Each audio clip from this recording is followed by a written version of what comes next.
Part 1. The Window. Chapter 1. "Yes, of course, if it's fine to-morrow," said Mrs. Ramsay. "But you'll have to be up with the lark," she added. To her son these words conveyed an extraordinary joy, as if it were settled, the expedition were bound to take place, and the wonder to which he had looked forward, for years and years it seemed, was, after a night's darkness and a day's sail, within touch. Since he belonged, even at the age of 6, to that great clan which cannot keep this feeling separate from that, but must let future prospects, with their joys and sorrows, cloud what is actually at hand, since to such people even in earliest childhood any turn in the wheel of sensation has the power to crystallize and transfix the moment upon which its gloom or radiance rests, James Ramsay, sitting on the floor cutting out pictures from the illustrated catalogue of the Army and Navy Stores, endowed the picture of a refrigerator, as his mother spoke, with heavenly bliss. It was fringed with joy. The wheelbarrow, the lawn-mower, the sound of poplar trees, leaves whitening before rain, rooks cawing, brooms knocking, dresses rustling. All these were so coloured and distinguished in his mind that he had already his private code, his secret language, though he appeared the image of stark and uncompromising severity, with his high forehead and his fierce blue eyes, impeccably candid and pure, frowning slightly at the sight of human frailty, so that his mother, watching him guide his scissors neatly round the refrigerator, imagined him all red and ermine on the bench, or directing a stern and momentous enterprise in some crisis of public affairs. "But," said his father, stopping in front of the drawing-room window, "it won't be fine." Had there been an axe handy, a poker, or any weapon that would have gashed a hole in his father's breast and killed him there and then, James would have seized it. Such were the extremes of emotion that Mr. Ramsay excited in his children's breasts by his mere presence, standing, as now, lean as a knife, narrow as the blade of one, grinning sarcastically, not only with the pleasure of disillusioning his son and casting ridicule upon his wife, who was 10,000 times better in every way than he was, James thought, but also with some secret conceit at his own accuracy of judgment. What he said was true. It was always true. He was incapable of untruth, never tampered with a fact, never altered a disagreeable word to suit the pleasure or convenience of any mortal being, least of all his own children, who, sprung from his loins, should be aware from childhood that life is difficult, facts uncompromising, and the passage to that fabled land where our brightest hopes are extinguished, our frail barks founder in darkness. Here Mr. Ramsay would straighten his back and narrow his little blue eyes upon the horizon. One that needs, above all, courage, truth, and the power to endure. "But it may be fine. I expect it will be fine," said Mrs. Ramsay, making some little twist of the reddish-brown stocking she was knitting, impatiently. If she finished it to-night, if they did go to the Lighthouse after all, it was to be given to the lighthouse keeper for his little boy, who was threatened with a tuberculous hip, together with a pile of old magazines and some tobacco, indeed whatever she could find lying about, not really wanted but only littering the room, to give those poor fellows, who must be bored to death sitting all day with nothing to do but polish the lamp and trim the wick and rake about on their scrap of garden, something to amuse them. For how would you like to be shut up for a whole month at a time, and possibly more in stormy weather, upon a rock the size of a tennis lawn, she would ask, and to have no letters or newspapers, and to see nobody? If you were married, not to see your wife, not to know how your children were? If they were ill, if they had fallen down and broken their legs or arms? To see the same dreary waves breaking week after week, and then a dreadful storm coming, and the windows covered with spray, and birds dashed against the lamp, and the whole place rocking, and not being able to put your nose out of doors for fear of being swept into the sea. How would you like that?" she asked, addressing herself particularly to her daughters. "So," she added, rather differently, "one must take them whatever comforts one can." "It's due west," said the atheist Tansley, holding his bony fingers spread so that the wind blew through them, for he was sharing Mr. Ramsay's evening walk up and down the terrace. That is to say, the wind blew from the worst possible direction for landing at the Lighthouse. Yes, he did say disagreeable things, Mrs. Ramsay admitted. It was odious of him to rub this in, and make James still more disappointed. But, at the same time, she would not let them laugh at him. The atheist, they called him, the little atheist. Rose mocked him, Prue mocked him, Andrew, Jasper, Roger mocked him. Even old Badger without a tooth in his head had bit him, for being, as Nancy put it, the 110th young man to chase them all the way up to the Hebrides, when it was ever so much nicer to be alone. "Nonsense!" said Mrs. Ramsay, with great severity. Apart from the habit of exaggeration which they had from her, and from the implication, which was true, that she asked too many people to stay, and had to lodge some in the town, she could not bear incivility to her guests, to young men in particular, who were poor as church mice, exceptionally able, her husband said, his great admirers, and come there for a holiday. Indeed, she had the whole of the other sex under her protection, for reasons she could not explain, for their chivalry and valour, for the fact that they negotiated treaties, ruled India, controlled finance. Finally, for an attitude towards herself which no woman could fail to feel or to find agreeable. Something trustful, childlike, reverential, which an old woman could take from a young man without loss of dignity, and woe betide the girl, pray heaven it was none of her daughters, who did not feel the worth of it, and all that it implied, to the marrow of her bones. She turned with severity upon Nancy. He had not chased them, she said. He had been asked. They must find a way out of it all. There might be some simpler way, some less laborious way, she sighed. When she looked in the glass and saw her hair grey, her cheeks sunk, at 50, she thought, possibly she might have managed things better. Her husband, money, his books. But, for her own part, she would never for a single second regret her decision, evade difficulties, or slur over duties. She was now formidable to behold, and it was only in silence, looking up from their plates, after she had spoken so severely about Charles Tansley, that her daughters, Prue, Nancy, Rose, could sport with infidel ideas which they had brewed for themselves of a life different from hers. In Paris, perhaps, a wilder life, not always taking care of some man or other, for there was in all their minds a mute questioning of deference and chivalry, of the Bank of England and the Indian Empire, of ringed fingers and lace, though to them all there was something in this of the essence of beauty, which called out the manliness in their girlish hearts, and made them, as they sat at table beneath their mother's eyes, honour her strange severity, her extreme courtesy, like a queen's raising from the mud to wash a beggar's dirty foot, when she admonished them so very severely about that wretched atheist who had chased them, or, speaking accurately, been invited to stay with them, in the Isle of Skye. "There'll be no landing at the Lighthouse to-morrow," said Charles Tansley, clapping his hands together as he stood at the window with her husband. Surely he had said enough. She wished they would both leave her and James alone and go on talking. She looked at him. He was such a miserable specimen, the children said, all humps and hollows. He couldn't play cricket. He poked. He shuffled. He was a sarcastic brute, Andrew said.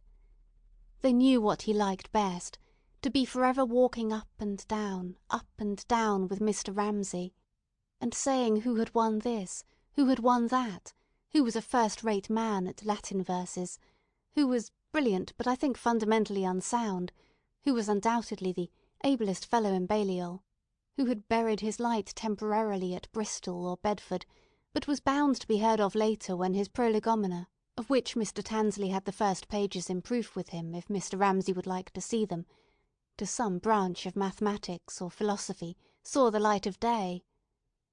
That was what they talked about.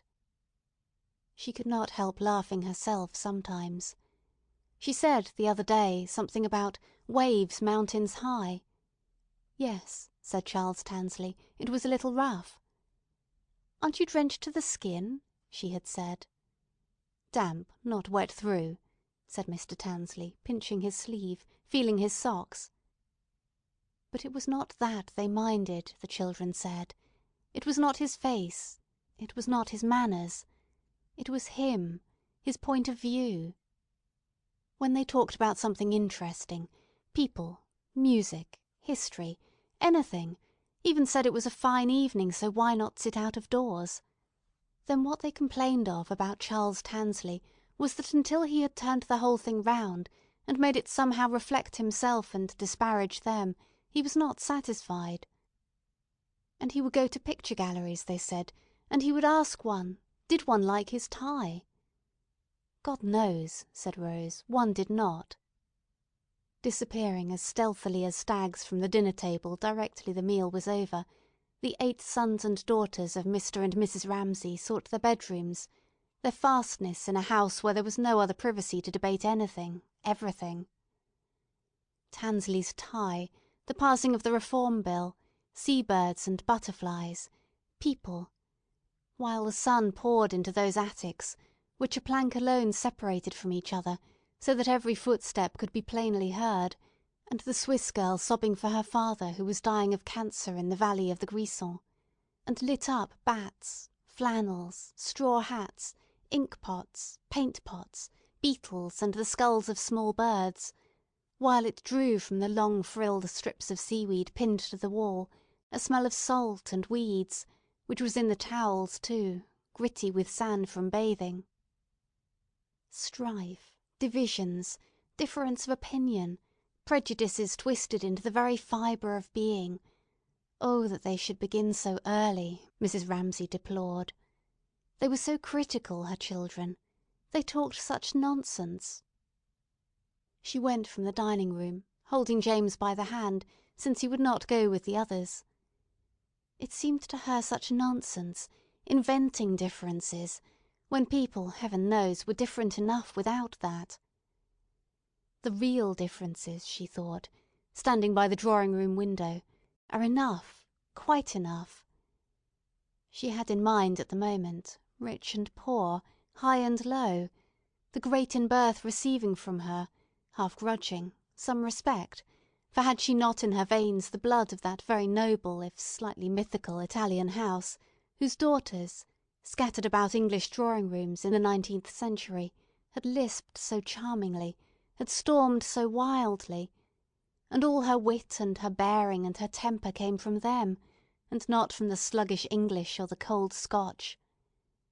But more profoundly she ruminated the other problem, of rich and poor, and the things she saw with her own eyes, weekly, daily, here or in London, when she visited this widow or that struggling wife in person with a bag on her arm, and a notebook and pencil, with which she wrote down in columns carefully ruled for the purpose, wages and spendings, employment and unemployment, in the hope that thus she would cease to be a private woman whose charity was half a sop to her own indignation, half a relief to her own curiosity, and become what with her untrained mind she greatly admired, an investigator, elucidating the social problem. Insoluble problems they were, it seemed to her, standing there, holding James by the hand. He had followed her into the drawing-room, that young man they laughed at. He was standing by the table, fidgeting with something, awkwardly, feeling himself out of things, as she knew without turning round. They had all gone, the children, Minta Doyle and Paul Rayleigh, Augustus Carmichael, her husband, they had all gone. So she turned with a sigh and said, Would it bore you to come with me, Mr. Tansley?" She had a dull errand in the town. She had a letter or two to write. She would be 10 minutes, perhaps. She would put on her hat. And, with her basket and her parasol, there she was again, 10 minutes later, giving out a sense of being ready, of being equipped for a jaunt, which, however, she must interrupt for a moment, as they passed the tennis lawn, to ask Mr. Carmichael, who was basking with his yellow cat's eyes ajar, so that like a cat's they seemed to reflect the branches moving or the clouds passing, but to give no inkling of any inner thoughts or emotion whatsoever, if he wanted anything. For they were making the great expedition, she said, laughing. They were going to the town. "Stamps, writing paper, tobacco," she suggested, stopping by his side.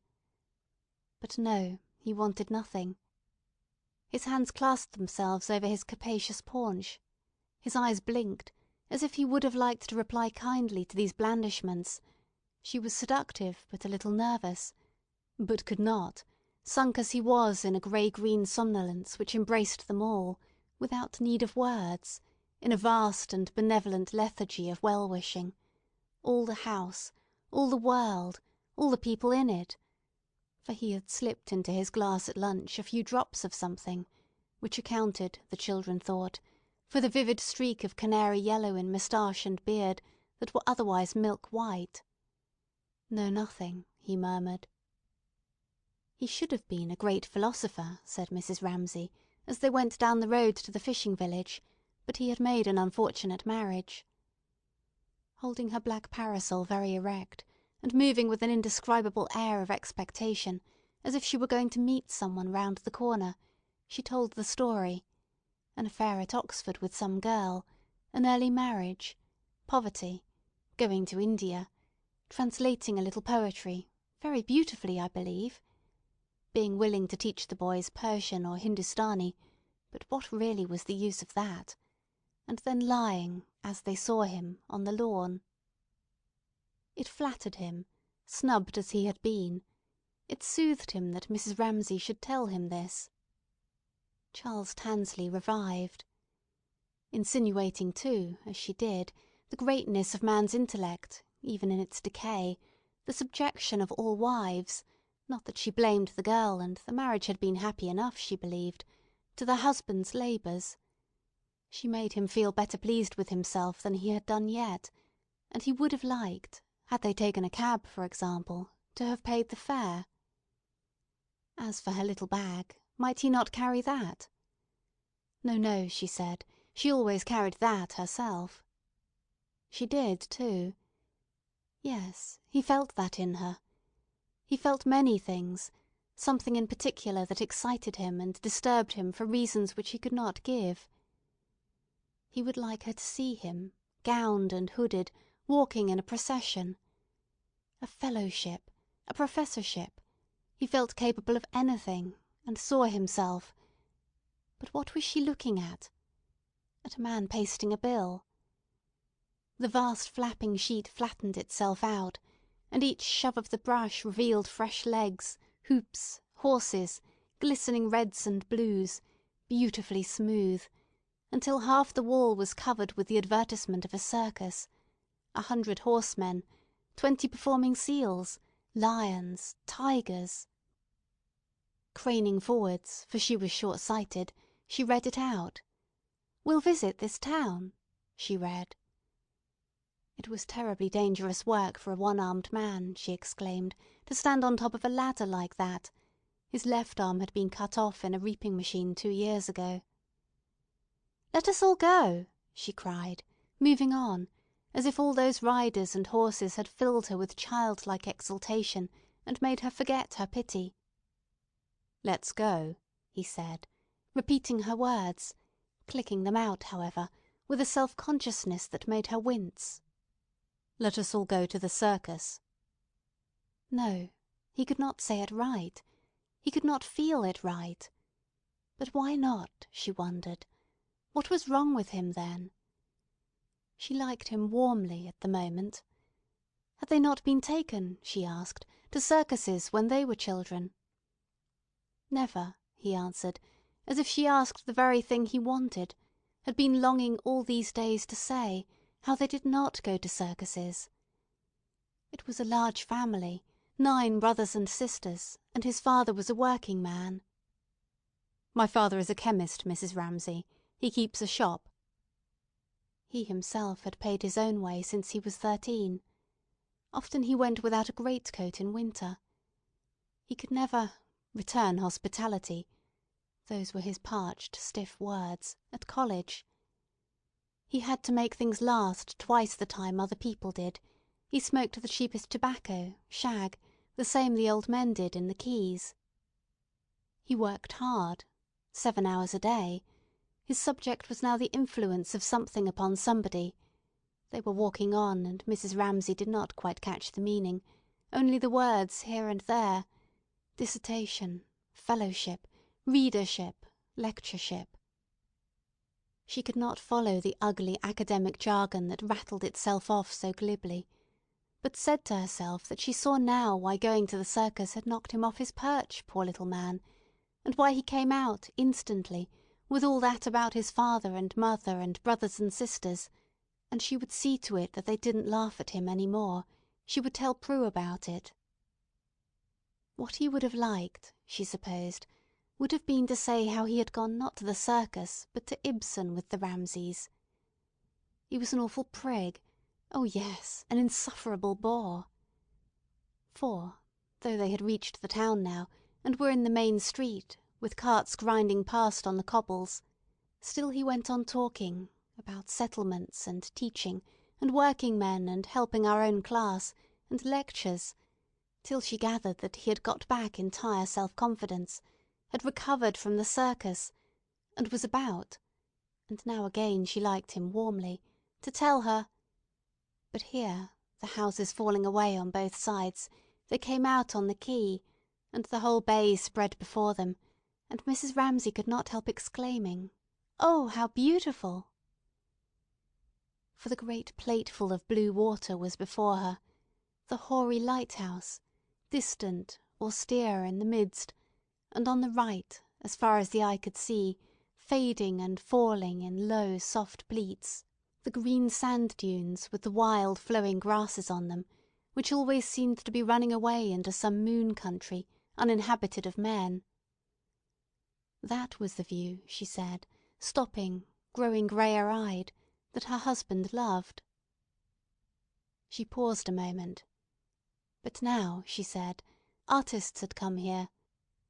There indeed, only a few paces off, stood one of them, in Panama hat and yellow boots, seriously, softly, absorbedly, for all that he was watched by 10 little boys, with an air of profound contentment on his round red face, gazing, and then, when he had gazed, dipping, imbuing the tip of his brush in some soft mound of green or pink. Since Mr. Pouncefort had been there 3 years before, all the pictures were like that, she said, green and grey, with lemon-coloured sailing boats and pink women on the beach. But her grandmother's friends, she said, glancing discreetly as they passed, took the greatest pains. First they mixed their own colours, and then they ground them, and then they put damp cloths to keep them moist.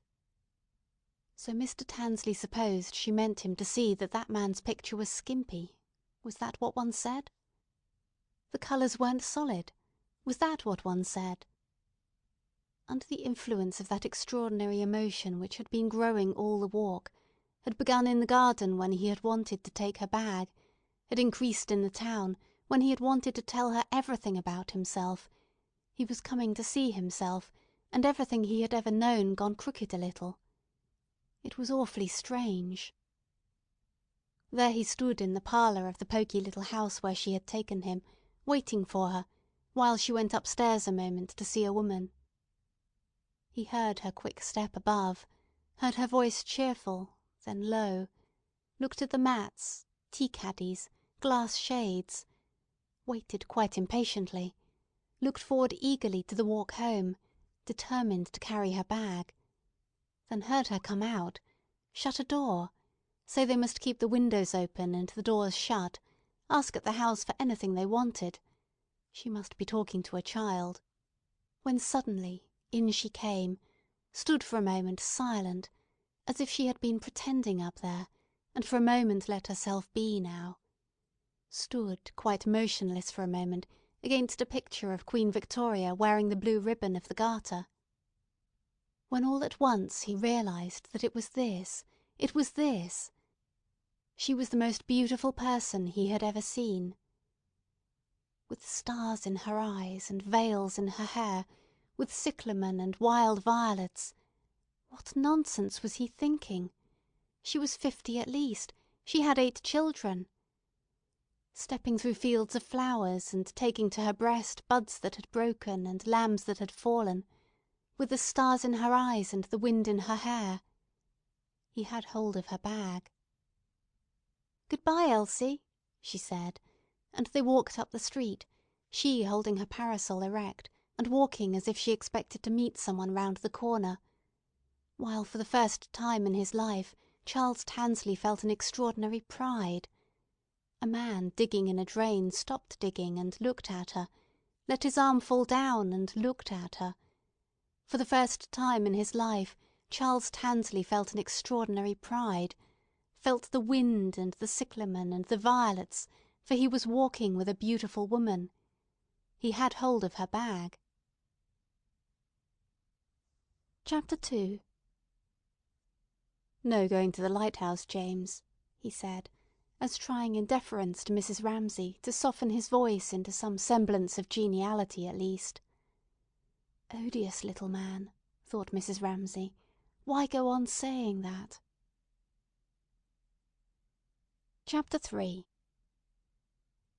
"Perhaps you will wake up and find the sun shining and the birds singing," she said compassionately, smoothing the little boy's hair, for her husband, with his caustic saying that it would not be fine, had dashed his spirits, she could see. This going to the lighthouse was a passion of his, she saw, and then, as if her husband had not said enough, with his caustic saying that it would not be fine tomorrow, this odious little man went and rubbed it in all over again. "Perhaps it will be fine tomorrow," she said, smoothing his hair. All she could do now was to admire the refrigerator, and turn the pages of the store's list in the hope that she might come upon something like a rake or a mowing machine, which, with its prongs and its handles, would need the greatest skill and care in cutting out. All these young men parodied her husband, she reflected. He said it would rain. They said it would be a positive tornado. But here, as she turned the page, suddenly her search for the picture of a rake or a mowing machine was interrupted. The gruff murmur, irregularly broken by the taking out of pipes and the putting in of pipes which had kept on assuring her, though she could not hear what was said, as she sat in the window which opened on the terrace, that the men were happily talking. This sound, which had lasted now half an hour, and had taken its place soothingly in the scale of sounds pressing on top of her, such as the tap of balls upon bats, the sharp sudden bark now and then, "How's that? How's that?" of the children playing cricket, had ceased, so that the monotonous fall of the waves on the beach, which, for the most part, beat a measured and soothing tattoo to her thoughts, and seemed consolingly to repeat over and over again as she sat with the children, the words of some old cradle song, murmured by nature, "I am guarding you. I am your support." But at other times, suddenly and unexpectedly, especially when her mind raised itself slightly from the task actually in hand, had no such kindly meaning, but, like a ghostly roll of drums, remorselessly beat the measure of life, made one think of the destruction of the island and its engulfment in the sea, and warned her whose day had slipped past in one quick doing after another, that it was all ephemeral as a rainbow. This sound, which had been obscured and concealed under the other sounds, suddenly thundered hollow in her ears, and made her look up with an impulse of terror. They had ceased to talk. That was the explanation. Falling in 1 second from the tension which had gripped her to the other extreme, which, as if to recoup her for her unnecessary expense of emotion, was cool, amused, and even faintly malicious, she concluded that poor Charles Tansley had been shed. That was of little account to her. If her husband required sacrifices, and indeed he did, she cheerfully offered up to him Charles Tansley, who had snubbed her little boy. One moment more, with her head raised, she listened, as if she waited for some habitual sound, some regular, mechanical sound. And then, hearing something rhythmical, half said, half chanted, beginning in the garden, as her husband beat up and down the terrace, something between a croak and a song, she was soothed once more, assured again that all was well, and, looking down at the book on her knee, found the picture of a pocket-knife with 6 blades, which could only be cut out if James was very careful. Suddenly a loud cry, as of a sleep-walker, half roused, something about "stormed at with shot and shell," sung out with the utmost intensity in her ear, made her turn apprehensively to see if any one had heard him. Only Lily Briscoe, she was glad to find, and that did not matter. But the sight of the girl standing on the edge of the lawn painting reminded her she was supposed to be keeping her head as much in the same position as possible for Lily's picture. Lily's picture. Mrs. Ramsay smiled. With her little Chinese eyes and her puckered-up face, she would never marry. One could not take her painting very seriously. She was an independent little creature, and Mrs. Ramsay liked her for it. So, remembering her promise, she bent her head. Chapter 4. Indeed, he almost knocked her easel over, coming down upon her with his hands waving, shouting out, "Boldly we rode, and well!" But mercifully he turned sharp and rode off, to die gloriously, she supposed, upon the heights of Balaclava. Never was anybody at once so ridiculous and so alarming. But so long as he kept like that, waving, shouting, she was safe. He would not stand still and look at her picture. And that was what Lily Briscoe could not have endured.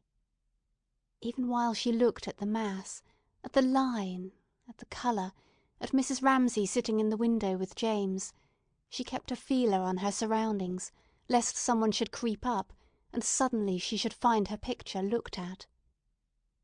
But now, with all her senses quickened as they were, looking, straining, till the colour of the wall and the Jack Manor beyond burnt into her eyes, she was aware of someone coming out of the house, coming towards her, but somehow divined, from the footfall, William Banks, so that though her brush quivered, she did not, as she would have done had it been Mr. Tansley, Paul Rayleigh, Minter Doyle, or practically anybody else, turn her canvas upon the grass, but let it stand. William Banks stood beside her. They had rooms in the village, and so, walking in, walking out, parting late on doormats, had said little things about the soup, about the children, about one thing and another, which made them allies, so that when he stood beside her now in his judicial way—he was old enough to be her father too, a botanist, a widower, smelling of soap, very scrupulous and clean—she just stood there. He just stood there. Her shoes were excellent, he observed. They allowed the toes their natural expansion. Lodging in the same house with her, he had noticed too how orderly she was, up before breakfast and off to paint, he believed, alone. Poor, presumably, and without the complexion or the allurement of Miss Doyle certainly, but with a good sense which made her, in his eyes, superior to that young lady. Now, for example, when Ramsay bore down on them, shouting, gesticulating, Miss Briscoe, he felt certain, understood. Someone had blundered. Mr. Ramsay glared at them. He glared at them without seeming to see them. That did make them both vaguely uncomfortable. Together they had seen a thing they had not been meant to see. They had encroached upon a privacy. So, Lily thought, it was probably an excuse of his for moving, for getting out of earshot, that made Mr. Banks almost immediately say something about its being chilly, and suggested taking a stroll. She would come, yes, but it was with difficulty that she took her eyes off her picture. The Jack Manor was bright violet, the walls staring white. She would not have considered it honest to tamper with the bright violet and the staring white, since she saw them like that, fashionable though it was, since Mr. Pauncefort's visit, to see everything pale, elegant, semi-transparent. Then, beneath the colour, there was the shape. She could see it all so clearly, so commandingly, when she looked. It was when she took her brush in hand that the whole thing changed. It was in that moment's flight between the picture and her canvas that the demons set on her, who often brought her to the verge of tears, and made this passage from conception to work as dreadful as any down a dark passage for a child. Such she often felt herself, struggling against terrific odds to maintain her courage, to say, "But this is what I see! This is what I see!" And so to clasp some miserable remnant of her vision to her breast, which 1,000 forces did their best to pluck from her. And it was then, too, in that chill and windy way, as she began to paint, that there forced themselves upon her other things, her own inadequacy, her insignificance, keeping house for her father off the Brompton Road, and had much ado to control her impulse to fling herself—thank heaven she had always resisted so far—at Mrs. Ramsay's knee, and say to her— But what could one say to her? "I'm in love with you." No, that was not true. "I'm in love with this all," waving her hand at the hedge, at the house, at the children. It was absurd, it was impossible. So now she laid her brushes neatly in the box side by side, and said to William Banks, "It suddenly gets cold. The sun seems to give less heat," she said, looking about her, for it was bright enough, the grass still a soft deep green, the house starred in its greenery with purple passion flowers, and rooks dropping cool cries from the high blue. But something moved, flashed, turned a silver wing in the air. It was September, after all, the middle of September, and past 6 in the evening. So off they strolled down the garden in the usual direction, past the tennis lawn, past the pampas grass, to that break in the thick hedge, guarded by red-hot pokers, like braziers of clear burning coal, between which the blue waters of the bay looked bluer than ever. They came there regularly every evening, drawn by some need. It was as if the water floated off and set sailing thoughts which had grown stagnant on dry land, and gave to their bodies even some sort of physical relief. First, the pulse of colour flooded the bay with blue, and the heart expanded with it, and the body swam, only the next instant to be checked and chilled by the prickly blackness on the ruffled waves. Then, up behind the great black rock, almost every evening spurted irregularly, so that one had to watch for it, and it was a delight when it came, a fountain of white water. And then, while one waited for that, one watched, on the pale, semicircular beach, wave after wave shedding again and again smoothly, a film of mother-of-pearl. They both smiled, standing there.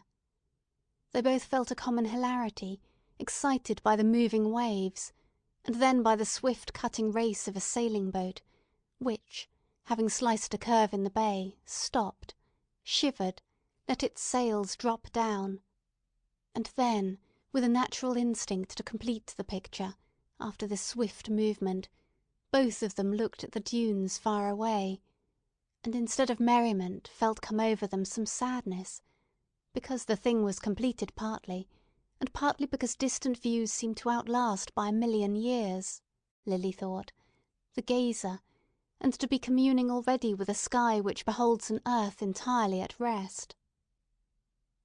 Looking at the far sandhills, William Banks thought of Ramsay, thought of a road in Westmoreland, thought of Ramsay striding along a road by himself hung round with that solitude which seemed to be his natural air. But this was suddenly interrupted.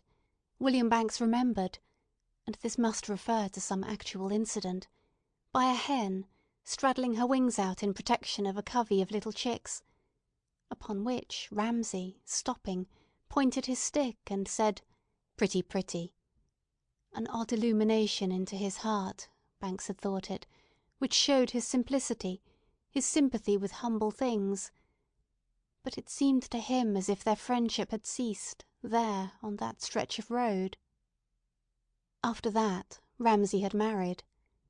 After that, what with one thing and another, the pulp had gone out of their friendship. Whose fault it was he could not say. Only, after a time, repetition had taken the place of newness. It was to repeat that they met. But in this dumb colloquy with the sand dunes he maintained that his affection for Ramsay had in no way diminished, but there, like the body of a young man laid up in peat for a century, with the red fresh on his lips, was his friendship, in its acuteness and reality, laid up across the bay among the sandhills. He was anxious for the sake of this friendship, and perhaps too in order to clear himself in his own mind from the imputation of having dried and shrunk. For Ramsay lived in a welter of children, whereas Banks was childless and a widower. He was anxious that Lily Briscoe should not disparage Ramsay, a great man in his own way, yet should understand how things stood between them. Begun long years ago, their friendship had petered out on a Westmoreland road, where the hen spread her wings before her chicks, after which Ramsay had married, and their paths lying different ways, there had been, certainly for no one's fault, some tendency, when they met, to repeat. Yes, that was it. He finished. He turned from the view. And, turning to walk back the other way, up the drive, Mr. Banks was alive to things which would not have struck him had not those sandhills revealed to him the body of his friendship, lying with the red on its lips laid up in peat. For instance, Cam, the little girl, Ramsay's youngest daughter. She was picking Sweet Alice on the bank. She was wild and fierce. She would not "give a flower to the gentleman," as the nursemaid told her. No, no, no, she would not. She clenched her fist. She stamped. And Mr. Banks felt aged and saddened, and somehow put into the wrong by her about his friendship. He must have dried and shrunk. The Ramsays were not rich, and it was a wonder how they managed to contrive it all. 8 children! To feed 8 children on philosophy! Here was another of them, Jasper this time, strolling past, to have a shot at a bird, he said, nonchalantly, swinging Lily's hand like a pump-handle as he passed, which caused Mr. Banks to say, bitterly, how she was a favourite. There was education now to be considered. True, Mrs. Ramsay had something of her own, perhaps. Let alone the daily wear and tear of shoes and stockings which those great fellows, all well-grown, angular, ruthless youngsters, must require. As for being sure which was which, or in what order they came, that was beyond him. He called them privately after the kings and queens of England, Cam the wicked, James the ruthless, Andrew the just, Prue the fair. For Prue would have beauty, he thought, how could she help it? And Andrew brains. While he walked up the drive, and Lily Briscoe said yes and no, and capped his comments, for she was in love with them all, in love with this world, he weighed Ramsay's case, commiserated him, envied him, as if he had seen him divest himself of all those glories of isolation and austerity which crowned him in youth, to cumber himself definitely with fluttering wings and clucking domesticities. They gave him something. William Banks acknowledged that. It would have been pleasant if Cam had stuck a flower in his coat, or clambered over his shoulder, as over her father's, to look at a picture of Vesuvius in eruption. But they had also, his old friends could not but feel, destroyed something. What would a stranger think now? What did this Lily Briscoe think? Could one help noticing that habits grew on him, eccentricities, weaknesses perhaps?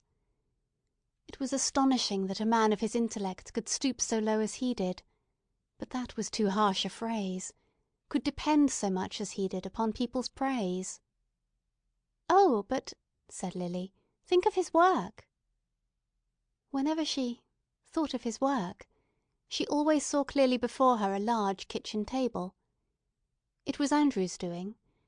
She asked him what his father's books were about. "Subject and object and the nature of reality," Andrew had said. And when she said heavens she had no idea what that meant. "Think of a kitchen table, then," he told her, "when you're not there."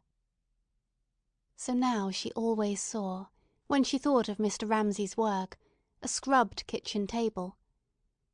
It lodged now in the fork of a pear tree, for they had reached the orchard. And with a painful effort of concentration she focused her mind, not upon the silver-bossed bark of the tree, or upon its fish-shaped leaves, but upon a phantom kitchen table, one of those scrubbed board tables, grained and knotted, whose virtue seemed to have been laid bare by years of muscular integrity, which stuck there, its 4 legs in air. Naturally, if one's days were passed in this seeing of angular essences, this reducing of lovely evenings, with all their flamingo clouds and blue and silver, to a white deal 4-legged table, and it was a mark of the finest mind to do so, naturally one could not be judged like an ordinary person. Mr. Banks liked her for bidding him think of his work. He had thought of it often and often. Times without number he had said, "Ramsay is one of those men who do their best work before they are 40. He had made a definite contribution to philosophy in one little book when he was only 25. What came after was more or less amplification, repetition.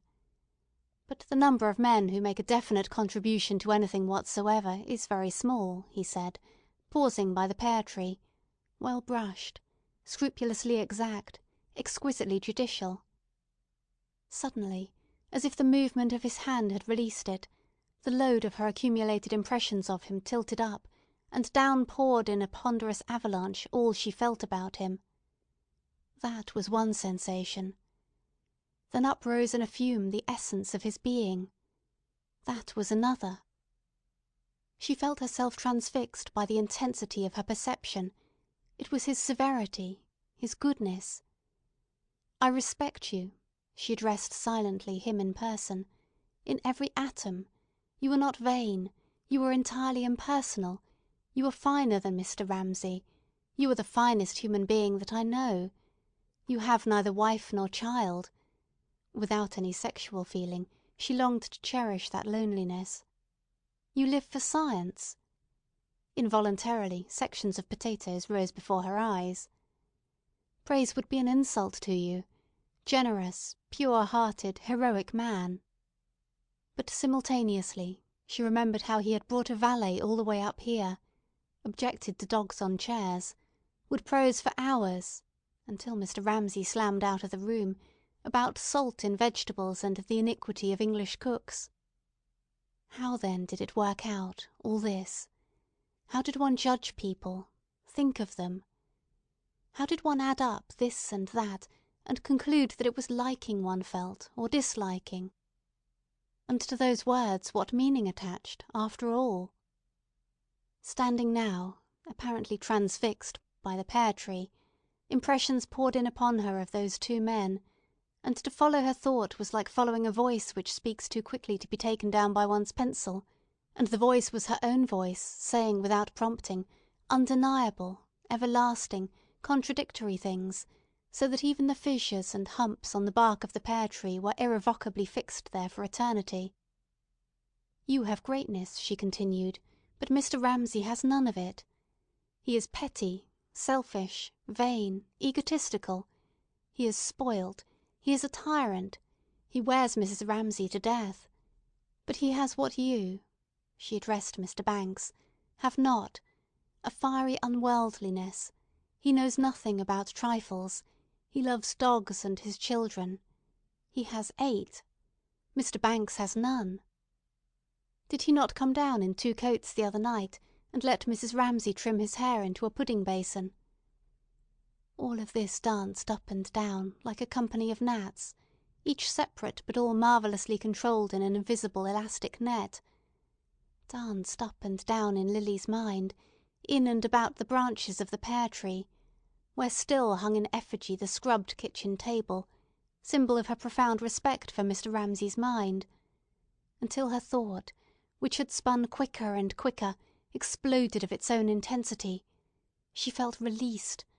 A shot went off close at hand, and there came, flying from its fragments, frightened, effusive, tumultuous, a flock of starlings.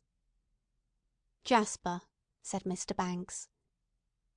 They turned the way the starlings flew, over the terrace. Following the scatter of swift-flying birds in the sky, they stepped through the gap in the high hedge straight into Mr. Ramsay, who boomed tragically at them. Someone had blundered. His eyes, glazed with emotion, defiant with tragic intensity, met theirs for a second, and trembled on the verge of recognition. But then, raising his hand halfway to his face as if to avert, to brush off, in an agony of peevish shame, their normal gaze, as if he begged them to withhold for a moment what he knew to be inevitable, as if he impressed upon them his own childlike resentment of interruption, yet even in the moment of discovery was not to be routed utterly, but was determined to hold fast to something of this delicious emotion, this impure rhapsody of which he was ashamed, but in which he revelled. He turned abruptly, slammed his private door on them, and Lily Briscoe and Mr. Banks, looking uneasily up into the sky, observed that the flock of starlings which Jasper had routed with his gun had settled on the tops of the elm trees. Chapter 5. "And even if it isn't fine tomorrow," said Mrs. Ramsay, raising her eyes to glance at William Banks and Lily Briscoe as they passed, "it will be another day. And now," she said, thinking that Lily's charm was her Chinese eyes, aslant in her white, puckered little face, but it would take a clever man to see it, "and now stand up and let me measure your leg," for they might go to the lighthouse after all, and she must see if the stocking did not need to be an inch or 2 longer in the leg. Smiling, for it was an admirable idea that had flashed upon her this very second, William and Lily should marry, she took the heather mixture stocking with its criss-cross of steel needles at the mouth of it, and measured it against James's leg. "My dear, stand still," she said, for in his jealousy, not liking to serve as measuring-block for the lighthouse-keeper's little boy, James fidgeted purposely, and if he did that, how could she see? Was it too long? Was it too short? She asked. She looked up. What demon possessed him, her youngest, her cherished, and saw the room, saw the chairs, thought them fearfully shabby. Their entrails, as Andrew said the other day, were all over the floor. But then what was the point, she asked, of buying good chairs to let them spoil up here all through the winter, when the house, with only one old woman to see to it, positively dripped with wet? Never mind. The rent was precisely 2 halfpenny. The children loved it. It did her husband good to be 3,000, or if she must be accurate, 300 miles from his libraries and his lectures and his disciples, and there was room for visitors.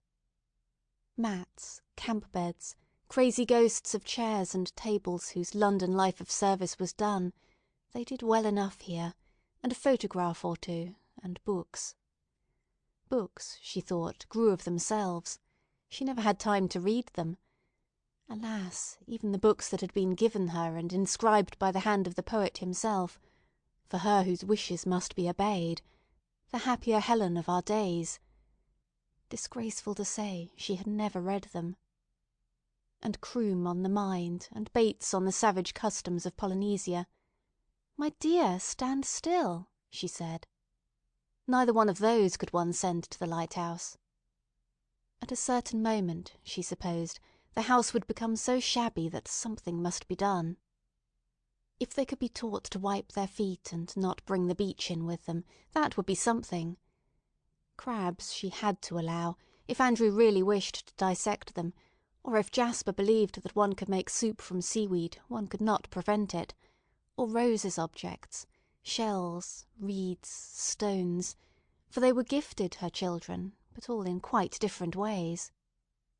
And the result of it was, she sighed, taking in the whole room from floor to ceiling, as she held the stocking against James's leg, that things got shabbier and got shabbier summer after summer.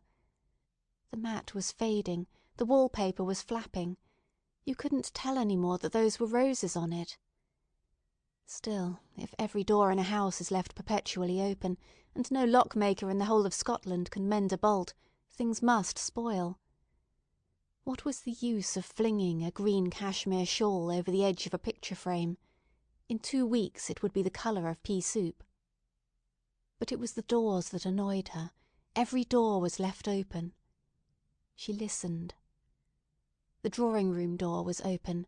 The hall door was open. It sounded as if the bedroom doors were open, and certainly the window on the landing was open, for that she had opened herself. That windows should be open and doors shut, simple as it was, could none of them remember it? She would go into the maids' bedrooms at night and find them sealed like ovens, except for Marie's, the Swiss girl, who would rather go without a bath than without fresh air. But then, at home, she had said, "The mountains are so beautiful." She had said that last night, looking out of the window with tears in her eyes. "The mountains are so beautiful." Her father was dying there, Mrs. Ramsay knew. He was leaving them fatherless. Scolding and demonstrating, how to make a bed, how to open a window, with hands that shut and spread like a Frenchwoman's, all had folded itself quietly about her when the girl spoke, as, after a flight through the sunshine, the wings of a bird fold themselves quietly, and the blue of its plumage changes from bright steel to soft purple. She had stood there silent, for there was nothing to be said. He had cancer of the throat. At the recollection, how she had stood there, how the girl had said, "At home the mountains are so beautiful." And there was no hope whatever.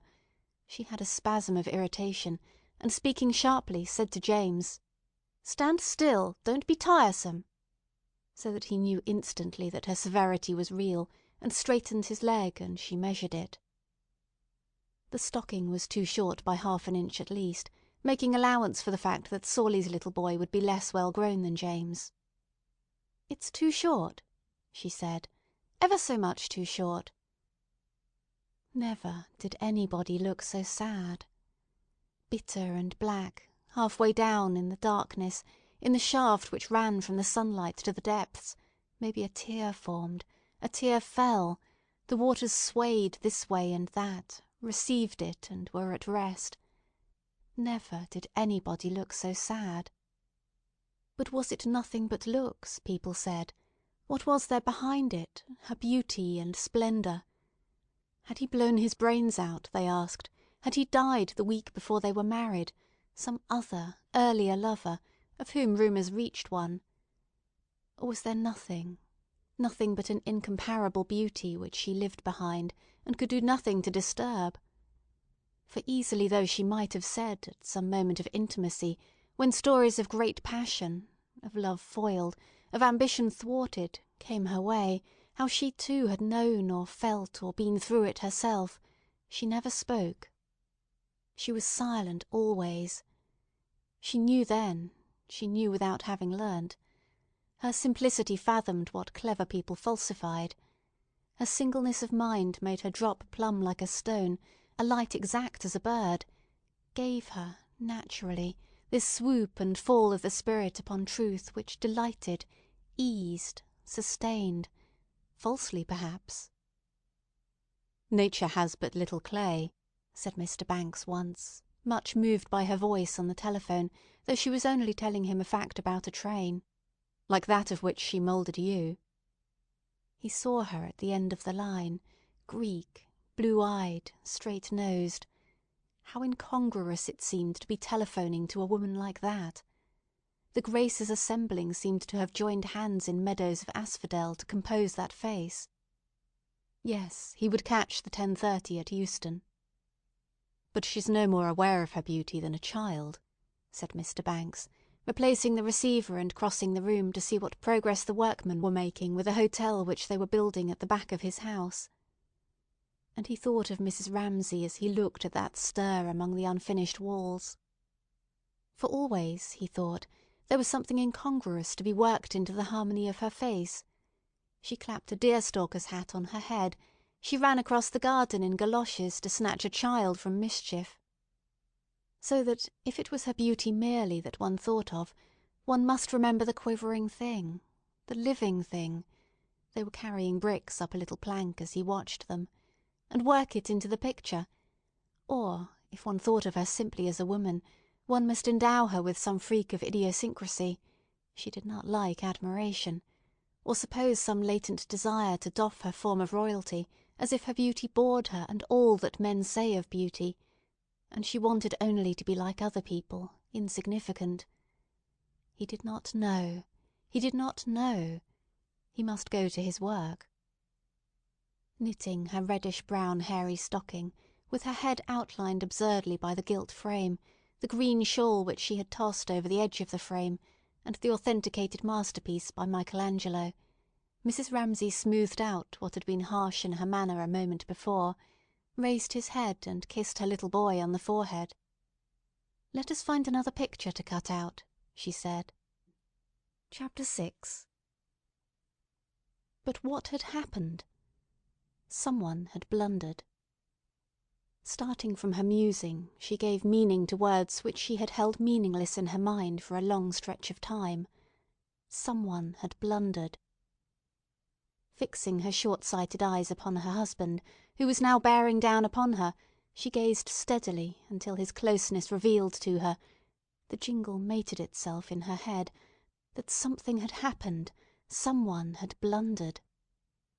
But she could not for the life of her think what. He shivered, he quivered. All his vanity, all his satisfaction in his own splendour, riding fell as a thunderbolt, fierce as a hawk at the head of his men through the valley of death, had been shattered, destroyed. Stormed at by shot and shell, boldly we rode and well, flashed through the valley of death, volleyed and thundered, straight into Lily Briscoe and William Banks. He quivered, he shivered. Not for the world would she have spoken to him, realizing, from the familiar signs, his eyes averted and some curious gathering together of his person, as if he wrapped himself about and needed privacy into which to regain his equilibrium, that he was outraged and anguished. She stroked James's head, she transferred to him what she felt for her husband, and, as she watched him chalk yellow the white dress shirt of a gentleman in the Army and Navy Stores catalogue, thought what a delight it would be to her should he turn out a great artist, and why should he not? He had a splendid forehead. Then, looking up, as her husband passed her once more, she was relieved to find that the ruin was veiled, domesticity triumphed, custom crooned its soothing rhythm, so that when stopping deliberately, as his turn came round again, at the window he bent quizzically and whimsically to tickle James's bare calf with a sprig of something, she twitted him for having dispatched that poor young man, Charles Tansley. Tansley had had to go in and write his dissertation, he said.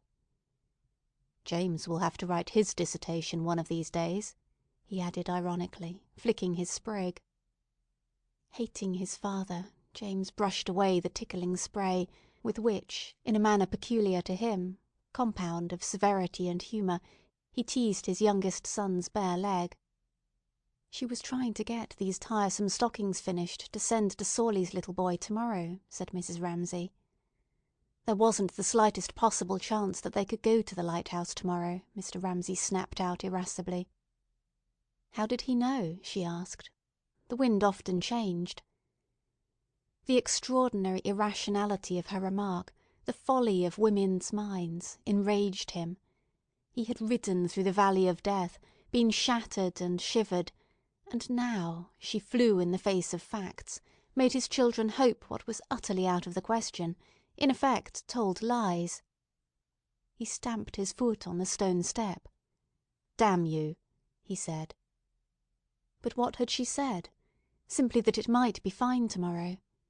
So it might.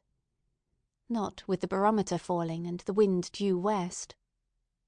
To pursue truth with such astonishing lack of consideration for other people's feelings, to rend the thin veils of civilization so wantonly, so brutally, was to her so horrible an outrage of human decency that, without replying, dazed and blinded, she bent her head as if to let the pelt of jagged hail, the drench of dirty water, bespatter her unrebuked. There was nothing to be said. He stood by her in silence. Very humbly, at length, he said that he would step over and ask the coastguards if she liked. There was nobody whom she reverenced as she reverenced him. She was quite ready to take his word for it, she said. Only then they need not cut sandwiches, that was all. They came to her naturally, since she was a woman, all day long with this and that, one wanting this, another that. The children were growing up.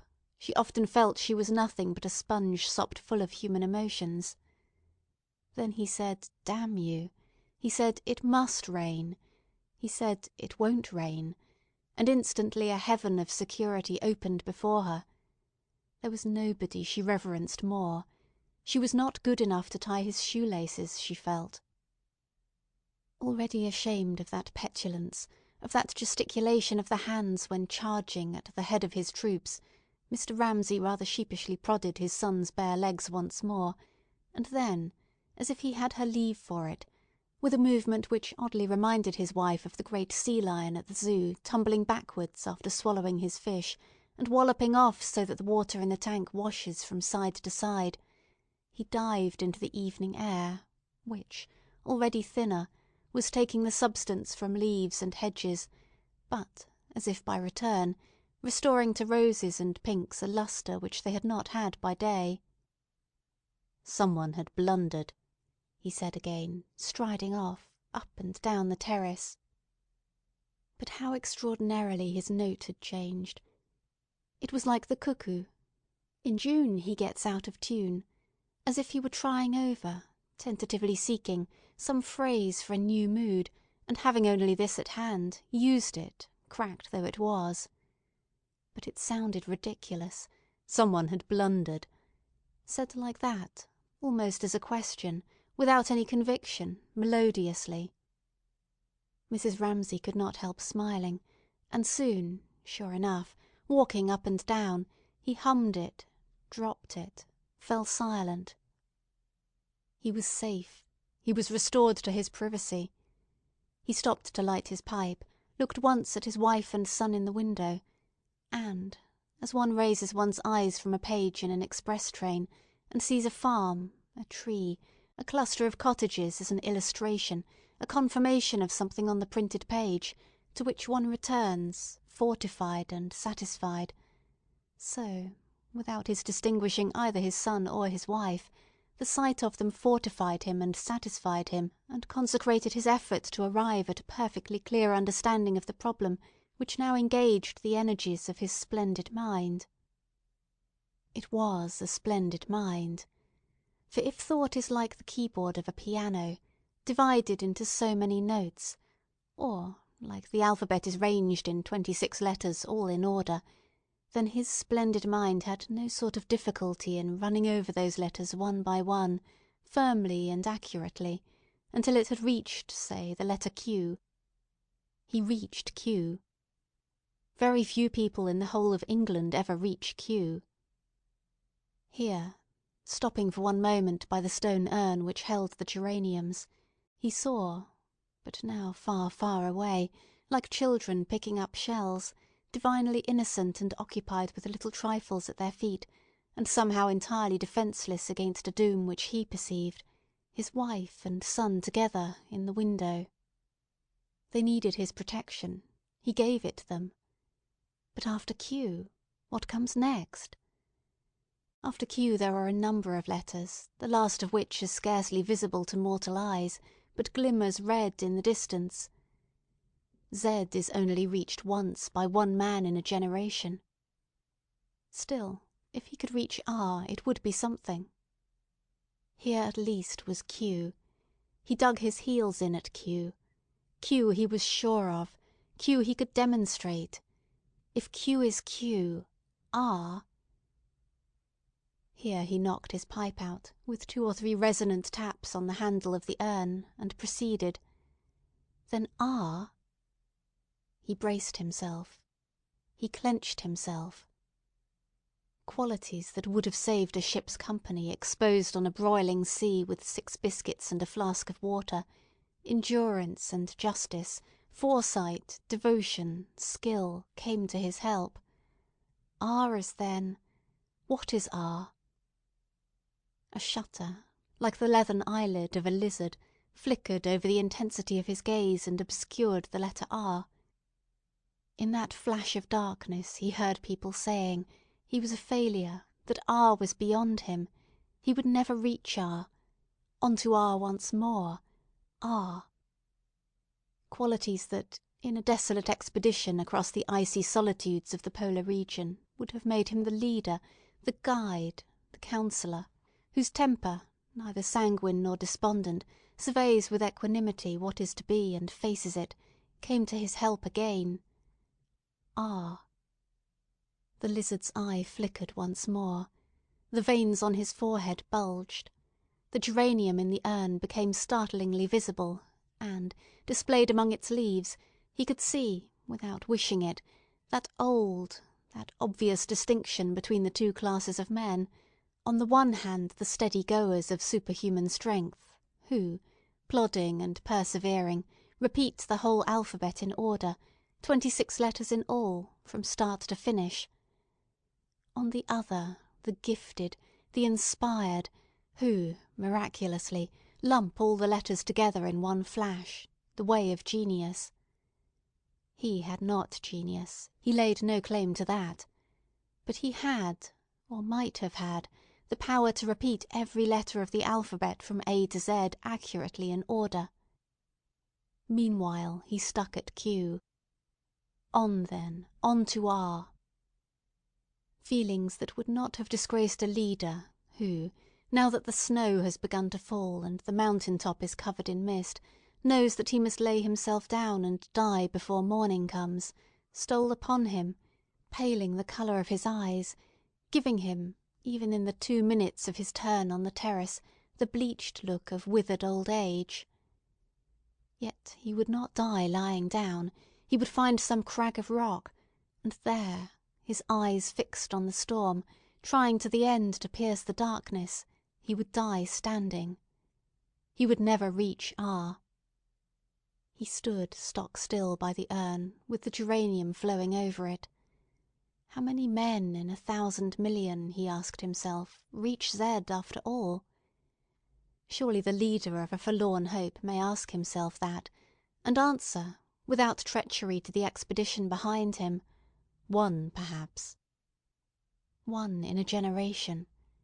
Is he to be blamed then if he is not that one, provided he has toiled honestly, given to the best of his power, until he has no more left to give? And his fame lasts how long? It is permissible even for a dying hero to think before he dies how men will speak of him hereafter. His fame lasts perhaps 2,000 years. And what are 2,000 years? Asked Mr. Ramsay ironically, staring at the hedge. What indeed if you look from a mountain-top down the long wastes of the ages? The very stone one kicks with one's boot will outlast Shakespeare. His own little light would shine, not very brightly, for a year or 2, and would then be merged in some bigger light, and that in a bigger still. He looked into the hedge, into the intricacy of the twigs. Who then could blame the leader of that forlorn party, which, after all, has climbed high enough to see the waste of the years and the perishing of the stars, if, before death stiffens his limbs beyond the power of movement, he does, a little consciously, raise his numbed fingers to his brow and square his shoulders, so that when the search party comes they will find him dead at his post, the fine figure of a soldier. Mr. Ramsay squared his shoulders and stood very upright by the urn. Who shall blame him if, so standing for a moment, he dwells upon fame, upon search parties, upon cairns raised by grateful followers over his bones? Finally, who shall blame the leader of the doomed expedition, if, having adventured to the uttermost, and used his strength wholly to the last ounce, and fallen asleep not much caring if he wakes or not, he now perceives by some pricking in his toes that he lives, and does not on the whole object to live, but requires sympathy and whisky, and someone to tell the story of his suffering to at once? Who shall blame him?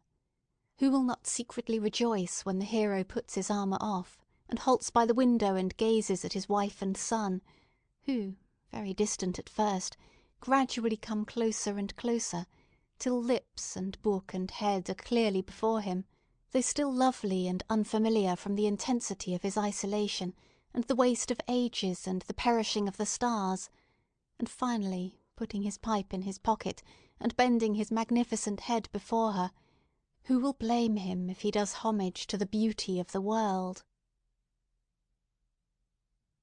Chapter 7. But his son hated him. He hated him for coming up to them, for stopping and looking down on them. He hated him for interrupting them. He hated him for the exaltation and sublimity of his gestures, for the magnificence of his head, for his exactingness and egotism, for there he stood, commanding them to attend to him.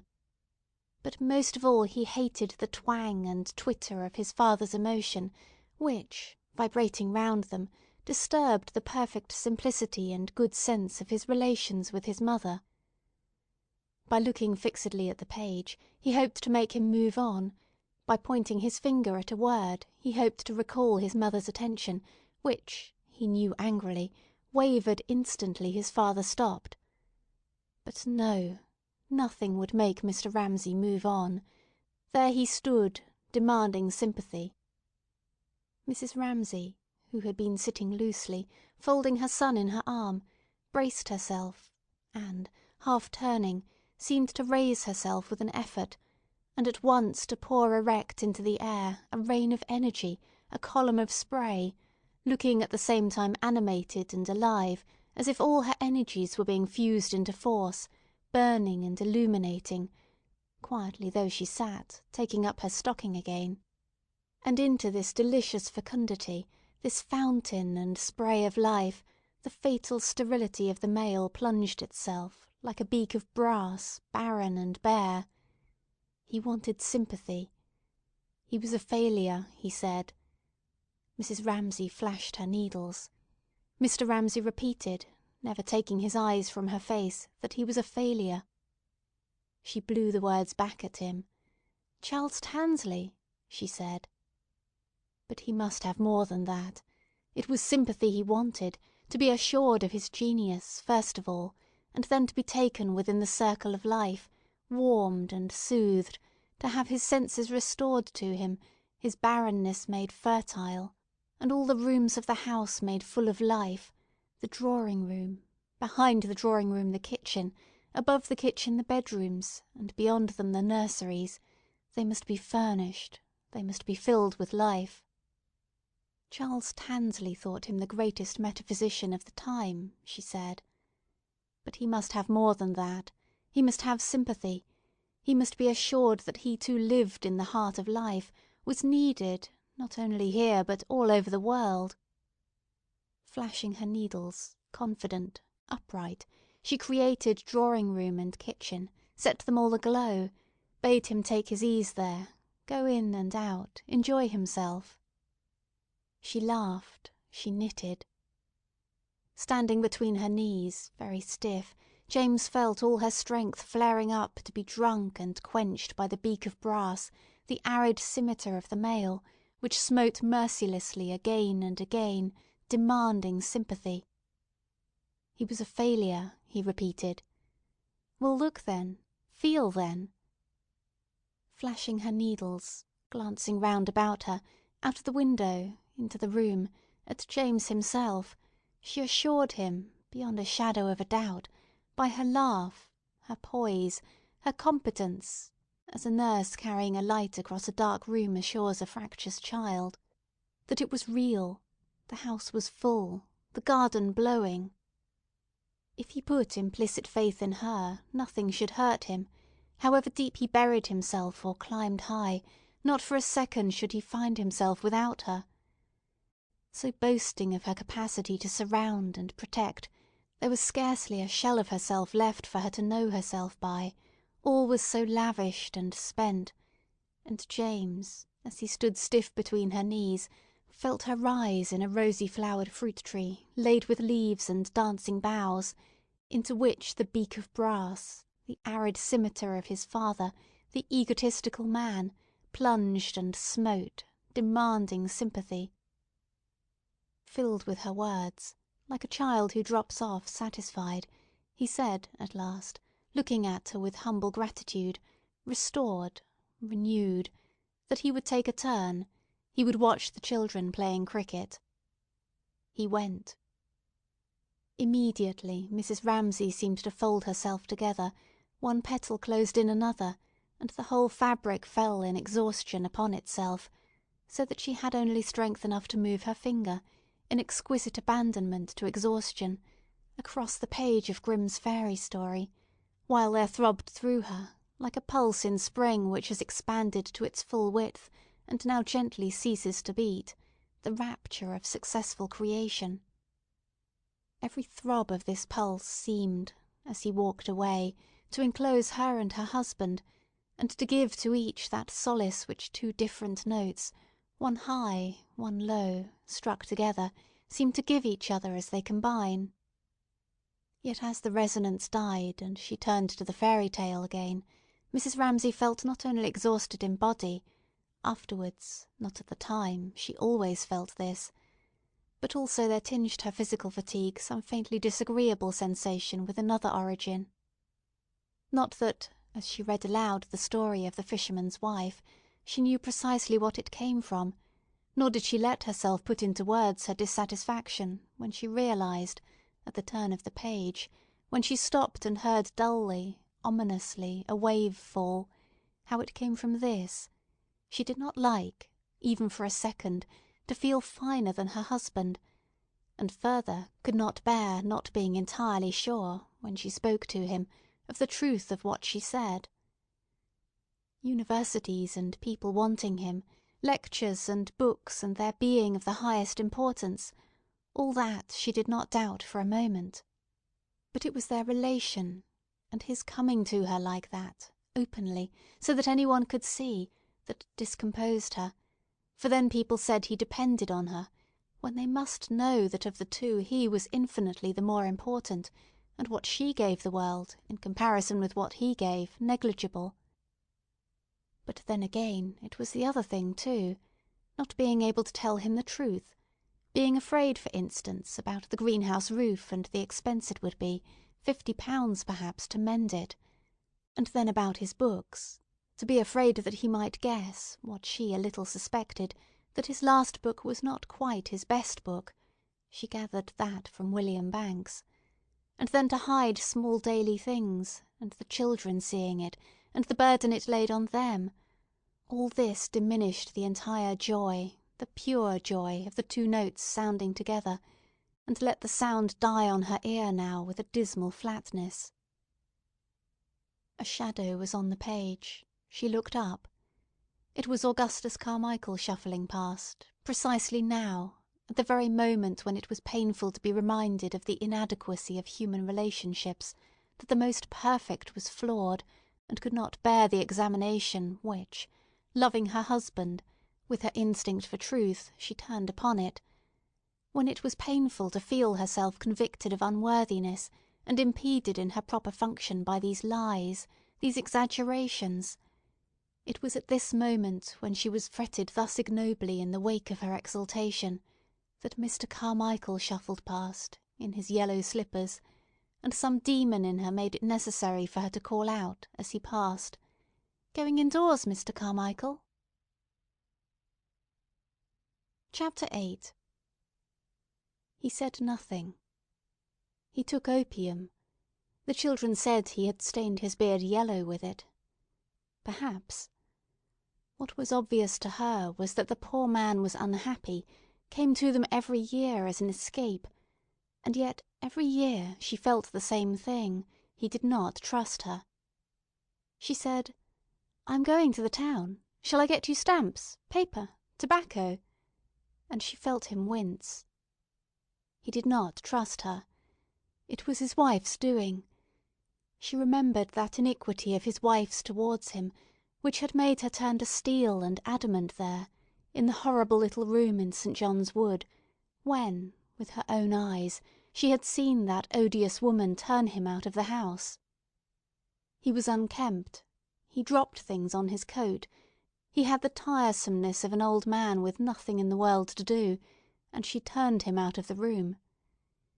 She said, in her odious way, "Now, Mrs. Ramsay and I want to have a little talk together." And Mrs. Ramsay could see, as if before her eyes, the innumerable miseries of his life. Had he money enough to buy tobacco? Did he have to ask her for it? 1/2 crown? 18 pence? Oh, she could not bear to think of the little indignities she made him suffer. And always now—why, she could not guess, except that it came probably from that woman somehow—he shrank from her. He never told her anything. But what more could she have done? There was a sunny room given up to him. The children were good to him. Never did she show a sign of not wanting him. She went out of her way, indeed, to be friendly.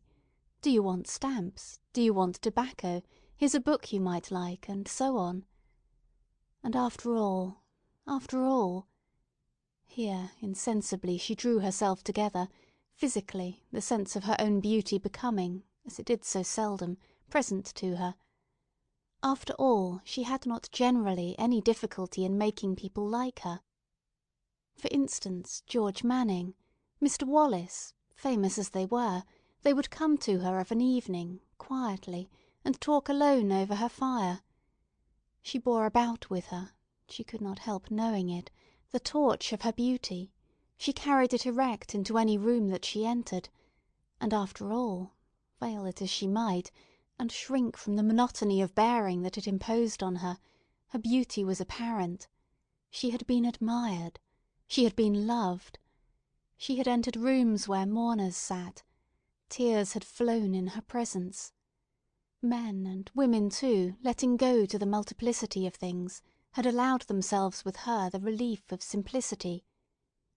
It injured her that he should shrink. It hurt her. And yet not cleanly, not rightly. That was what she minded, coming as it did on top of her discontent with her husband, the sense she had now when Mr. Carmichael shuffled past, just nodding to her question, with a book beneath his arm, in his yellow slippers, that she was suspected, and that all this desire of hers to give, to help, was vanity. For her own self-satisfaction was it that she wished so instinctively to help, to give, that people might say of her, "Oh, Mrs. Ramsay, dear Mrs. Ramsay, Mrs. Ramsay of course," and need her and send for her and admire her. Was it not secretly this that she wanted, and therefore when Mr. Carmichael shrank away from her, as he did at this moment, making off to some corner where he did acrostics endlessly, she did not feel merely snubbed back in her instinct, but made aware of the pettiness of some part of her, and of human relations, how flawed they are, how despicable, how self-seeking, at their best. Shabby and worn out, and not presumably—her cheeks were hollow, her hair was white—any longer a sight that filled the eyes with joy, she had better devote her mind to the story of the fisherman and his wife, and so pacify that bundle of sensitiveness—none of her children was as sensitive as he was—her son James. "The man's heart grew heavy," she read aloud, "and he would not go. He said to himself, 'It is not right,' and yet he went.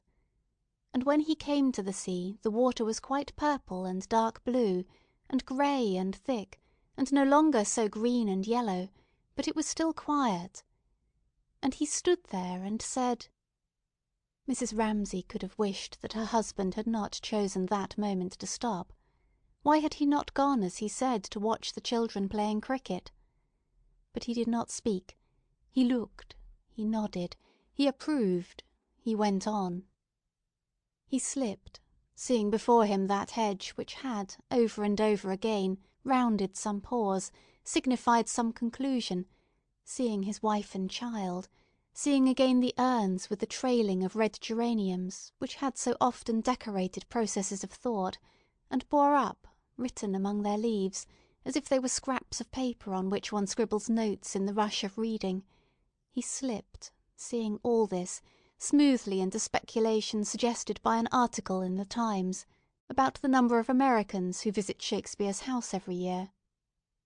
If Shakespeare had never existed, he asked, would the world have differed much from what it is today?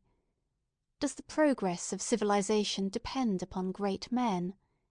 Is the lot of the average human being better now than in the time of the pharaohs? Is the lot of the average human being, however, he asked himself, the criterion by which we judge the measure of civilization? Possibly not. Possibly the greatest good requires the existence of a slave class. The liftman in the tube is an eternal necessity. The thought was distasteful to him. He tossed his head. To avoid it, he would find some way of snubbing the predominance of the arts. He would argue that the world exists for the average human being, that the arts are merely a decoration imposed on the top of human life, they do not express it. Nor is Shakespeare necessary to it. Not knowing precisely why it was that he wanted to disparage Shakespeare and come to the rescue of the man who stands eternally in the door of the lift, he picked a leaf sharply from the hedge. All this would have to be dished up for the young men at Cardiff next month, he thought. Here on his terrace he was merely foraging and picnicking. He threw away the leaf that he had picked so peevishly, like a man who reaches from his horse to pick a bunch of roses, or stuffs his pockets with nuts as he ambles at his ease through the lanes and fields of a country known to him from boyhood. It was all familiar, this turning, that stile, that cut across the fields.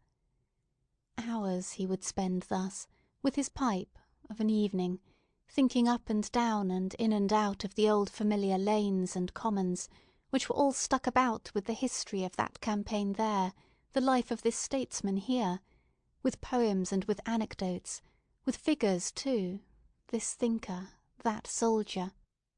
All very brisk and clear, but at length the lane, the field, the common, the fruitful nut-tree and the flowering hedge led him on to that further turn of the road where he dismounted always, tied his horse to a tree, and proceeded on foot alone. He reached the edge of the lawn and looked out on the bay beneath. It was his fate, his peculiarity, whether he wished it or not, to come out thus on a spit of land which the sea is slowly eating away, and there to stand, like a desolate sea-bird, alone. It was his power, his gift, suddenly to shed all superfluities, to shrink and diminish so that he looked barer and felt sparer, even physically, yet lost none of his intensity of mind, and so to stand on his little ledge facing the dark of human ignorance, how we know nothing, and the sea eats away the ground we stand on. That was his fate, his gift.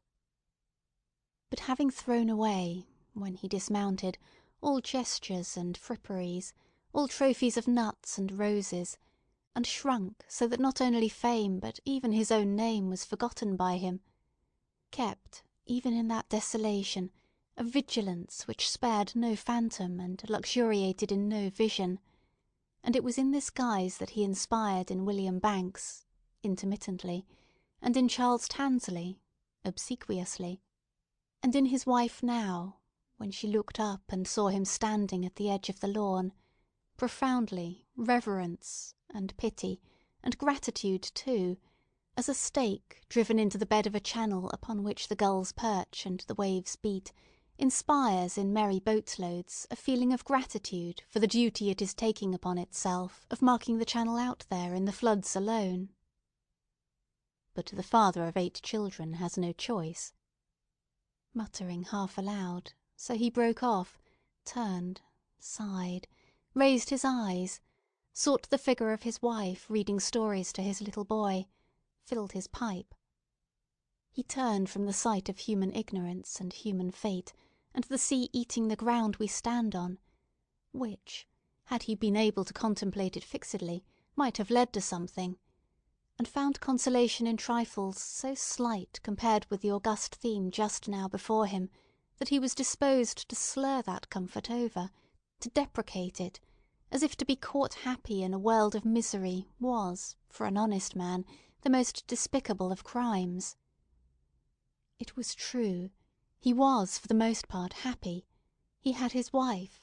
He had his children.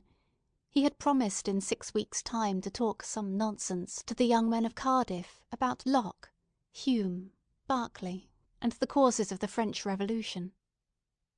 But this, and his pleasure in it, his glory in the phrases he made, in the ardour of youth, in his wife's beauty, in the tributes that reached him from Swansea, Cardiff, Exeter, Southampton, Kidderminster, Oxford, Cambridge, all had to be deprecated and concealed under the phrase "talking nonsense," because in effect he had not done the thing he might have done. It was a disguise.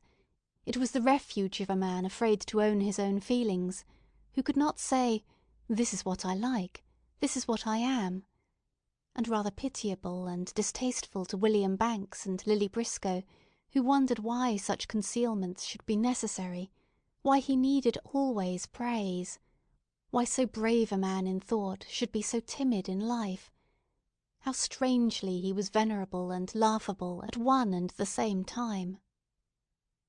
Teaching and preaching is beyond human power, Lily suspected. She was putting away her things. If you are exalted, you must somehow come a cropper.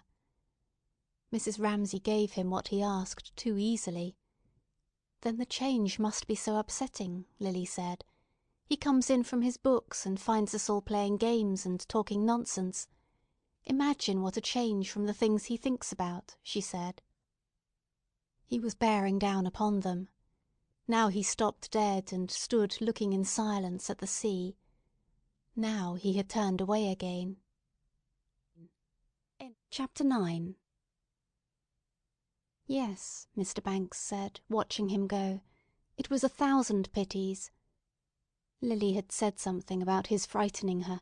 He changed from one mood to another so suddenly. Yes, said Mr. Banks, it was 1,000 pities that Ramsay could not behave a little more like other people. For he liked Lily Briscoe. He could discuss Ramsay with her quite openly. It was for that reason, he said, that the young don't read Carlyle.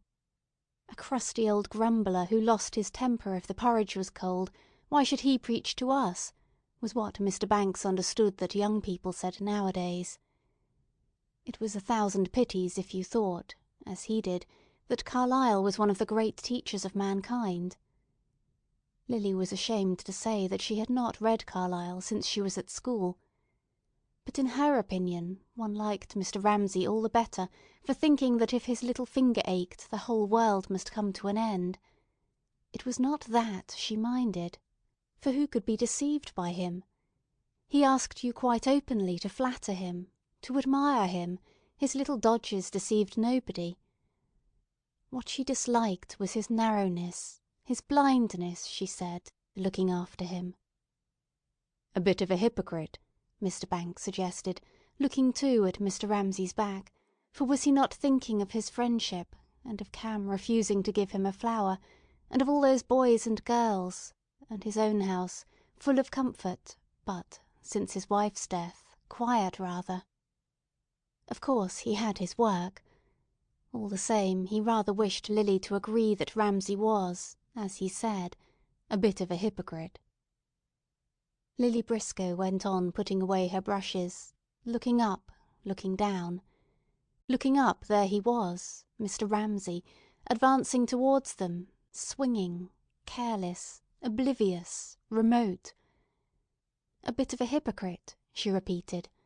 Oh no, the most sincere of men, the truest, here he was, the best.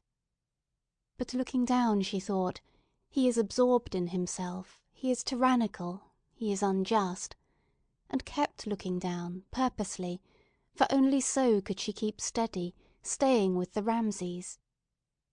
Directly one looked up and saw them, what she called being in love flooded them.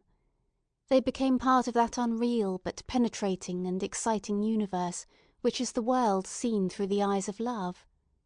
The sky stuck to them, the birds sang through them, and, what was even more exciting, she felt too, as she saw Mr. Ramsay bearing down and retreating, and Mrs. Ramsay sitting with James in the window, and the cloud moving and the tree bending, how life, from being made up of little separate incidents which one lived one by one, became curled and whole like a wave which bore one up and threw one down with it, there, with a dash on the beach. Mr. Banks expected her to answer, and she was about to say something criticising Mrs. Ramsay, how she was alarming too, in her way, high-handed, or words to that effect, when Mr. Banks made it entirely unnecessary for her to speak by his rapture. For such it was, considering his age, turned 60, and his cleanliness and his impersonality, and the white scientific coat which seemed to clothe him. For him to gaze as Lily saw him gazing at Mrs. Ramsay was a rapture, equivalent, Lily felt, to the loves of dozens of young men, and perhaps Mrs. Ramsay had never excited the loves of dozens of young men. It was love, she thought, pretending to move her canvas, distilled and filtered, love that never attempted to clutch its object, but, like the love which mathematicians bear their symbols, or poets their phrases, was meant to be spread over the world, and become part of the human gain. So it was indeed. The world by all means should have shared it, could Mr. Banks have said why that woman pleased him so, why the sight of her reading a fairy tale to her boy had upon him precisely the same effect as the solution of a scientific problem, so that he rested in contemplation of it, and felt, as he felt when he had proved something absolute about the digestive system of plants, that barbarity was tamed, the reign of chaos subdued. Such a rapture, for by what other name could one call it, made Lily Briscoe forget entirely what she had been about to say. It was nothing of importance, something about Mrs. Ramsay. It paled beside this rapture, this silent stare, for which she felt intense gratitude, for nothing so solaced her, eased her of the perplexity of life, and miraculously raised its burdens, as this sublime power, this heavenly gift, and one would no more disturb it, while it lasted, than break up the shaft of sunlight lying level across the floor. That people should love like this, that Mr. Banks should feel this for Mrs. Ramsay, she glanced at him, musing, was helpful, was exalting. She wiped one brush after another upon a piece of old rag, menially, on purpose. She took shelter from the reverence which covered all women. She felt herself praised. Let him gaze, she would steal a look at her picture. She could have wept. It was bad, it was bad, it was infinitely bad. She could have done it differently, of course. The colour could have been thinned and faded, the shapes etherealized. That was how Pansfort would have seen it. But then she did not see it like that. She saw the colour burning on a framework of steel, the light of a butterfly's wing lying upon the arches of a cathedral. Of all that only a few random marks scrawled upon the canvas remained.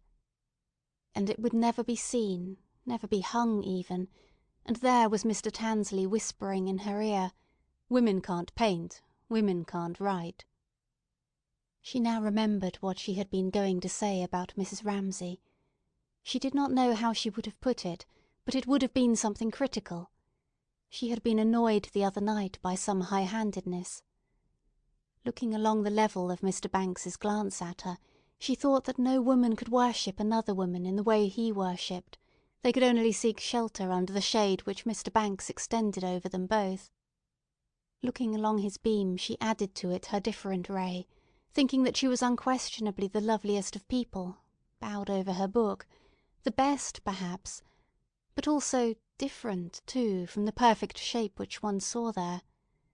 But why different, and how different, she asked herself, scraping her palette of all those mounds of blue and green, which seemed to her like clods with no life in them now, yet she vowed she would inspire them, force them to move, flow, do her bidding tomorrow. How did she differ? What was the spirit in her, the essential thing, by which, had you found a crumpled glove in the corner of a sofa, you would have known it from its twisted finger, hers indisputably? She was like a bird for speed, an arrow for directness. She was wilful, she was commanding. Of course, Lily reminded herself, I am thinking of her relations with women, and I am much younger, an insignificant person, living off the Brompton Road. She opened bedroom windows, she shut doors. So she tried to start the tune of Mrs. Ramsay in her head.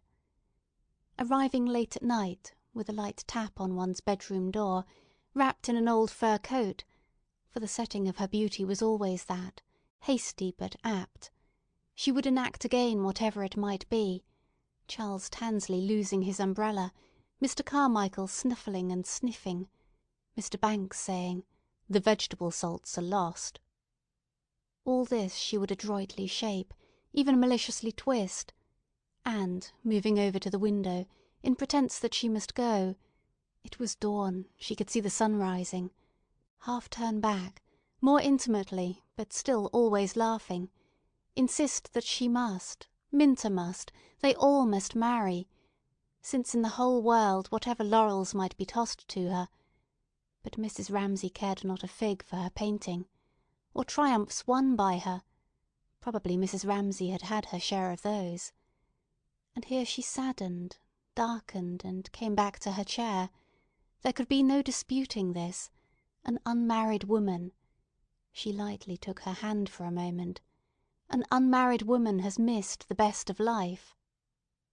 The house seemed full of children sleeping and Mrs. Ramsay listening, shaded lights and regular breathing.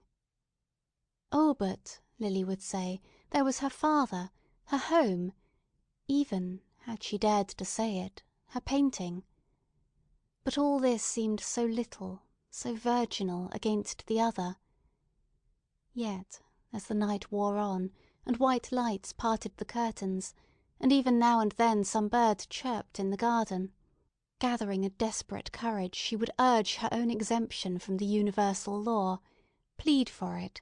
She liked to be alone, she liked to be herself, she was not made for that. And so have to meet a serious stare from eyes of unparalleled depth, and confront Mrs. Ramsay's simple certainty, and she was childlike now, that her dear Lily, her little Brisk, was a fool. Then she remembered she had laid her head on Mrs. Ramsay's lap, and laughed and laughed and laughed, laughed almost hysterically at the thought of Mrs. Ramsay presiding with immutable calm over destinies which she completely failed to understand. There she sat, simple, serious. She had recovered her sense of her now, this was the glove's twisted finger. But into what sanctuary had one penetrated? Lily Briscoe had looked up at last, and there was Mrs. Ramsay, unwitting entirely what had caused her laughter, still presiding, but now with every trace of wilfulness abolished, and, in its stead, something clear as the space which the clouds at last uncover, the little space of sky which sleeps beside the moon. Was it wisdom? Was it knowledge? Was it, once more, the deceptiveness of beauty, so that all one's perceptions, half-way to truth, were tangled in a golden mesh?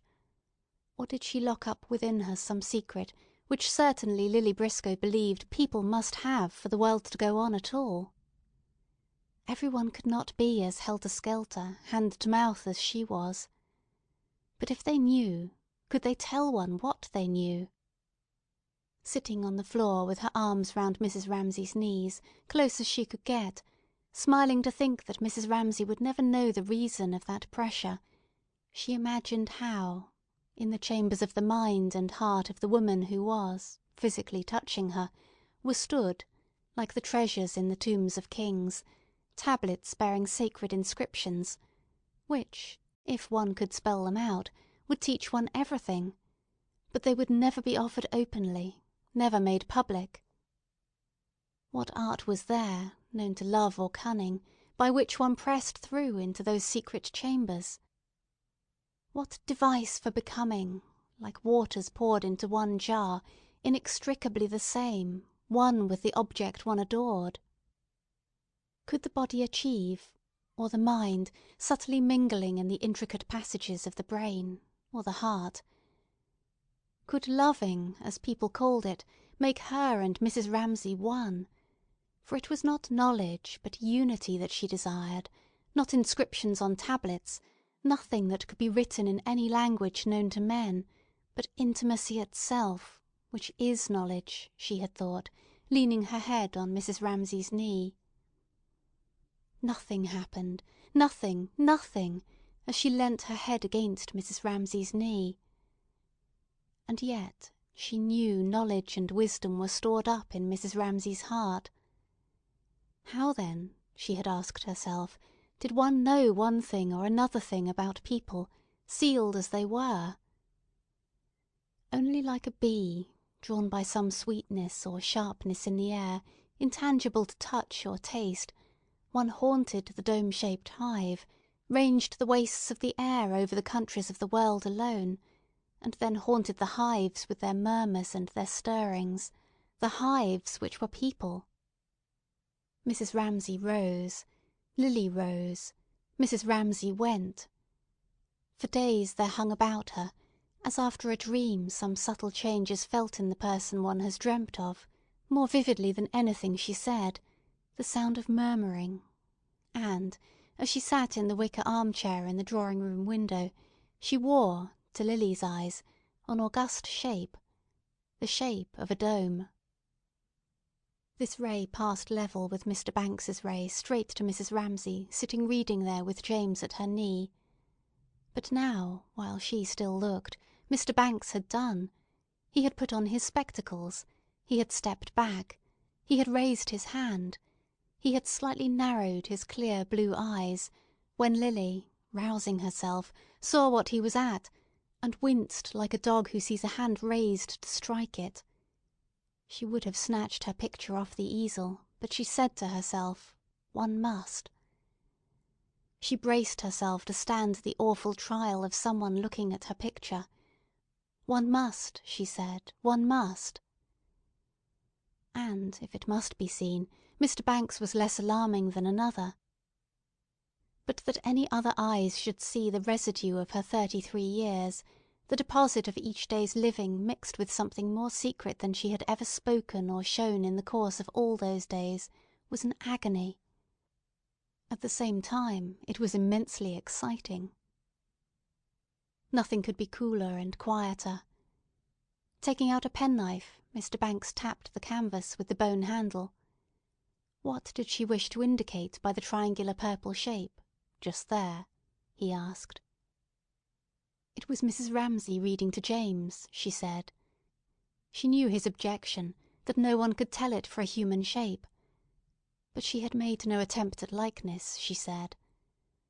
For what reason had she introduced them, then? He asked. Why, indeed, except that, if there, in that corner, it was bright, here, in this, she felt the need of darkness. Simple, obvious, commonplace as it was, Mr. Banks was interested. Mother and child, then, objects of universal veneration, and in this case the mother was famous for her beauty, might be reduced, he pondered, to a purple shadow without irreverence. But the picture was not of them, she said, or not in his sense. There were other senses too in which one might reverence them. By a shadow here and a light there, for instance. Her tribute took that form, if, as she vaguely supposed, a picture must be a tribute. A mother and child might be reduced to a shadow without irreverence. A light here required a shadow there. He considered. He was interested. He took it scientifically in complete good faith. The truth was that all his prejudices were on the other side, he explained. The largest picture in his dining room, which painters had praised and valued at a higher price than he had given for it, was of the cherry trees in blossom on the banks of the Kennet. He had spent his honeymoon on the banks of the Kennet, he said. Lily must come and see that picture, he said. But now he turned, with his glasses raised, to the scientific examination of her canvas. The question being one of the relations of masses, of lights and shadows, which, to be honest, he had never considered before, he would like to have it explained. What, then, did she wish to make of it? And he indicated the scene before them. She looked. She could not show him what she wished to make of it, could not see it even herself, without a brush in her hand. She took up once more her old painting position with the dim eyes and the absent-minded manner, subduing all her impressions as a woman to something much more general, becoming once more under the power of that vision which she had seen clearly once, and must now grope for among hedges and houses and mothers and children, her picture. It was a question, she remembered, how to connect this mass on the right hand with that on the left. She might do it by bringing the line of the branch across so, or break the vacancy in the foreground by an object, James perhaps, so. But the danger was that by doing that the unity of the whole might be broken. She stopped. She did not want to bore him. She took the canvas lightly off the easel. But it had been seen. It had been taken from her. This man had shared with her something profoundly intimate. And, thanking Mr. Ramsay for it, and Mrs. Ramsay for it, and the hour and the place, crediting the world with a power which she had not suspected, that one could walk away down that long gallery, not alone any more, but arm in arm with somebody, the strangest feeling in the world, and the most exhilarating. She nicked the catch of her paint-box too, more firmly than was necessary, and the nick seemed to surround in a circle for ever the paint-box, the lawn, Mr. Banks, and that wild villain, Cam, dashing past. Chapter 10. For Cam grazed the easel by an inch. She would not stop for Mr. Banks and Lily Briscoe, though Mr. Banks, who would have liked a daughter of his own, held out his hand. She would not stop for her father, whom she grazed also by an inch, nor for her mother, who called, "Cam, I want you a moment," as she dashed past. She was off like a bird, bullet, or arrow, impelled by what desire, shot by whom, at what directed, who could say? What? Mrs. Ramsay pondered, watching her.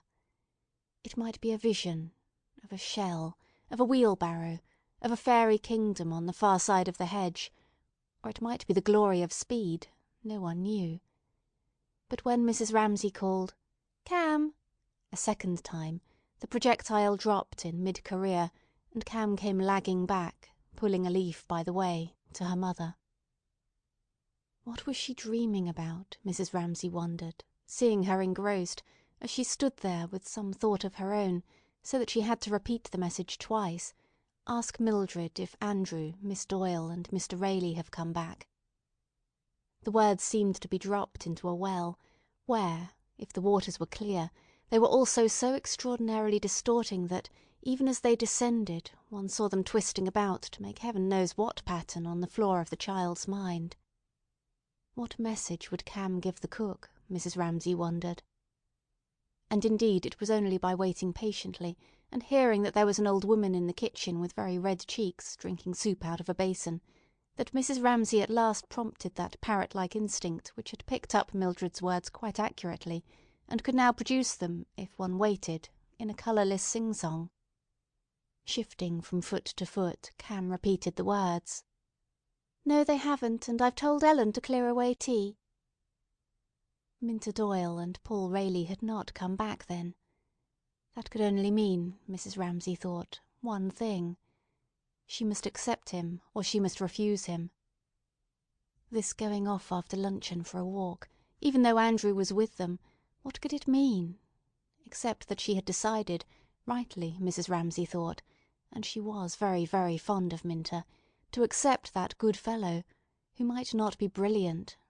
But then, thought Mrs. Ramsay, realizing that James was tugging at her, to make her go on reading aloud The Fisherman and His Wife, she did in her own heart infinitely prefer boobies to clever men who wrote dissertations. Charles Tansley, for instance. Anyhow, it must have happened, one way or the other, by now. But she read. Next morning the wife awoke first, and it was just daybreak, and from her bed she saw the beautiful country lying before her. Her husband was still stretching himself. But how could Minta say now that she would not have him? Not if she agreed to spend whole afternoons traipsing about the country alone, for Andrew would be off after his crabs. But possibly Nancy was with them. She tried to recall the sight of them standing at the hall door after lunch. There they stood, looking at the sky, wondering about the weather, and she had said, thinking partly to cover their shyness, partly to encourage them to be off, for her sympathies were with Paul, "There isn't a cloud anywhere within miles." At which she could feel little Charles Tansley, who had followed them out, snigger. But she did it on purpose. Whether Nancy was there or not, she could not be certain, looking from one to the other in her mind's eye. She read on. "Our wife," said the man, "why should we be king? I do not want to be king." "Well," said the wife, "if you won't be king, I will. Go to the Flounder, for I will be king." "Come in or go out, Cam," she said, knowing that Cam was attracted only by the word flounder, and that in a moment she would fidget and fight with James as usual. Cam shot off. Mrs. Ramsay went on reading, relieved, for she and James shared the same tastes, and were comfortable together. "And when he came to the sea, it was quite dark grey, and the water heaved up from below and smelt putrid. Then he went and stood by it, and said, 'Flounder, flounder in the sea, come I pray thee here to me, for my wife, good Ilsebil, wills not as I'd have her will.'" "Well, what does she want then?" said the flounder. And where were they now, Mrs. Ramsay wondered, reading and thinking quite easily both at the same time? For the story of the fisherman and his wife was like the bass gently accompanying a tune, which now and then ran up unexpectedly into the melody. And when should she be told? If nothing happened, she would have to speak seriously to Minta, for she could not go traipsing about all over the country, even if Nancy were with them. She tried again, unsuccessfully, to visualize their backs going down the path, and to count them. She was responsible to Minta's parents, the owl and the poker. Her nicknames for them shot into her mind as she read. The owl and the poker, yes, they would be annoyed if they heard, and they were certain to hear, that Minta, staying with the Ramsays, had been seen, etc., etc., etc. "He wore a wig in the House of Commons, and she ably assisted him at the head of the stairs," she repeated, fishing them up out of her mind by a phrase which, coming back from some party, she had made to amuse her husband. Dear, dear, Mrs. Ramsay said to herself, how did they produce this incongruous daughter, this tomboy Minta with a hole in her stocking? How did she exist in that portentous atmosphere where the maid was always removing in a dustpan the sand that the parrot had scattered, and conversation was almost entirely reduced to the exploits, interesting perhaps but limited after all, of that bird? Naturally one had asked her to lunch, tea, dinner, finally to stay with them up at Finley, which had resulted in some friction with the owl, her mother, and more calling, and more conversation, and more sand, and really, at the end of it, she had told enough lies about parrots to last her a lifetime, so she had said to her husband that night, coming back from the party. However, Minta came. Yes, she came, Mrs. Ramsay thought, suspecting some thorn in the tangle of this thought, and disengaging it found it to be this. A woman had once accused her of robbing her of her daughter's affections. Something Mrs. Doyle had said made her remember that charge again. Wishing to dominate, wishing to interfere, making people do what she wished, that was the charge against her, and she thought it most unjust. How could she help being like that to look at? No one could accuse her of taking pains to impress. She was often ashamed of her own shabbiness. Nor was she domineering, nor was she tyrannical. It was more true about hospitals and drains and the dairy. About things like that she did feel passionately, and would, if she had the chance, have liked to take people by the scruff of their necks and make them see. No hospital on the whole island! It was a disgrace. Milk delivered at your door in London positively brown with dirt. It should be made illegal. A model dairy and a hospital up here, those two things she would have liked to do herself. But how? With all these children? When they were older, then perhaps she would have time, when they were all at school. Oh, but she never wanted James to grow a day older, or Cam either. These two she would have liked to keep forever just as they were, demons of wickedness, angels of delight, never to see them grow up into long-legged monsters. Nothing made up for the loss. When she read just now to James, and there were numbers of soldiers with kettle-drums and trumpets, and his eyes darkened, she thought, why should they grow up and lose all that? He was the most gifted, the most sensitive of her children. But all, she thought, were full of promise. Prue, a perfect angel with the others, and sometimes now, at night especially, she took one's breath away with her beauty. Andrew, even her husband admitted that his gift for mathematics was extraordinary. And Nancy and Roger, they were both wild creatures now, scampering about over the country all day long. As for Rose, her mouth was too big, but she had a wonderful gift with her hands. If they had charades, Rose made the dresses, made everything, liked best arranging tables, flowers, anything. She did not like it that Jasper should shoot birds, but it was only a stage. They all went through stages. Why, she asked, pressing her chin on James's head, should they grow up so fast? Why should they go to school? She would have liked always to have had a baby. She was happiest carrying one in her arms. Then people might say she was tyrannical, domineering, masterful, if they chose. She did not mind. And, touching his hair with her lips, she thought, he will never be so happy again. But stopped herself, remembering how it angered her husband that she should say that. Still, it was true. They were happier now than they would ever be again. A tenpenny tea set made Cam happy for days. She heard them stamping and crowing on the floor above her head the moment they awoke. They came bustling along the passage. Then the door sprang open, and in they came, fresh as roses, staring, wide awake, as if this coming into the dining-room after breakfast, which they did every day of their lives, was a positive event to them, and so on, with one thing after another, all day long, until she went up to say good-night to them, and found them netted in their cots like birds among cherries and raspberries, still making up stories about some little bit of rubbish, something they had heard, something they had picked up in the garden. They all had their little treasures. And so she went down and said to her husband, why must they grow up and lose it all? Never will they be so happy again. And he was angry. Why take such a gloomy view of life, he said. It is not sensible. For it was odd, and she believed it to be true, that with all his gloom and desperation he was happier, more hopeful on the whole than she was. Less exposed to human worries, perhaps that was it. He always had his work to fall back on. Not that she herself was pessimistic, as he accused her of being. Only she thought life, and a little strip of time presented itself to her eyes, her 50 years. There it was before her, life. Life, she thought. But she did not finish her thought.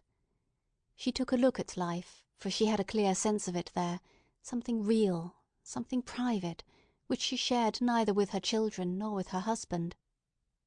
A sort of transaction went on between them, in which she was on one side and life was on another, and she was always trying to get the better of it, as it was of her, and sometimes they parleyed, when she sat there alone.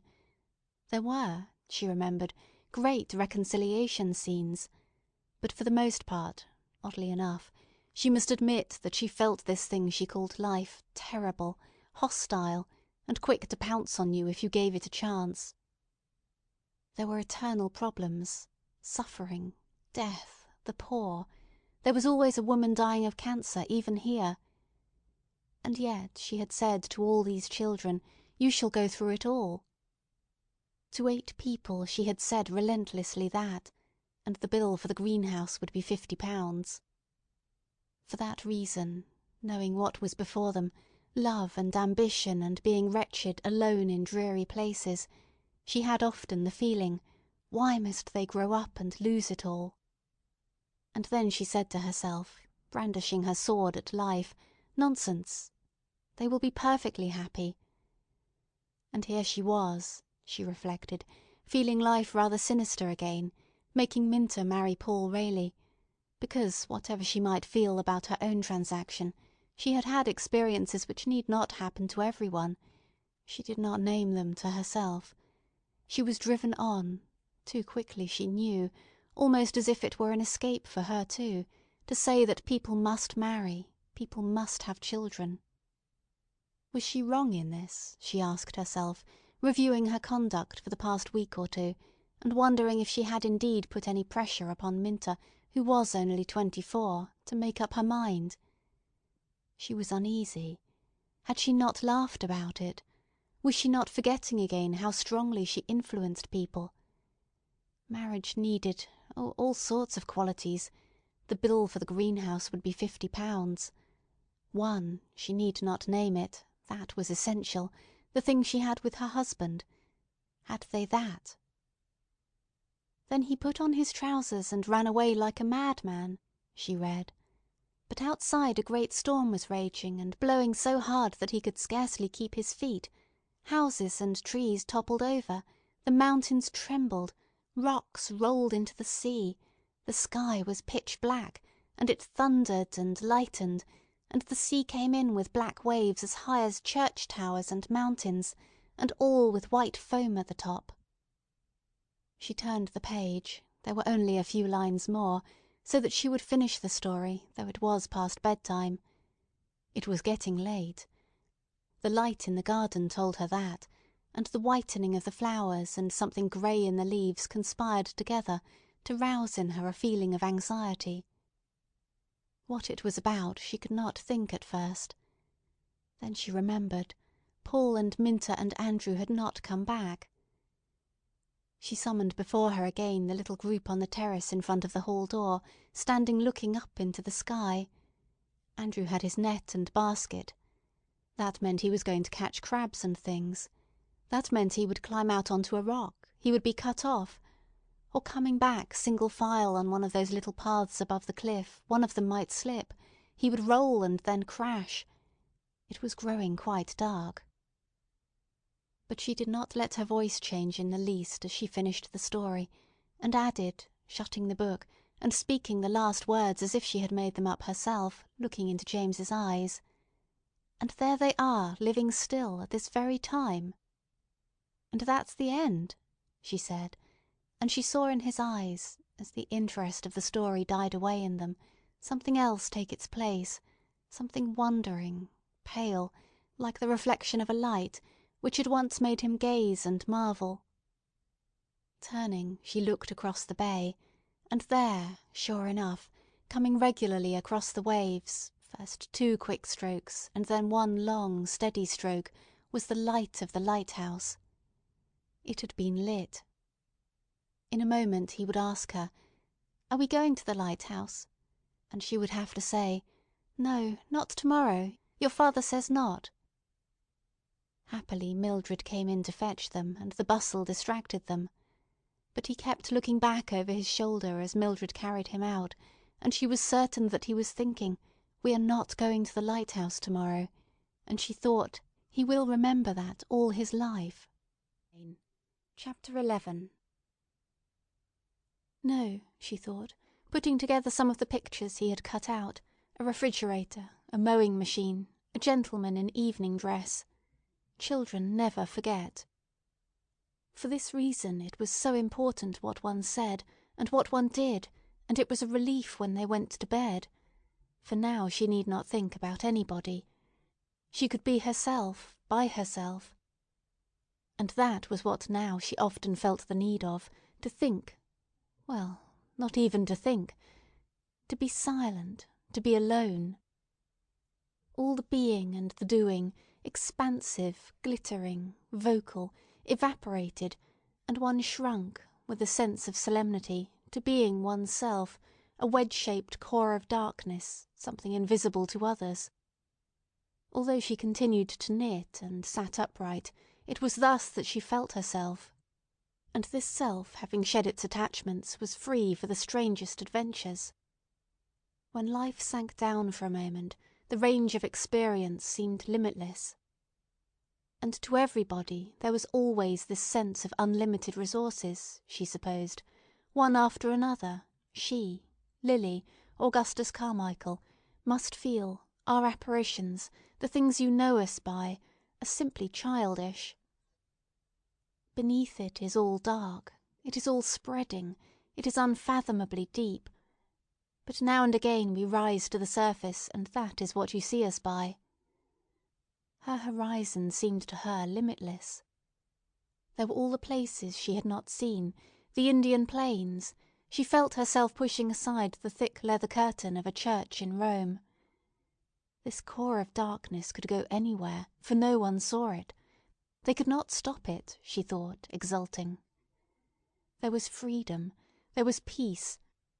There was, most welcome of all, a summoning together, a resting on a platform of stability. Not as one's self did one find rest ever, in her experience. She accomplished here something dexterous with her needles, but as a wedge of darkness.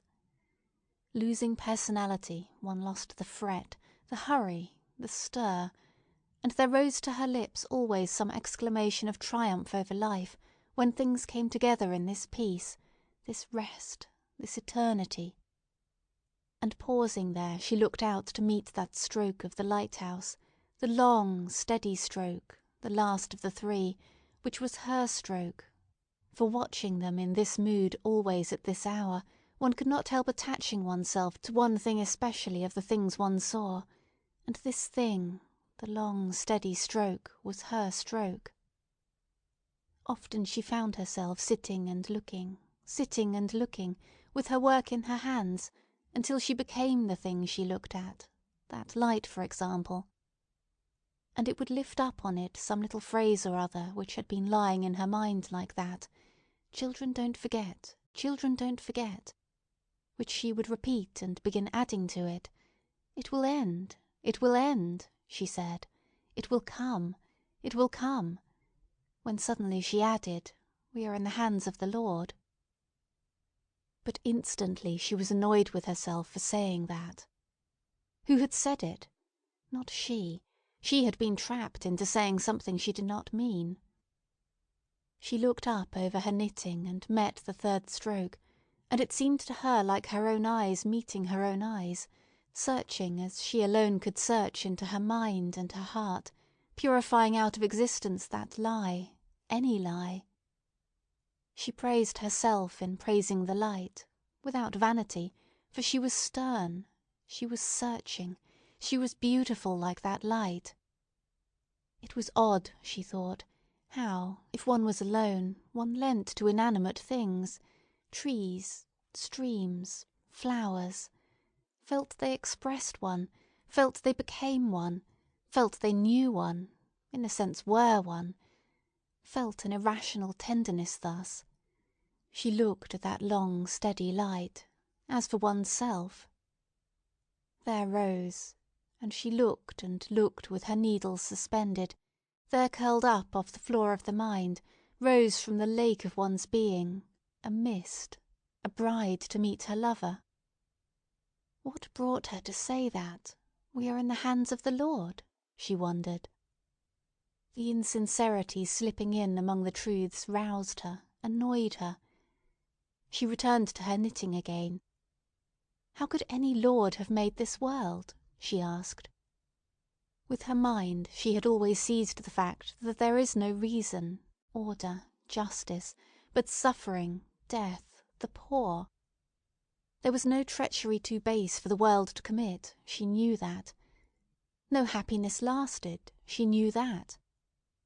She knitted with firm composure, slightly pursing her lips, and, without being aware of it, so stiffened and composed the lines of her face in a habit of sternness, that when her husband passed, though he was chuckling at the thought that Hume, the philosopher, grown enormously fat, had stuck in a bog, he could not help noting, as he passed, the sternness at the heart of her beauty. It saddened him, and her remoteness pained him, and he felt, as he passed, that he could not protect her, and, when he reached the hedge, he was sad. He could do nothing to help her. He must stand by and watch her. Indeed, the infernal truth was, he made things worse for her.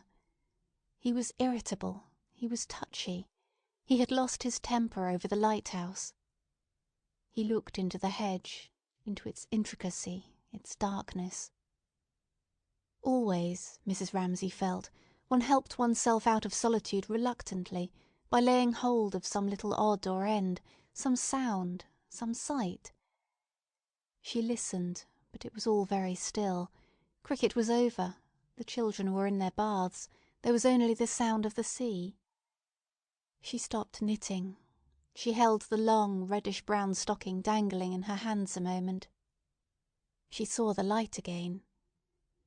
With some irony in her interrogation, for when one woke at all one's relations changed, she looked at the steady light, the pitiless, the remorseless, which was so much her, yet so little her, which had her at its beck and call. She woke in the night and saw it bent across their bed, stroking the floor. But for all that, she thought, watching it with fascination, hypnotized, as if it were stroking with its silver fingers some sealed vessel in her brain, whose bursting would flood her with delight, she had known happiness, exquisite happiness, intense happiness, and it silvered the rough waves a little more brightly, as daylight faded, and the blue went out of the sea, and it rolled in waves of pure lemon, which curved and swelled and broke upon the beach, and the ecstasy burst in her eyes, and waves of pure delight raced over the floor of her mind, and she felt, it is enough, it is enough.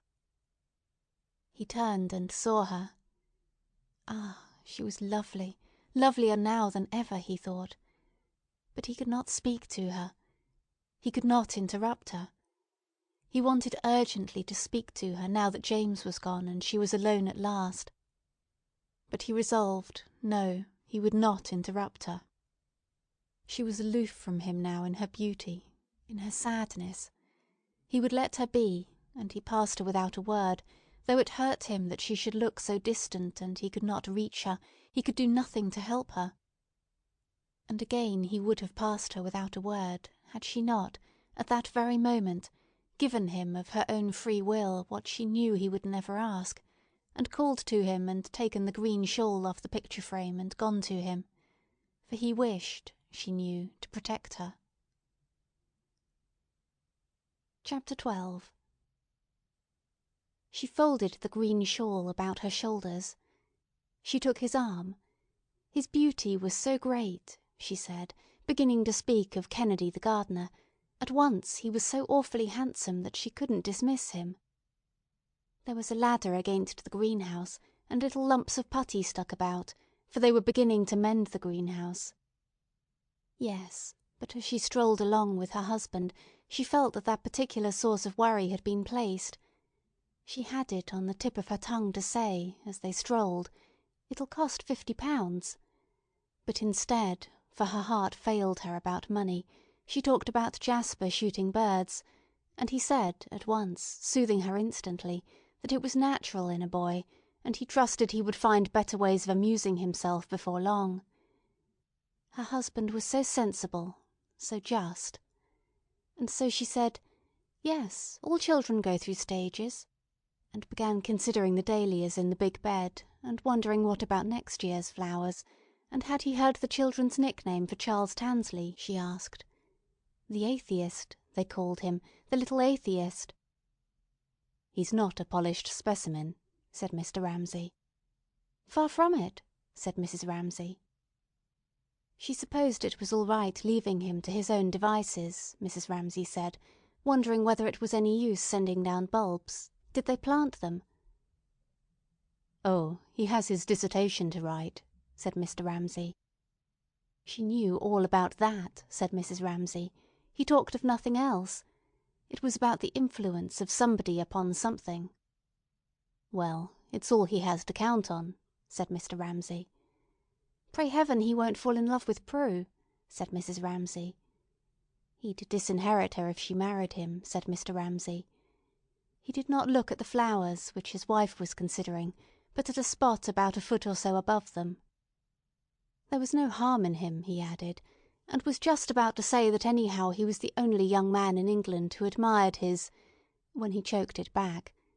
He would not bother her again about his books. These flowers seemed creditable, Mr. Ramsay said, lowering his gaze and noticing something red, something brown. Yes, but then these she had put in with her own hands, said Mrs. Ramsay. The question was, what happened if she sent bulbs down? Did Kennedy plant them? It was his incurable laziness, she added, moving on. If she stood over him all day long with a spade in her hand, he did sometimes do a stroke of work. So they strolled along towards the red-hot pokers.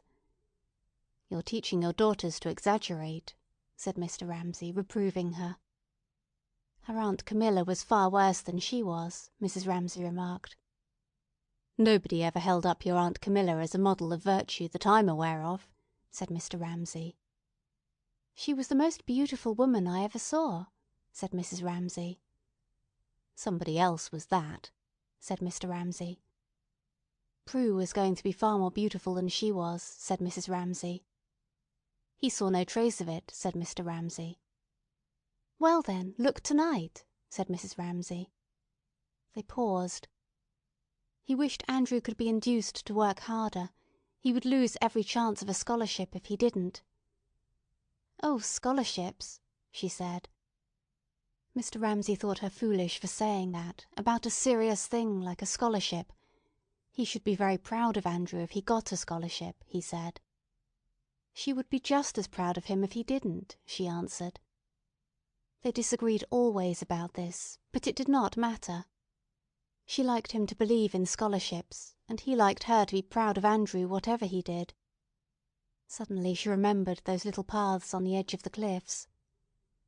Wasn't it late? She asked. They hadn't come home yet. He flicked his watch carelessly open, but it was only just past 7. He held his watch open for a moment, deciding that he would tell her what he had felt on the terrace. To begin with, it was not reasonable to be so nervous. Andrew could look after himself. Then he wanted to tell her that when he was walking on the terrace just now, here he became uncomfortable, as if he were breaking into that solitude, that aloofness, that remoteness of hers. But she pressed him. What had he wanted to tell her, she asked, thinking it was about going to the Lighthouse, that he was sorry he had said, "Damn you." But no, he did not like to see her look so sad, he said. Only wool-gathering, she protested, flushing a little. They both felt uncomfortable, as if they did not know whether to go on or go back. She had been reading fairy tales to James, she said. No, they could not share that. They could not say that. They had reached the gap between the two clumps of red-hot pokers, and there was the lighthouse again, but she would not let herself look at it. Had she known that he was looking at her, she thought, she would not have let herself sit there thinking. She disliked anything that reminded her that she had been seen sitting thinking. so she looked over her shoulder at the town. The lights were rippling and running as if they were drops of silver water held firm in a wind. And all the poverty, all the suffering had turned to that, Mrs. Ramsay thought. The lights of the town, and of the harbour, and of the boats seemed like a phantom net floating there to mark something which had sunk. Well, if he could not share her thoughts, Mr. Ramsay said to himself, he would be off then, on his own. He wanted to go on thinking, telling himself the story how Hume was stuck in a bog. He wanted to laugh. But first it was nonsense to be anxious about Andrew. When he was Andrew's age, he used to walk about the country all day long, with nothing but a biscuit in his pocket, and nobody bothered about him or thought that he had fallen over a cliff. He said aloud he thought he would be off for a day's walk, if the weather held. He had had about enough of Banks and of Carmichael. He would like a little solitude. Yes, she said. It annoyed him that she did not protest. She knew that he would never do it. He was too old now to walk all day long with a biscuit in his pocket. She worried about the boys, but not about him. Years ago, before he had married, he thought, looking across the bay, as they stood between the clumps of red-hot pokers, he had walked all day. He had made a meal off bread and cheese in a public house. He had worked 10 hours at a stretch. An old woman just popped her head in now and again and saw to the fire. That was the country he liked best, over there, those sandhills dwindling away into darkness. One could walk all day without meeting a soul. There was not a house scarcely, not a single village for miles on end. One could worry things out alone. There were little sandy beaches where no one had been since the beginning of time. The seals sat up and looked at you. It sometimes seemed to him that in a little house out there, alone— He broke off, sighing. He had no right. The father of 8 children, he reminded himself. And he would have been a beast and a cur to wish a single thing altered. Andrew would be a better man than he had been. Prue would be a beauty, her mother said. They would stem the flood a bit. That was a good bit of work on the whole, his 8 children. They showed he did not damn the poor little universe entirely, for, on an evening like this, he thought, looking at the land dwindling away, the little island seemed pathetically small, half swallowed up in the sea. Poor little place, he murmured with a sigh. She heard him. He said the most melancholy things, but she noticed that directly he had said them, he always seemed more cheerful than usual. All this phrase-making was a game, she thought, for if she had said half what he said, she would have blown her brains out by now. It annoyed her, this phrase-making, and she said to him, in a matter-of-fact way, that it was a perfectly lovely evening. And what was he groaning about, she asked, half laughing, half complaining, for she guessed what he was thinking. He would have written better books if he had not married. He was not complaining, he said. She knew that he did not complain. She knew that he had nothing whatever to complain of. And he seized her hand and raised it to his lips and kissed it with an intensity that brought the tears to her eyes, and quickly he dropped it. They turned away from the view and began to walk up the path where the silver-green spear-like plants grew, arm in arm. His arm was almost like a young man's arm, Mrs. Ramsay thought, thin and hard, and she thought with delight how strong he still was, though he was over 60, and how untamed and optimistic, and how strange it was that being convinced, as he was, of all sorts of horrors, seemed not to depress him, but to cheer him. Was it not odd, she reflected?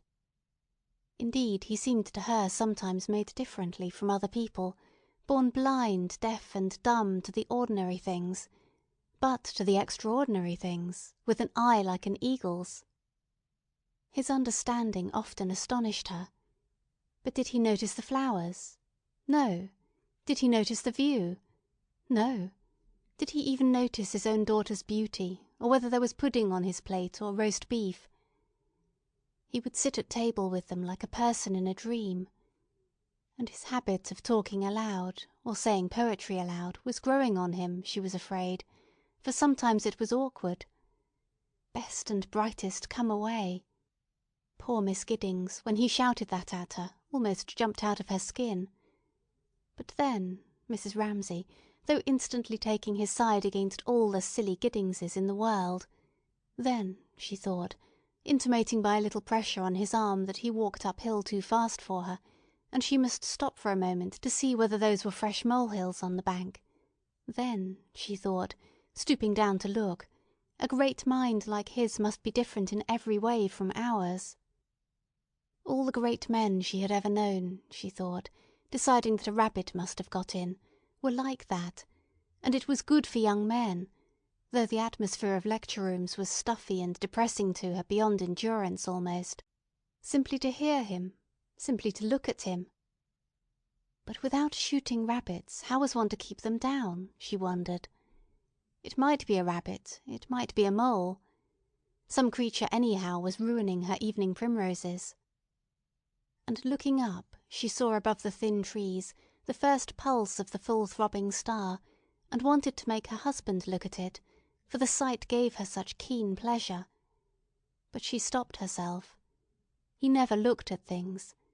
If he did, all he would say would be, "Poor little world," with one of his sighs. At that moment he said, "Very fine," to please her, and pretended to admire the flowers. But she knew quite well that he did not admire them, or even realize that they were there. It was only to please her. Ah, but was that not Lily Briscoe strolling along with William Banks? She focused her short-sighted eyes upon the backs of a retreating couple. Yes, indeed it was. Did that not mean that they would marry? Yes, it must. What an admirable idea! They must marry. Chapter 13. He had been to Amsterdam, Mr. Banks was saying, as he strolled across the lawn with Lily Briscoe. He had seen the Rembrandts. He had been to Madrid. Unfortunately, it was Good Friday, and the Prado was shut. He had been to Rome. Had Miss Briscoe never been to Rome? Oh, she should.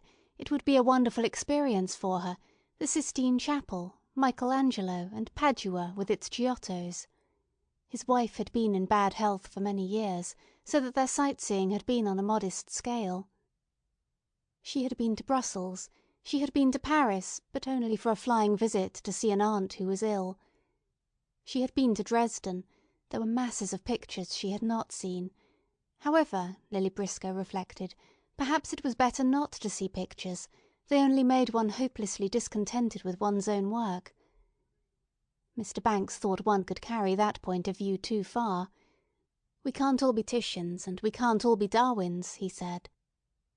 At the same time he doubted whether you could have your Darwin and your Titian if it weren't for humble people like ourselves. Lily would have liked to pay him a compliment. "You're not humble, Mr. Banks," she would have liked to have said. But he did not want compliments. Most men do, she thought. And she was a little ashamed of her impulse, and said nothing, while he remarked that perhaps what he was saying did not apply to pictures. Anyhow, said Lily, tossing off her little insincerity, she would always go on painting, because it interested her. Yes, said Mr. Banks, he was sure she would. And, as they reached the end of the lawn, he was asking her whether she had difficulty in finding subjects in London, when they turned and saw the Ramsays. So that is marriage, Lily thought, a man and a woman looking at a girl throwing a ball. That is what Mrs. Ramsay tried to tell me the other night, she thought. For she was wearing a green shawl, and they were standing close together, watching Prue and Jasper throwing catches. And suddenly the meaning which, for no reason at all, as perhaps they are stepping out of the tube or ringing a doorbell, descends on people, making them symbolical, making them representative, came upon them, and made them in the dusk standing, looking, the symbols of marriage, husband and wife. Then, after an instant, the symbolical outline which transcended the real figures sank down again, and they became, as they met them, Mr. and Mrs. Ramsay watching the children throwing catches. But still for a moment, though Mrs. Ramsay greeted them with her usual smile, "Oh, she's thinking we're going to get married," Lily thought, and said, "I have triumphed tonight," meaning that for once Mr. Banks had agreed to dine with them, and not run off to his own lodging where his man cooked vegetables properly. Still, for one moment, there was a sense of things having been blown apart, of space, of irresponsibility as the ball soared high, and they followed it, and lost it, and saw the one star and the draped branches. In the failing light they all looked sharp-edged and ethereal, and divided by great distances. Then, darting backwards over the vast space, for it seemed as if solidity had vanished altogether, Prue ran full tilt into them, and caught the ball brilliantly high up in her left hand, and her mother said, "Haven't they come back yet?" Whereupon the spell was broken. Mr. Ramsay felt free now to laugh out loud at the thought that Hume had stuck in a bog, and an old woman rescued him on condition he said the Lord's Prayer, and chuckling to himself he strolled off to his study. Mrs. Ramsay, bringing Prue back into throwing catches again, from which she had escaped, asked, "Did Nancy go with them?" Chapter 14. Certainly Nancy had gone with them, since Minta Doyle had asked it with her dumb look, holding out her hand, as Nancy made off, after lunch, to her attic, to escape the horror of family life. She supposed she must go, then. She did not want to go. She did not want to be drawn into it all.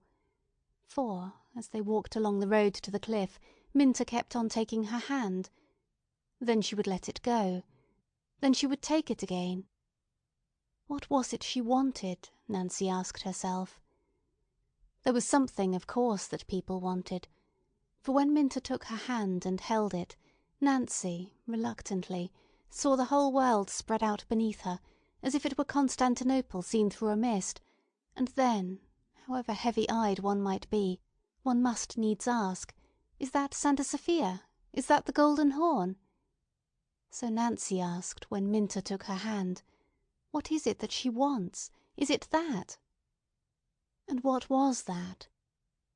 Here and there emerged from the mist, as Nancy looked down upon life spread beneath her, a pinnacle, a dome, prominent things without names. But when Minta dropped her hand, as she did when they ran down the hillside, all that, the dome, the pinnacle, whatever it was that had protruded through the mist, sank down into it and disappeared. Minta, Andrew observed, was rather a good walker.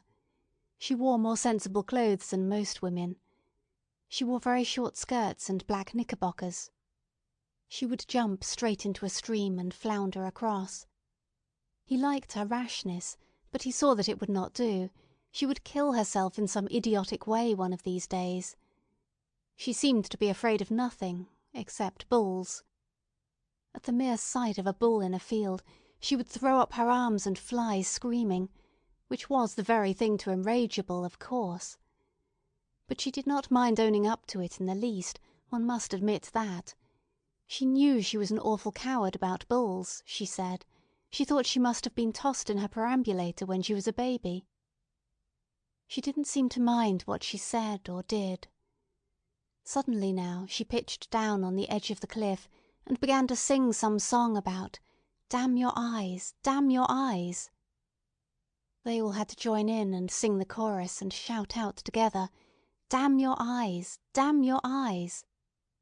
But it would be fatal to let the tide come in and cover up all the good hunting grounds before they got onto the beach. Fatal, Paul agreed, springing up, and as they went slithering down, he kept quoting the guide-book about these islands being justly celebrated for their park-like prospects and the extent and variety of their marine curiosities. But it would not do altogether, this shouting and damning your eyes, Andrew felt, picking his way down the cliff, this clapping him on the back and calling him "old fellow," and all that.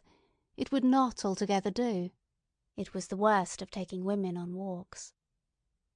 Once on the beach they separated, he going out onto the Pope's Nose, taking his shoes off and rolling his socks in them, and letting that couple look after themselves, Nancy waded out to her own rocks and searched her own pools, and let that couple look after themselves. She crouched low down and touched the smooth rubber-like sea anemones who were stuck like lumps of jelly to the side of the rock. Brooding, she changed the pool into the sea, and made the minnows into sharks and whales, and cast vast clouds over this tiny world by holding her hand against the sun, and so brought darkness and desolation, like God himself, to millions of ignorant and innocent creatures, and then took her hand away suddenly and let the sun stream down. Out on the pale criss-crossed sand, high-stepping, fringed, gauntleted, stalked some fantastic leviathan—she was still enlarging the pool—and slipped into the vast fissures of the mountain-side. And then, letting her eyes slide imperceptibly above the pool, and rest on that wavering line of sea and sky, on the tree trunks which the smoke of steamers made waver on the horizon, she became with all that power sweeping savagely in and inevitably withdrawing, hypnotized, and the two senses of that vastness and this tininess—the pool had diminished again—flowering within it, made her feel that she was bound hand and foot, and unable to move by the intensity of feelings which reduced her own body, her own life, and the lives of all the people in the world, for ever, to nothingness. So, listening to the waves, crouching over the pool, she brooded. And Andrew shouted that the sea was coming in, so she leapt splashing through the shallow waves onto the shore, and ran up the beach, and was carried by her own impetuosity and her desire for rapid movement right behind a rock, and there, oh heavens, in each other's arms, were Paul and Minta kissing, probably. She was outraged, indignant. She and Andrew put on their shoes and stockings in dead silence, without saying a thing about it. Indeed, they were rather sharp with each other. She might have called him when she saw the crayfish or whatever it was, Andrew grumbled. However, they both felt, it's not our fault. They had not wanted this horrid nuisance to happen. All the same, it irritated Andrew that Nancy should be a woman, and Nancy that Andrew should be a man, and they tied their shoes very neatly and drew the bows rather tight. It was not until they had climbed right up onto the top of the cliff again that Minta cried out that she had lost her grandmother's brooch, the sole ornament she possessed, a weeping willow. It was, they must remember it, set in pearls. They must have seen it, she said, with the tears running down her cheeks, the brooch which her grandmother had fastened her cap with till the last day of her life. Now she had lost it. She would rather have lost anything than that. She would go back and look for it. They all went back. They poked and peered and looked. They kept their heads very low and said things shortly and gruffly. Paul Rayleigh searched like a madman all about the rock where they had been sitting.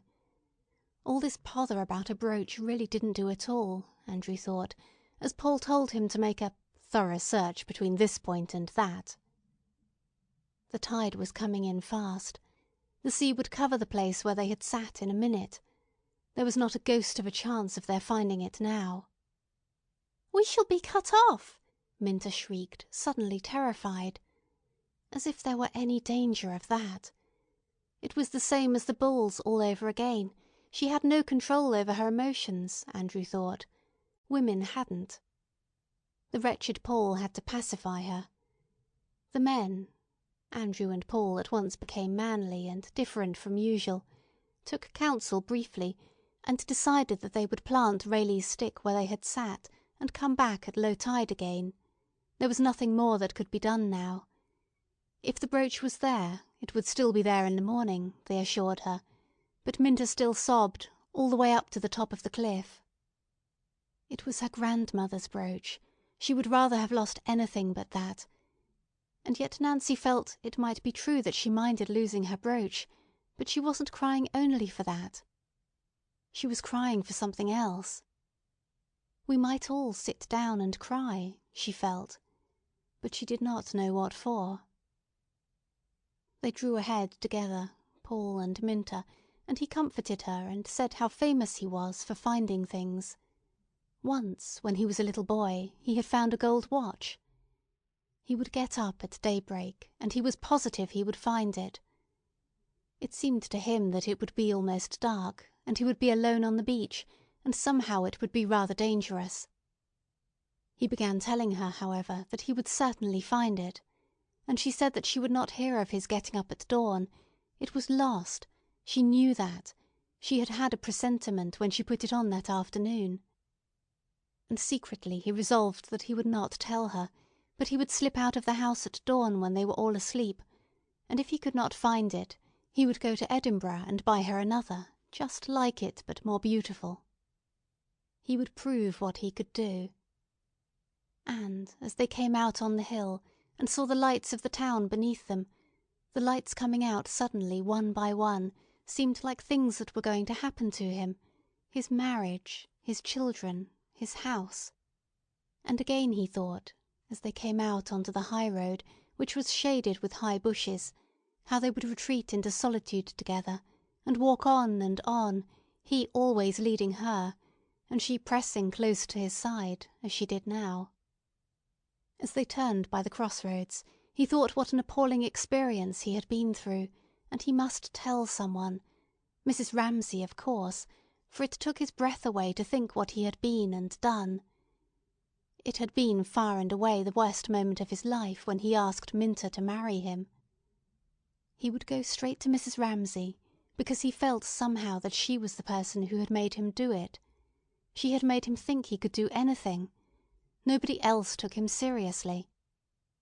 But she made him believe that he could do whatever he wanted. He had felt her eyes on him all day today, following him about, though she never said a word, as if she were saying, "Yes, you can do it. I believe in you. I expect it of you." She had made him feel all that, and directly they got back, he looked for the lights of the house above the bay. He would go to her and say, "I've done it, Mrs. Ramsay, thanks to you." And so, turning into the lane that led to the house, he could see lights moving about in the upper windows. They must be awfully late then. People were getting ready for dinner. The house was all lit up, and the lights after the darkness made his eyes feel full, and he said to himself, childishly, as he walked up the drive, "Lights, lights, lights," and repeated in a dazed way, "Lights, lights, lights," as they came into the house, staring about him with his face quite stiff. But, good heavens, he said to himself, putting his hand to his tie, I must not make a fool of myself. Chapter 15. "Yes," said Prue in her considering way, answering her mother's question. "I think Nancy did go with them." Chapter 16. Well then, Nancy had gone with them, Mrs. Ramsay supposed, wondering, as she put down a brush, took up a comb, and said, "Come in," to a tap at the door. Jasper and Rose came in. Whether the fact that Nancy was with them made it less likely or more likely that anything would happen. It made it less likely somehow, Mrs. Ramsay thought, very irrationally, except that after all holocaust on such a scale was not probable. They could not all be drowned. And again she felt alone in the presence of her old antagonist, life. Jasper and Rose said that Mildred wanted to know whether she should wait dinner. "Not for the Queen of England," said Mrs. Ramsay emphatically. "Not for the Empress of Mexico," she added, laughing at Jasper, for he shared his mother's vice. He too exaggerated. And if Rose liked, she said, while Jasper took the message, she might choose which jewels she was to wear. When there are 15 people sitting down to dinner, one cannot keep things waiting forever. She was now beginning to feel annoyed with them for being so late. It was inconsiderate of them, and it annoyed her on top of her anxiety about them, that they should choose this very night to be out late, when in fact she wished the dinner to be particularly nice, since William Banks had at last consented to dine with them, and they were having Mildred's masterpiece, Boeuf en daube. Everything depended upon things being served up to the precise moment they were ready. The beef, the bay leaf, and the wine all must be done to a turn. To keep it waiting was out of the question. Yet of course tonight, of all nights, out they went, and they came in late, and things had to be sent out, things had to be kept hot. The boeuf en daube would be entirely spoilt. Jasper offered her an opal necklace, Rose a gold necklace. Which looked best against her black dress? Which did indeed, said Mrs. Ramsay absent-mindedly, looking at her neck and shoulders, but avoiding her face, in the glass. And then, while the children rummaged among her things, she looked out of the window at a sight which always amused her, the rooks trying to decide which tree to settle on. Every time they seemed to change their minds and rose up into the air again, because, she thought, the old rook, the father rook, old Joseph was her name for him, was a bird of a very trying and difficult disposition. He was a disreputable old bird, with half his wing feathers missing. He was like some seedy old gentleman in a top hat she had seen playing the horn in front of a public house. "Look," she said, laughing. They were actually fighting. Joseph and Mary were fighting. Anyhow, they all went up again, and the air was shoved aside by their black wings and cut into exquisite scimitar shapes. The movements of the wings beating out, out, out, she could never describe it accurately enough to please herself, was one of the loveliest of all to her. "Look at that," she said to Rose, hoping that Rose would see it more clearly than she could. For one's children so often gave one's own perceptions a little thrust forwards. But which was it to be? They had all the trays of her jewel case open. The gold necklace, which was Italian, or the opal necklace, which Uncle James had brought her from India, or should she wear her amethysts? "Choose, dearests, choose," she said, hoping that they would make haste. But she let them take their time to choose. She let Rose, particularly, take up this and then that, and hold her jewels against the black dress, for this little ceremony of choosing jewels, which was gone through every night, was what Rose liked best, she knew. She had some hidden reason of her own for attaching great importance to this choosing what her mother was to wear. What was the reason, Mrs. Ramsay wondered, standing still to let her clasp the necklace she had chosen, divining, through her own past, some deep, some buried, some quite speechless feeling that one had for one's mother at Rose's age. Like all feelings felt for oneself, Mrs. Ramsay thought, it made one sad. It was so inadequate what one could give in return, and what Rose felt was quite out of proportion to anything she actually was.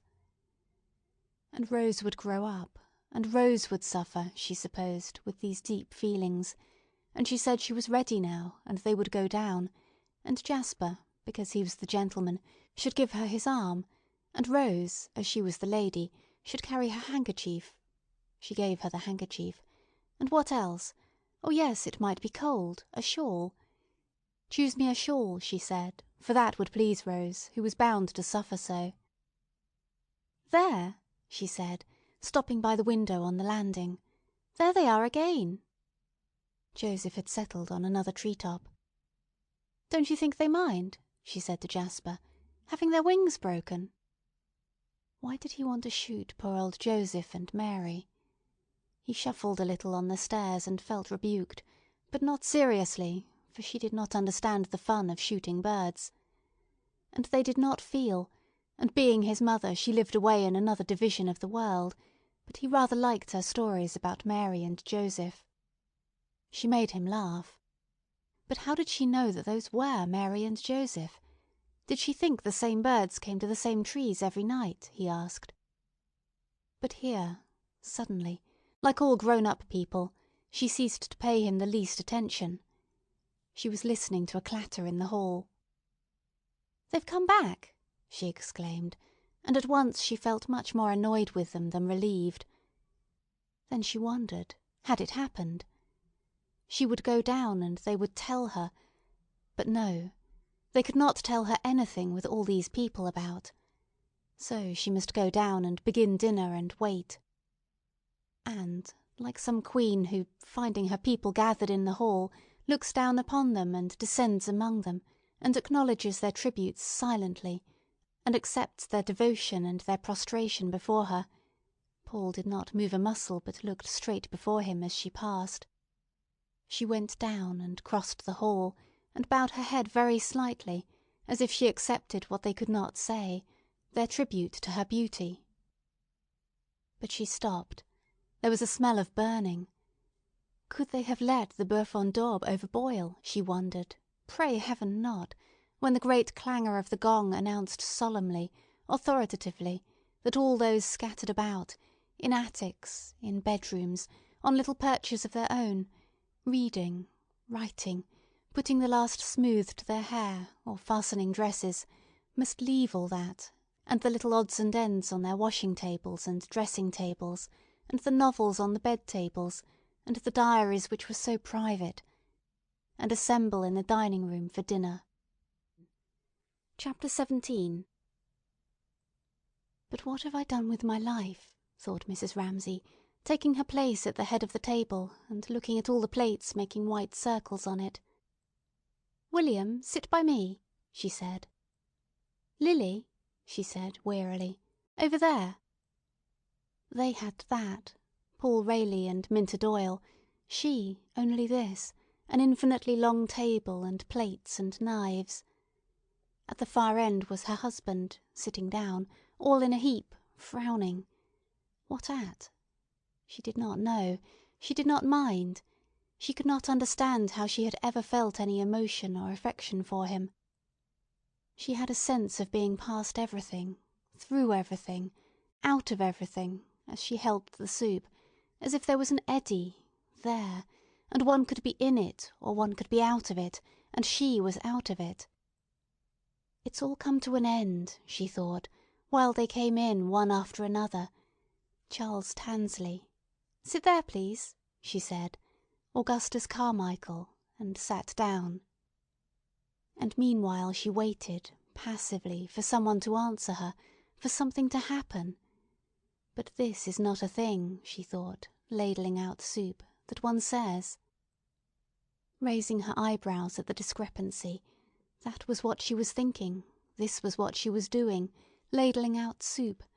She felt, more and more strongly, outside that eddy, or as if a shade had fallen and robbed of colour, she saw things truly. The room, she looked round it, was very shabby. There was no beauty anywhere. She forbore to look at Mr. Tansley. Nothing seemed to have merged. They all sat separate. And the whole effort of merging and flowing and creating rested on her.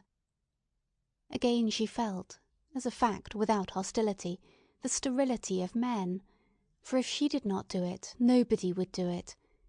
And so, giving herself a little shake that one gives a watch that has stopped, the old familiar pulse began beating, as the watch begins ticking. 1, 2, 3, 1, 2, 3. And so on, she repeated, listening to it, sheltering and fostering the still feeble pulse as one might guard a weak flame with a newspaper.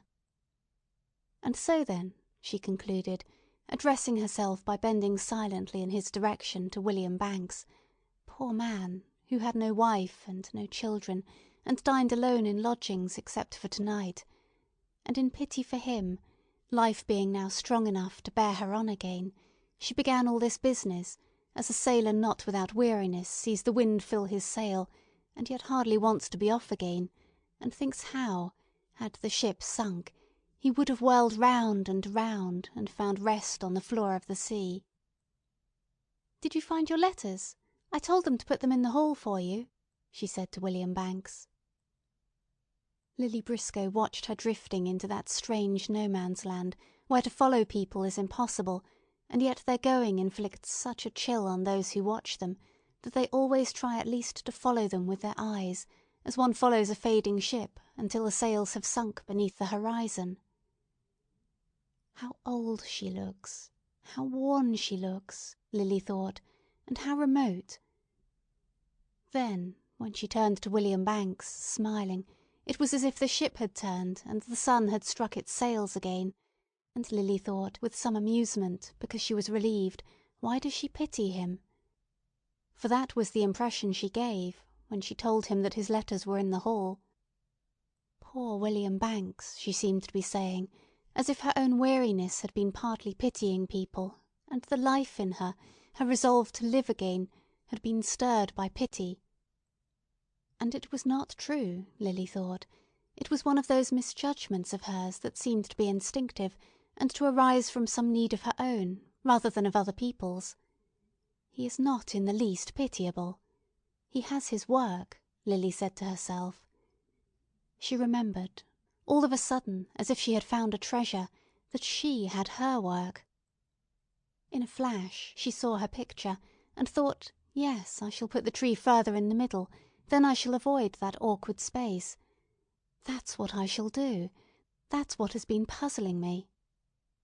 She took up the salt cellar and put it down again on a flower pattern in the tablecloth, so as to remind herself to move the tree. "It's odd that one scarcely gets anything worth having by post, yet one always wants one's letters," said Mr. Banks. "What damned rot they talk," thought Charles Tansley, laying down his spoon precisely in the middle of his plate, which he had swept clean, as if, Lily thought, he sat opposite to her with his back to the window precisely in the middle of view. He was determined to make sure of his meals. Everything about him had that meagre fixity, that bare unloveliness. But nevertheless the fact remained, it was impossible to dislike anyone if one looked at them. She liked his eyes. They were blue, deep-set, frightening. "Do you write many letters, Mr. Tansley?" asked Mrs. Ramsay, pitying him too, Lily supposed. For that was true of Mrs. Ramsay. She pitied men always as if they lacked something, women never as if they had something. "He wrote to his mother, otherwise he did not suppose he wrote one letter a month," said Mr. Tansley shortly. For he was not going to talk the sort of rot these condescended to by these silly women.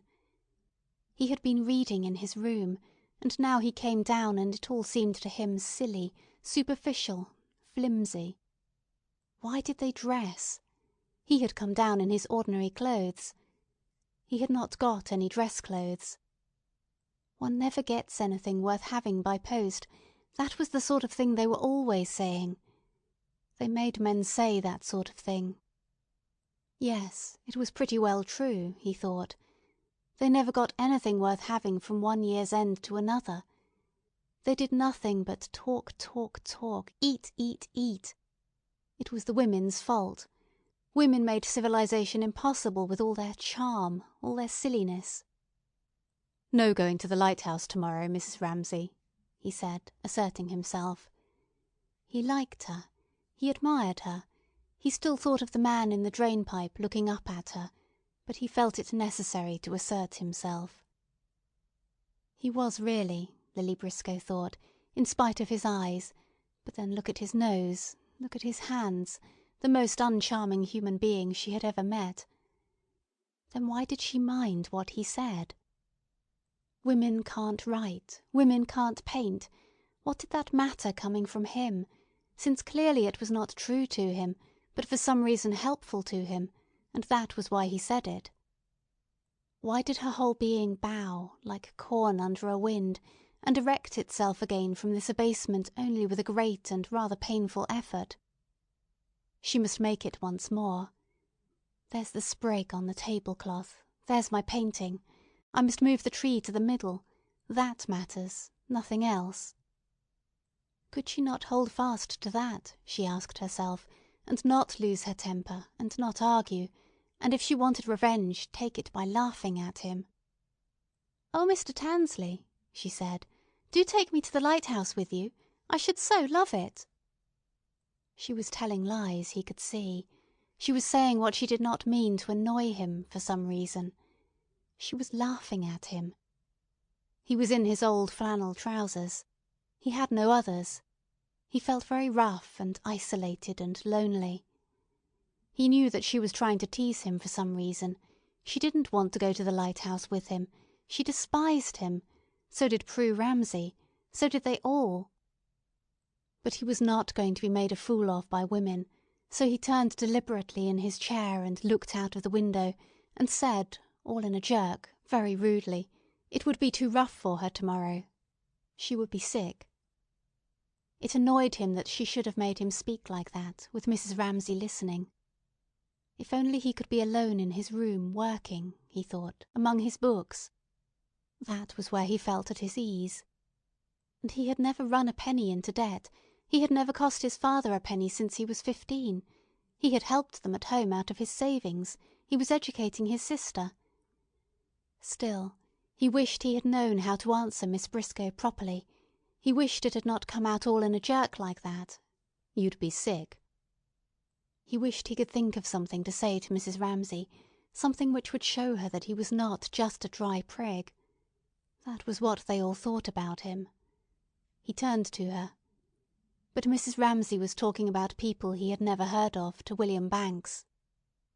"Yes, take it away," she said briefly, interrupting what she was saying to William Banks to speak to the maid. "It must have been 15, no, 20 years ago that I last saw her," she was saying, turning back to him again as if she could not lose a moment of their talk, for she was absorbed by what they were saying. So he had actually heard from her this evening.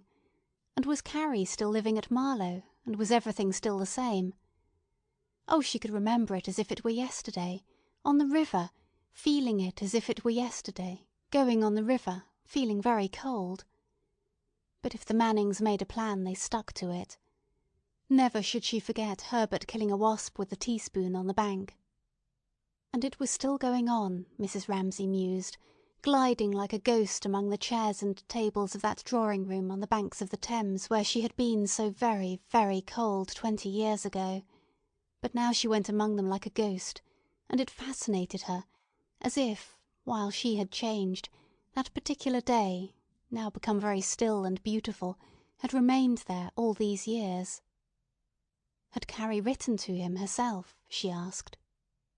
"Yes, she says they're building a new billiard room," he said. No, no, that was out of the question. Building a new billiard room.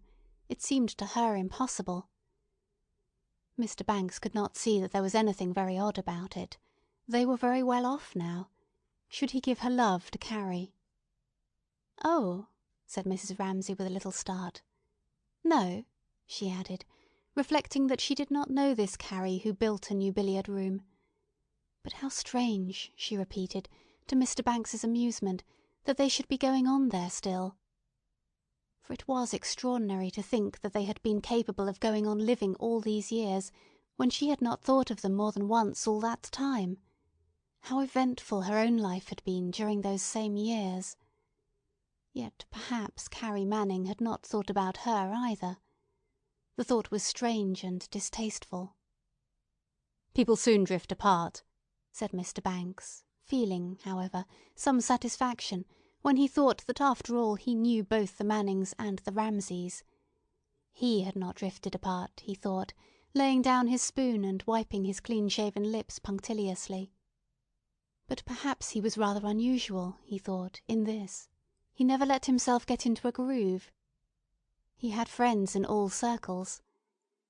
Mrs. Ramsay had to break off here to tell the maid something about keeping food hot. That was why he preferred dining alone. All those interruptions annoyed him. Well, thought William Banks, preserving a demeanour of exquisite courtesy, and merely spreading the fingers of his left hand on the tablecloth, as a mechanic examines a tool beautifully polished and ready for use in an interval of leisure. Such are the sacrifices one's friends ask of one. It would have hurt her if he had refused to come. But it was not worth it for him. Looking at his hand, he thought that, if he had been alone, dinner would have been almost over now, he would have been free to work. Yes, he thought, it is a terrible waste of time. The children were dropping in still. "I wish one of you would run up to Roger's room," Mrs. Ramsay was saying. How trifling it all is, how boring it all is, he thought, compared with the other thing, work. Here he sat drumming his fingers on the tablecloth when he might have been. He took a flashing bird's-eye view of his work. What a waste of time it all was, to be sure. Yet, he thought, she is one of my oldest friends. I am by way of being devoted to her. Yet now, at this moment, her presence meant absolutely nothing to him. Her beauty meant nothing to him. Her sitting with her little boy at the window, nothing, nothing. He wished only to be alone and to take up that book. He felt uncomfortable. He felt treacherous, that he could sit by her side and feel nothing for her. The truth was that he did not enjoy family life. It was in this sort of state that one asked oneself, what does one live for? Why, one asked oneself, does one take all these pains for the human race to go on? Is it so very desirable? Are we attractive as a species? Not so very, he thought, looking at those rather untidy boys. His favourite, Cam, was in bed, he supposed. Foolish questions, vain questions, questions one never asked if one was occupied. Is human life this? Is human life that? One never had time to think about it.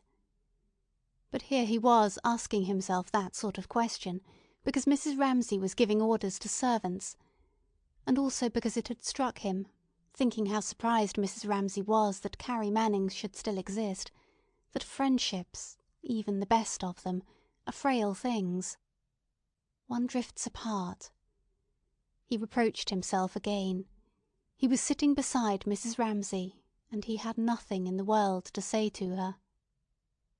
"I'm so sorry," said Mrs. Ramsay, turning to him at last. He felt rigid and barren, like a pair of boots that have been soaked and gone dry so that you can hardly force your feet into them. Yet he must force his feet into them. He must make himself talk. Unless he were very careful, she would find out this treachery of his, that he did not care a straw for her, and that would not be at all pleasant, he thought. So he bent his head courteously in her direction. "How you must detest dining in this bear garden," she said, making use, as she did when she was distracted, of her social manner. So, when there is a strife of tongues, at some meeting, the chairman, to obtain unity, suggests that everyone shall speak in French. Perhaps it is bad French. French may not contain the words that express the speaker's thoughts. Nevertheless, speaking French imposes some order, some uniformity. Replying to her in the same language, Mr. Banks said, "No, not at all." And Mr. Tansley, who had no knowledge of this language, even spoke thus in words of one syllable, at once suspected its insincerity. They did talk nonsense, he thought, the Ramsays, and he pounced on this fresh instance with joy, making a note which, one of these days, he would read aloud to one or two friends. There, in a society where one could say what one liked, he would sarcastically describe staying with the Ramsays, and what nonsense they talked. It was worth while doing it once, he would say, but not again. The women bored one so, he would say. Of course Ramsay had dished himself by marrying a beautiful woman and having 8 children. It would shape itself something like that, but now, at this moment, sitting stuck there with an empty seat beside him, nothing had shaped itself at all. It was all in scraps and fragments. He felt extremely, even physically uncomfortable. He wanted somebody to give him a chance of asserting himself. He wanted it so urgently that he fidgeted in his chair, looked at this person, then at that person, tried to break into their talk, opened his mouth and shut it again. They were talking about the fishing industry. Why did nobody ask him his opinion? What did they know about the fishing industry? Lily Briscoe knew all that. Sitting opposite him, could she not see, as in an X-ray photograph, the ribs and thigh bones of the young man's desire to impress himself, lying dark in the mist of his flesh, that thin mist which convention had laid over his burning desire to break into the conversation. But, she thought, screwing up her Chinese eyes, and remembering how he sneered at women, can't paint, can't write. Why should I help him relieve himself? There is a code of behaviour, she knew, whose 7th article, it may be, says that on occasions of this sort it behoves the woman, whatever her own occupation might be, to go to the help of the young man opposite, so that he may expose and relieve the thigh bones, the ribs, of his vanity, of his urgent desire to assert himself. As indeed it is their duty, she reflected, in her old maidenly fairness, to help us, suppose the tube were to burst into flames. Then, she thought, I should certainly expect Mr. Tansley to get me out. But how would it be, she thought, if neither of us did either of those things?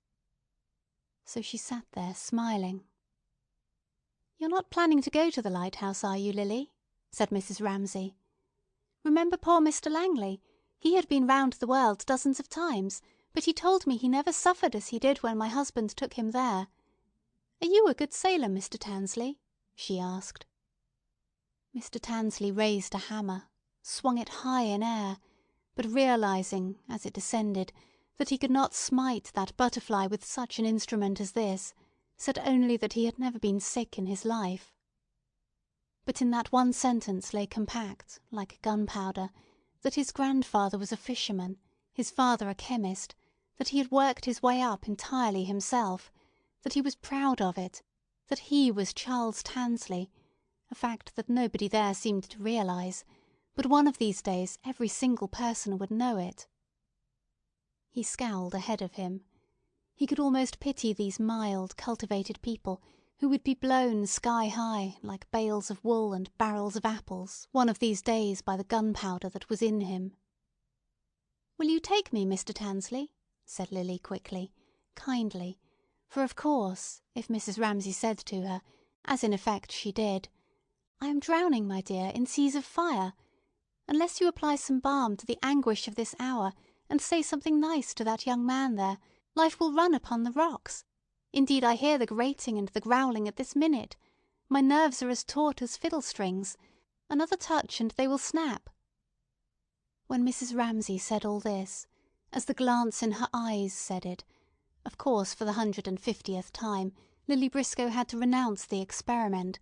What happens if one is not nice to that young man there? And be nice. Judging the turn in her mood correctly, that she was friendly to him now, he was relieved of his egotism, and told her how he had been thrown out of a boat when he was a baby, how his father used to fish him out with a boat-hook. That was how he had learned to swim. One of his uncles kept the light on some rock or other off the Scottish coast, he said. He had been there with him in a storm. This was said loudly in a pause. They had to listen to him when he said that he had been with his uncle in a lighthouse in a storm. Ah, thought Lily Briscoe, as the conversation took this auspicious turn, and she felt Mrs. Ramsay's gratitude, for Mrs. Ramsay was free now to talk for a moment herself. Ah, she thought, but what haven't I paid to get it for you? She had not been sincere. She had done the usual trick, been nice. She would never know him. He would never know her. Human relations were all like that, she thought, and the worst, if it had not been for Mr. Banks, were between men and women. Inevitably these were extremely insincere, she thought. Then her eye caught the salt-cellar, which she had placed there to remind her, and she remembered that next morning she would move the tree further towards the middle, and her spirits rose so high at the thought of painting tomorrow that she laughed out loud at what Mr. Tansley was saying. Let him talk all night if he liked it. "But how long do they leave men on a lighthouse?" she asked. He told her. He was amazingly well informed. And as he was grateful, and as he liked her, and as he was beginning to enjoy himself, so now, Mrs. Ramsay thought, she could return to that dreamland, that unreal but fascinating place, the Mannings' drawing-room at Marlow 20 years ago, where one moved about without haste or anxiety, for there was no future to worry about. She knew what had happened to them, what to her. It was like reading a good book again, for she knew the end of that story, since it had happened 20 years ago, and life, which shot down even from this dining-room table in cascades, heaven knows where, was sealed up there, and lay, like a lake, placidly between its banks. He said they had built a billiard-room. Was it possible? Would William go on talking about the Mannings? She wanted him to. But no, for some reason he was no longer in the mood. She tried. He did not respond. She could not force him. She was disappointed. "The children are disgraceful," she said, sighing. He said something about punctuality being one of the minor virtues which we do not acquire until later in life. "If at all," said Mrs. Ramsay, merely to fill up space, thinking what an old maid William was becoming. Conscious of his treachery, conscious of her wish to talk about something more intimate, yet out of mood for it at present, he felt come over him the disagreeableness of life, sitting there waiting. Perhaps the others were saying something interesting. What were they saying? That the fishing season was bad, that the men were emigrating. They were talking about wages and unemployment. The young man was abusing the government. William Banks, thinking what a relief it was to catch on to something of this sort when private life was disagreeable, heard him say something about "one of the most scandalous acts of the present government." Lily was listening. Mrs. Ramsay was listening. They were all listening. But, already bored, Lily felt that something was lacking. Mr. Banks felt that something was lacking. Pulling her shawl round her, Mrs. Ramsay felt that something was lacking. All of them, bending themselves to listen, thought, "Pray heaven that the inside of my mind may not be exposed." For each thought, "The others are feeling this. They are outraged and indignant with the government about the fishermen, whereas I feel nothing at all." But perhaps, thought Mr. Banks, as he looked at Mr. Tansley, here is the man. One was always waiting for the man. There was always a chance. At any moment the leader might arise, the man of genius, in politics as in anything else.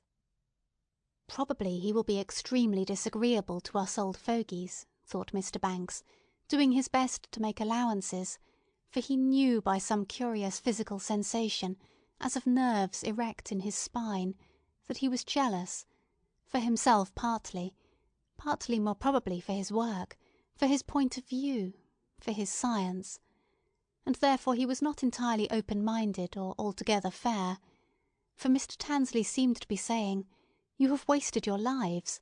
You are all of you wrong. Poor old fogies, you're hopelessly behind the times." He seemed to be rather cocksure, this young man, and his manners were bad.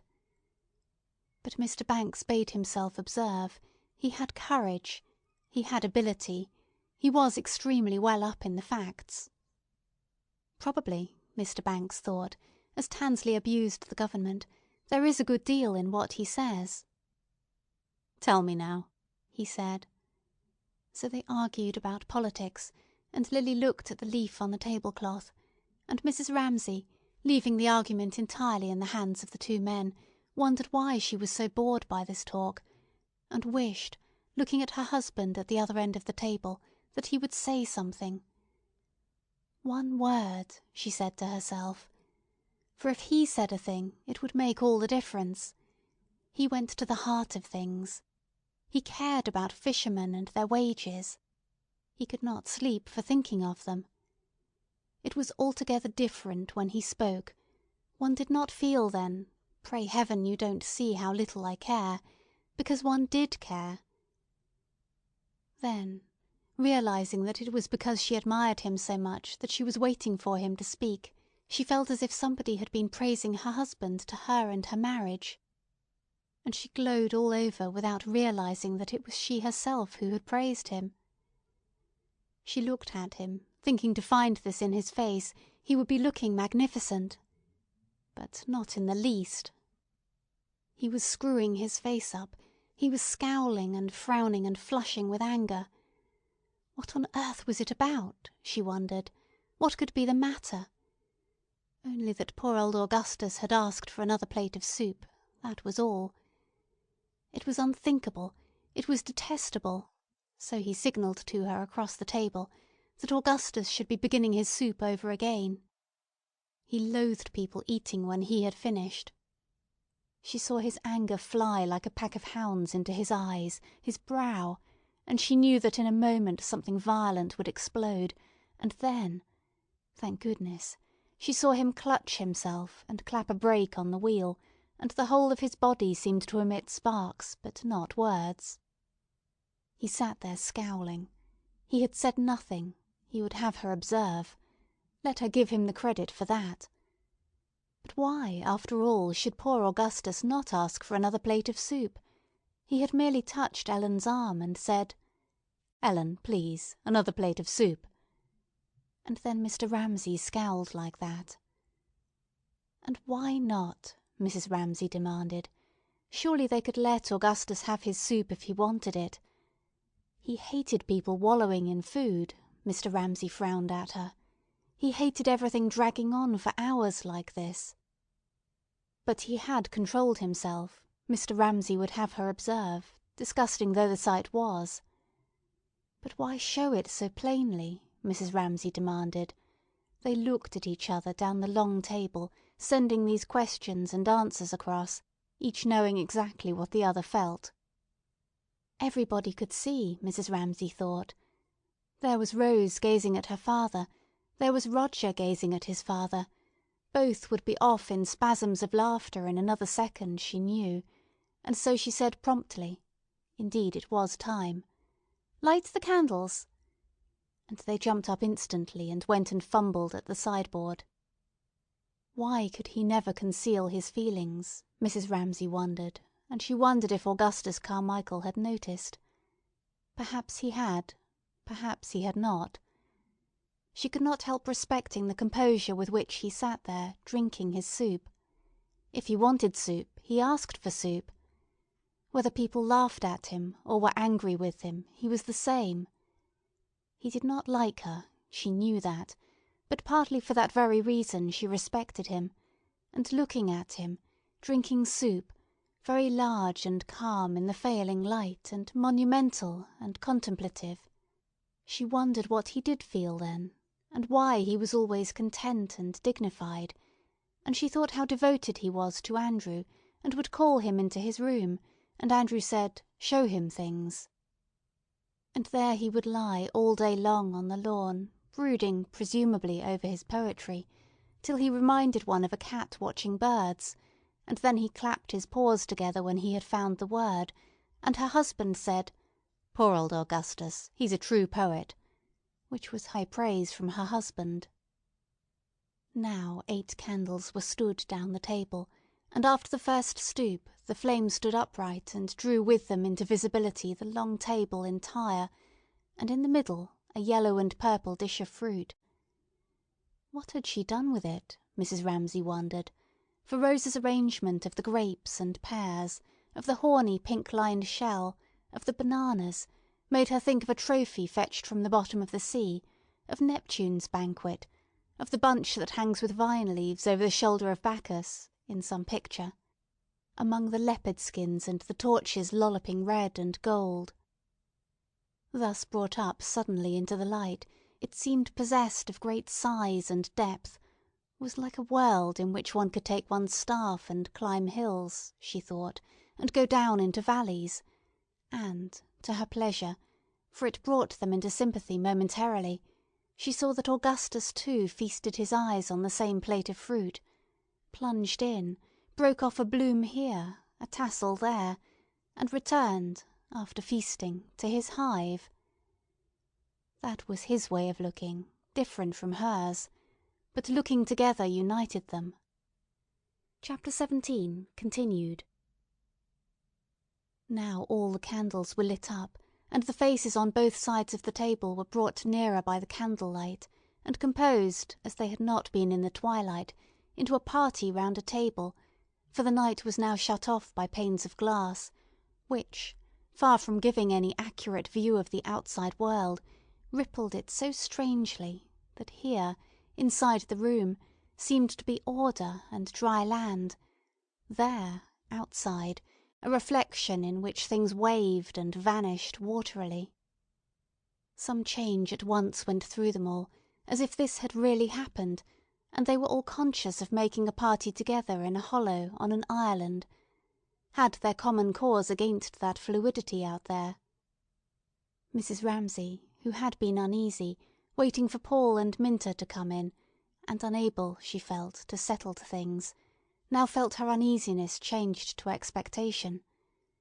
For now they must come, and Lily Briscoe, trying to analyse the cause of the sudden exhilaration, compared it with that moment on the tennis lawn when solidity suddenly vanished and such vast spaces lay between them.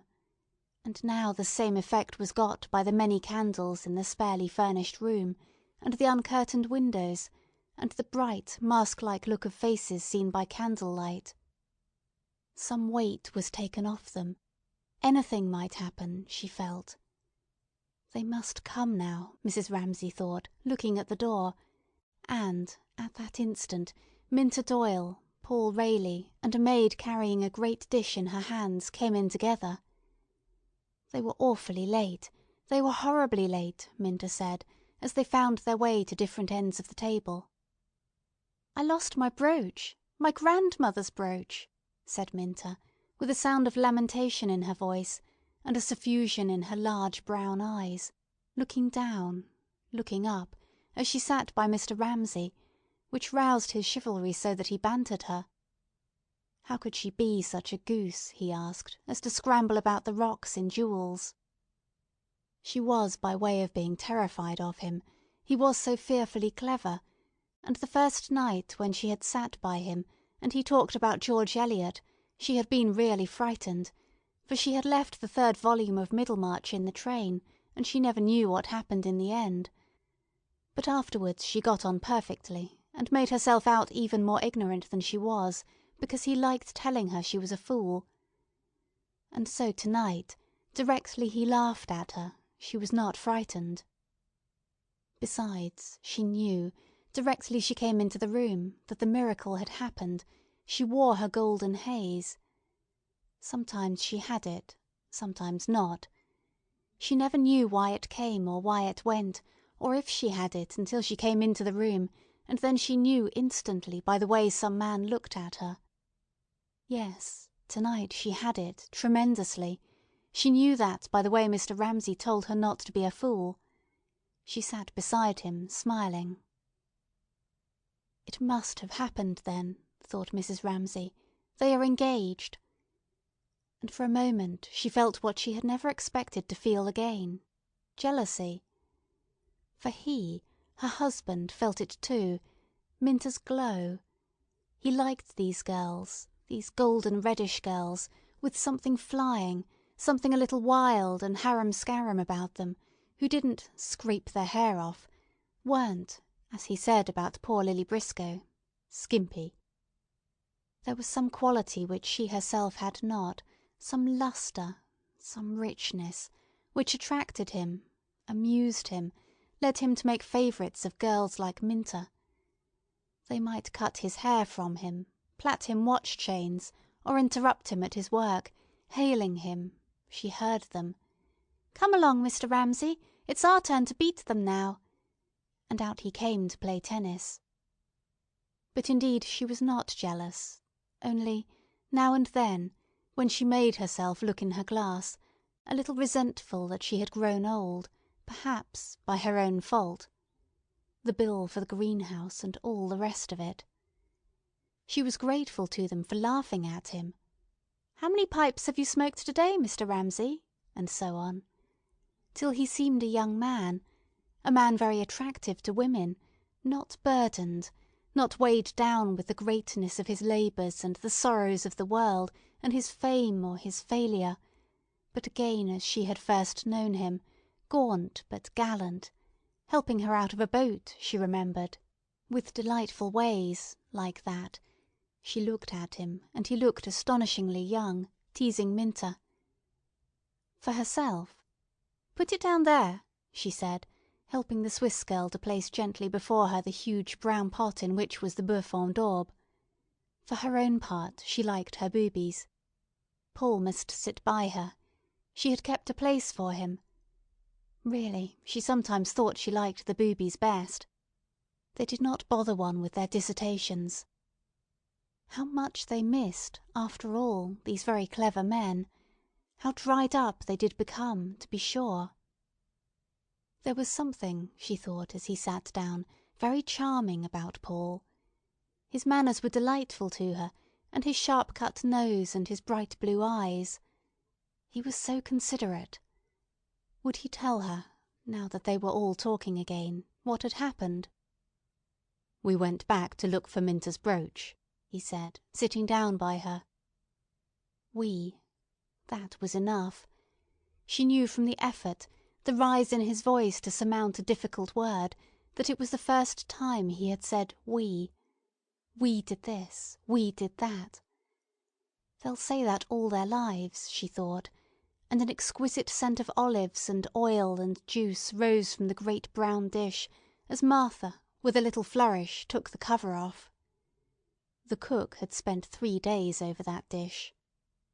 And she must take great care, Mrs. Ramsay thought, diving into the soft mass, to choose a specially tender piece for William Banks.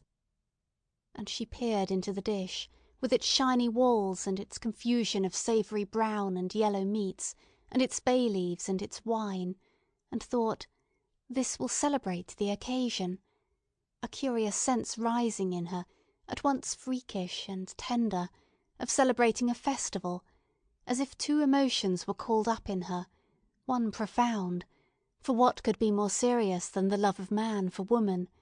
What more commanding, more impressive, bearing in its bosom the seeds of death? At the same time these lovers, these people entering into illusion glittering-eyed, must be danced round with mockery, decorated with garlands. "It is a triumph," said Mr. Banks, laying his knife down for a moment. He had eaten attentively. It was rich, it was tender, it was perfectly cooked. How did she manage these things in the depths of the country? He asked her. She was a wonderful woman. All his love, all his reverence had returned, and she knew it. "It is a French recipe of my grandmother's," said Mrs. Ramsay, speaking with a ring of great pleasure in her voice. Of course it was French. What passes for cookery in England is an abomination, they agreed. It is putting cabbages in water.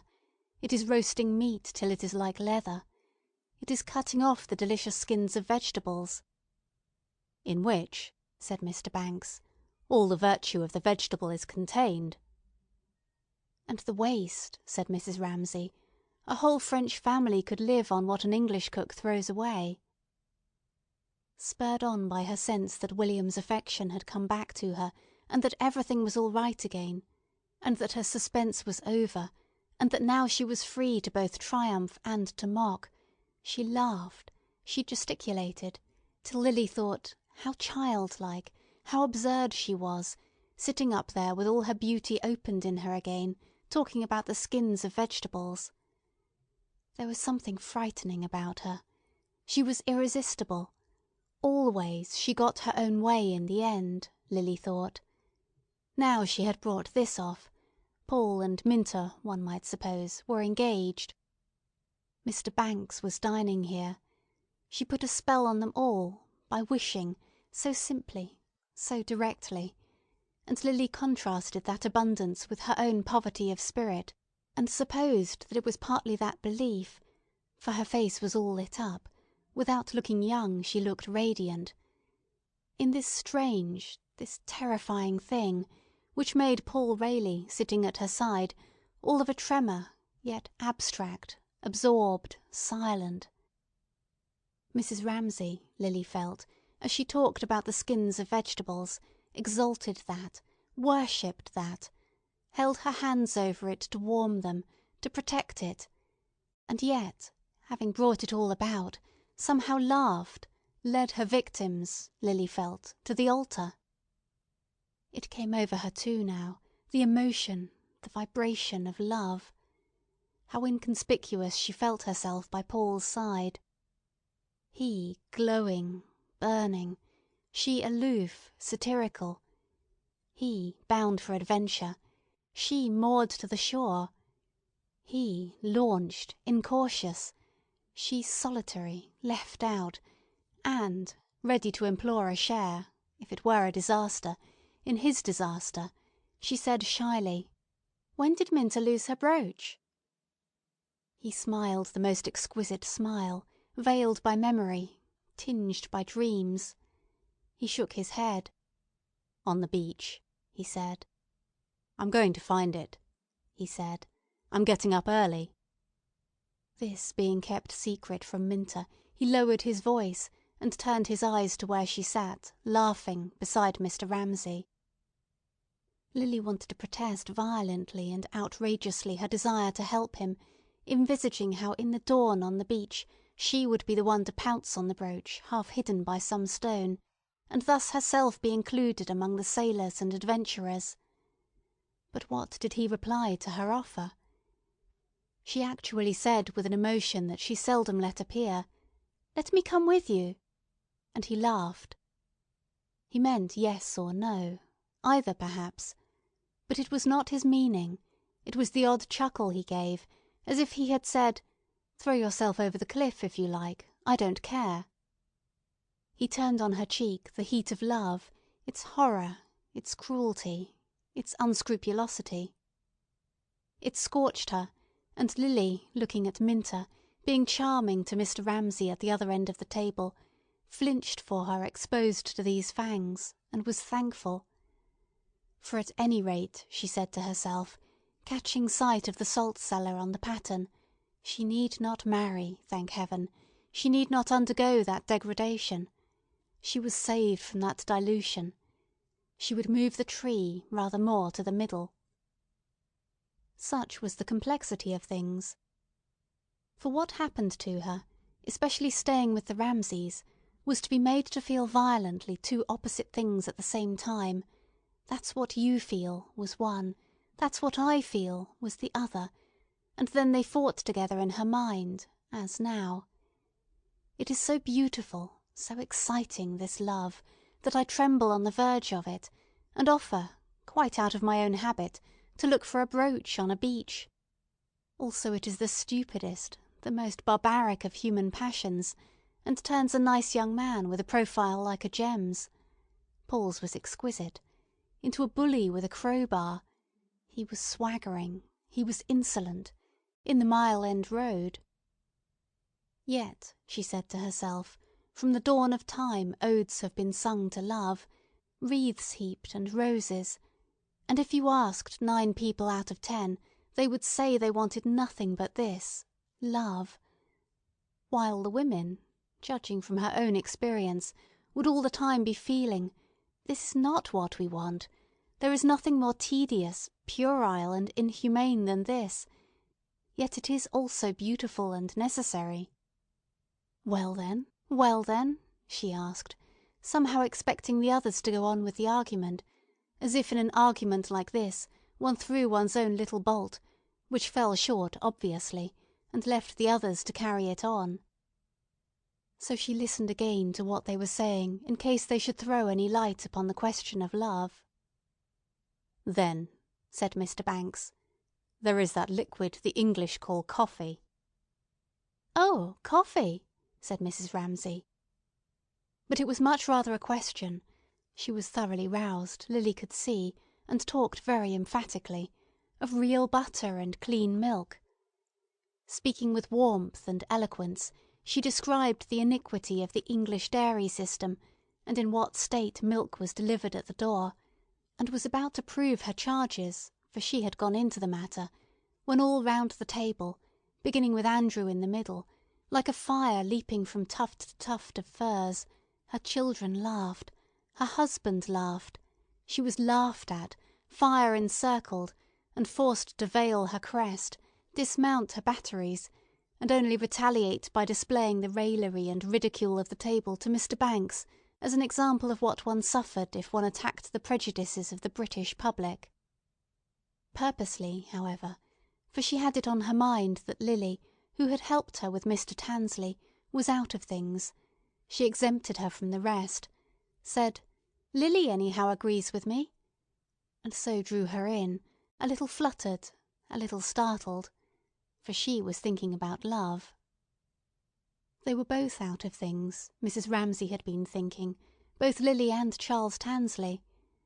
Both suffered from the glow of the other two. He, it was clear, felt himself utterly in the cold. No woman would look at him with Paul Rayleigh in the room. Poor fellow. Still, he had his dissertation, the influence of somebody upon something. He could take care of himself. With Lily it was different. She faded under Minta's glow, became more inconspicuous than ever, in her little grey dress with her little puckered face and her little Chinese eyes. Everything about her was so small. Yet, thought Mrs. Ramsay, comparing her with Minta, as she claimed her help, for Lily should bear her out, she talked no more about her dairies than her husband did about his boots. He would talk by the hour about his boots. Of the two, Lily at 40 will be the better. There was in Lily a thread of something, a flare of something, something of her own which Mrs. Ramsay liked very much indeed, but no man would, she feared. Obviously, not unless it were a much older man, like William Banks. But then he cared. Well, Mrs. Ramsay sometimes thought that he cared, since his wife's death, perhaps for her. He was not in love, of course. It was one of those unclassified affections of which there are so many. Oh, but nonsense, she thought. William must marry Lily. They have so many things in common. Lily is so fond of flowers. They are both cold and aloof and rather self-sufficing. She must arrange for them to take a long walk together. Foolishly, she had set them opposite each other. That could be remedied tomorrow. If it were fine, they should go for a picnic. Everything seemed possible. Everything seemed right. Just now. But this cannot last, she thought, dissociating herself from the moment while they were all talking about boots. Just now she had reached security. She hovered like a hawk suspended, like a flag floated in an element of joy which filled every nerve of her body fully and sweetly, not noisily, solemnly rather, for it arose, she thought, looking at them all eating there, from husband and children and friends, all of which rising in this profound stillness. She was helping William Banks to one very small piece more, and peered into the depths of the earthenware pot, seemed now, for no special reason, to stay there like a smoke, like a fume rising upwards, holding them safe together. Nothing need be said. Nothing could be said. There it was, all round them. It partook, she felt, carefully helping Mr. Banks to a specially tender piece, of eternity, as she had already felt about something different once before that afternoon. There is a coherence in things, a stability. Something, she meant, is immune from change, and shines out. She glanced at the window with its ripple of reflected lights, in the face of the flowing, the fleeting, the spectral, like a ruby. So that again tonight she had the feeling she had had once today already, of peace, of rest. Of such moments, she thought, the thing is made that endures. Yes, she assured William Banks, there is plenty for everybody. Andrew, she said, hold your plate lower or I shall spill it. The boeuf en daube was a perfect triumph. Here, she felt, putting the spoon down, where one could move or rest, could wait now, they were all helped, listening, could then, like a hawk which lapses suddenly from its high station, flaunt and sink on laughter easily, resting her whole weight upon what at the other end of the table her husband was saying about the square root of 1253. That was the number, it seemed, on his watch. What did it all mean? To this day she had no notion. A square root. What was that? Her sons knew. She leant on them, on cubes and square roots. That was what they were talking about now, on Voltaire and Madame de Staël. on the character of Napoleon, on the French system of land tenure, on Lord Rosebery, on Creevy's memoirs. She let it uphold her and sustain her, this admirable fabric of the masculine intelligence, which ran up and down, crossed this way and that, like iron girders spanning the swaying fabric, upholding the world, so that she could trust herself to it utterly, even shut her eyes, or flicker them for a moment, as a child staring up from its pillow winks at the myriad layers of the leaves of a tree. Then she woke up. It was still being fabricated. William Banks was praising the Waverley novels. He read one of them every 6 months, he said. And why should that make Charles Tansley angry? He rushed in. All, thought Mrs. Ramsay, because Prue will not be nice to him, and denounced the Waverley novels when he knew nothing about it whatsoever, Mrs. Ramsay thought, observing him rather than listening to what he said. She could see how it was from his manner. He wanted to assert himself, and so it would always be with him, till he got his professorship or married his wife, and so need not always be saying, I. For that was what his criticism of poor Sir Walter, or perhaps it was Jane Austen, amounted to. I. He was thinking of himself and the impression he was making, as she could tell by the sound of his voice, and his emphasis and his uneasiness. Success would be good for him. At any rate, they were off again. Now she need not listen. It could not last, she knew, but at the moment her eyes were so clear that they seemed to go round the table unveiling each of these people, and their thoughts and their feelings, without effort, like a light stealing under water, so that its ripples and the reeds in it and the minnows balancing themselves, and the sudden silent trout are all lit up, hanging, trembling. So she saw them, she heard them, but whatever they said had also this quality, as if what they said was like the movement of a trout, when, at the same time, one can see the ripple and the gravel, something to the right, something to the left, and the whole is held together. For whereas in active life she would be netting and separating one thing from another, she would be saying she liked the Waverley novels or had not read them, she would be urging herself forward. Now she said nothing. For the moment she hung suspended. "Ah, but how long do you think it'll last?" said somebody.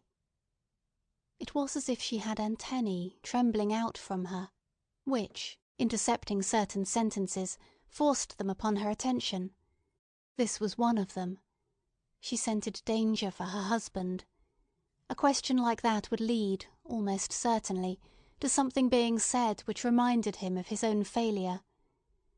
How long would he be read, he would think at once. William Banks, who was entirely free from all such vanity, laughed, and said he attached no importance to changes in fashion. Who could tell what was going to last, in literature or indeed in anything else? "Let us enjoy what we do enjoy," he said. His integrity seemed to Mrs. Ramsay quite admirable. He never seemed for a moment to think, but how does this affect me? But then if you had the other temperament, which must have praise, which must have encouragement, naturally you began, and she knew that Mr. Ramsay was beginning, to be uneasy, to want somebody to say, "Oh, but your work will last, Mr. Ramsay," or something like that. He showed his uneasiness quite clearly now by saying, with some irritation, that anyhow Scott, or was it Shakespeare, would last him his lifetime. He said it irritably. Everybody, she thought, felt a little uncomfortable, without knowing why. Then Minter Doyle, whose instinct was fine, said bluffly, absurdly, that she did not believe that anyone really enjoyed reading Shakespeare. Mr. Ramsay said grimly, but his mind was turned away again, that very few people liked it as much as they said they did. But, he added, there is considerable merit in some of the plays, nevertheless, and Mrs. Ramsay saw that it would be all right for the moment anyhow, He would laugh at Minta, and she, Mrs. Ramsay saw, realizing his extreme anxiety about himself, would, in her own way, see that he was taken care of, and praise him somehow or other. But she wished it was not necessary. Perhaps it was her fault that it was necessary. Anyhow, she was free now to listen to what Paul Rayleigh was trying to say about books one had read as a boy. They lasted, he said. He had read some of Tolstoy at school. There was one he always remembered, but he had forgotten the name. Russian names were impossible, said Mrs. Ramsay. Vronsky, said Paul. He remembered that because he always thought it such a good name for a villain. Vronsky, said Mrs. Ramsay. Oh, Anna Karenina. But that did not take them very far. Books were not in their line.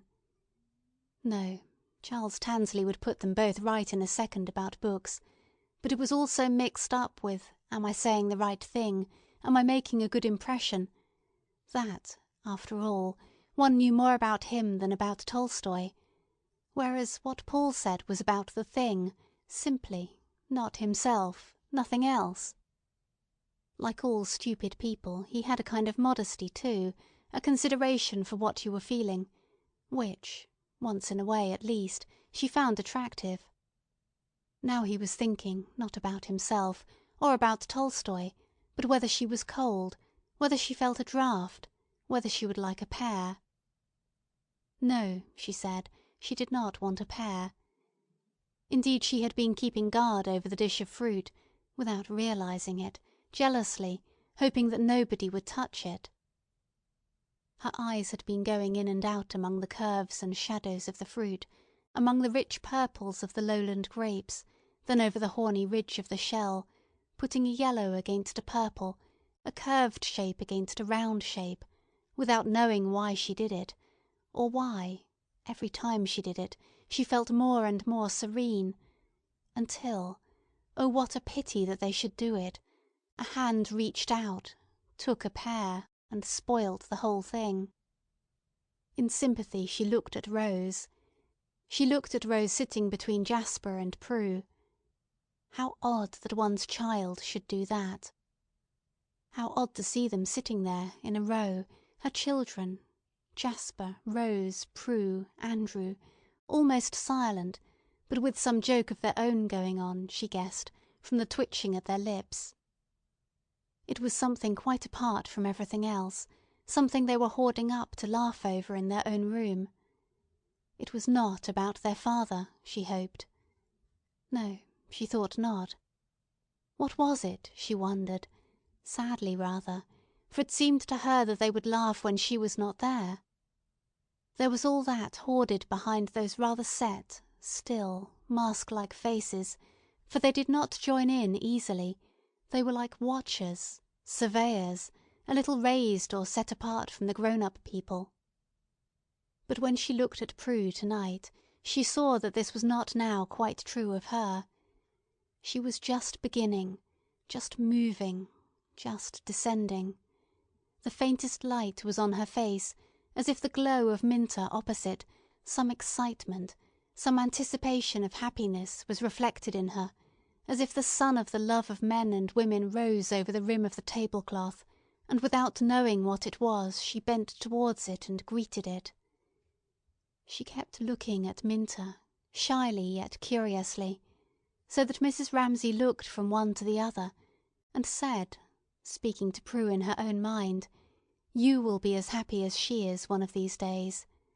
You will be much happier," she added, "because you are my daughter," she meant. Her own daughter must be happier than other people's daughters.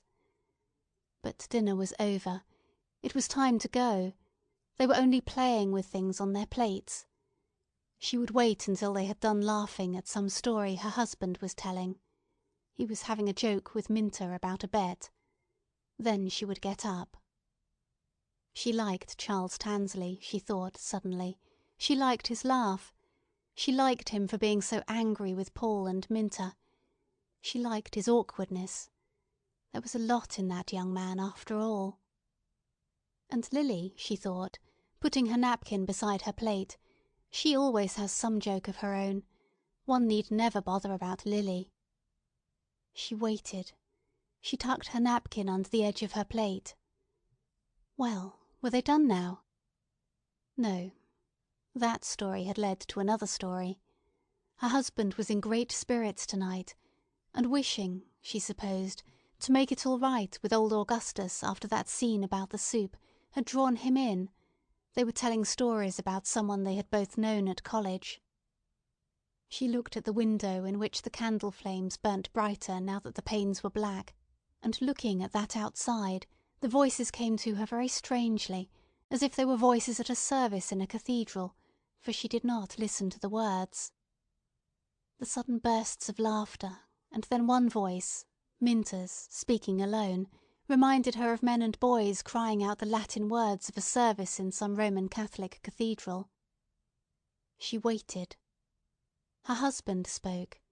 He was repeating something, and she knew it was poetry from the rhythm and the ring of exultation and melancholy in his voice.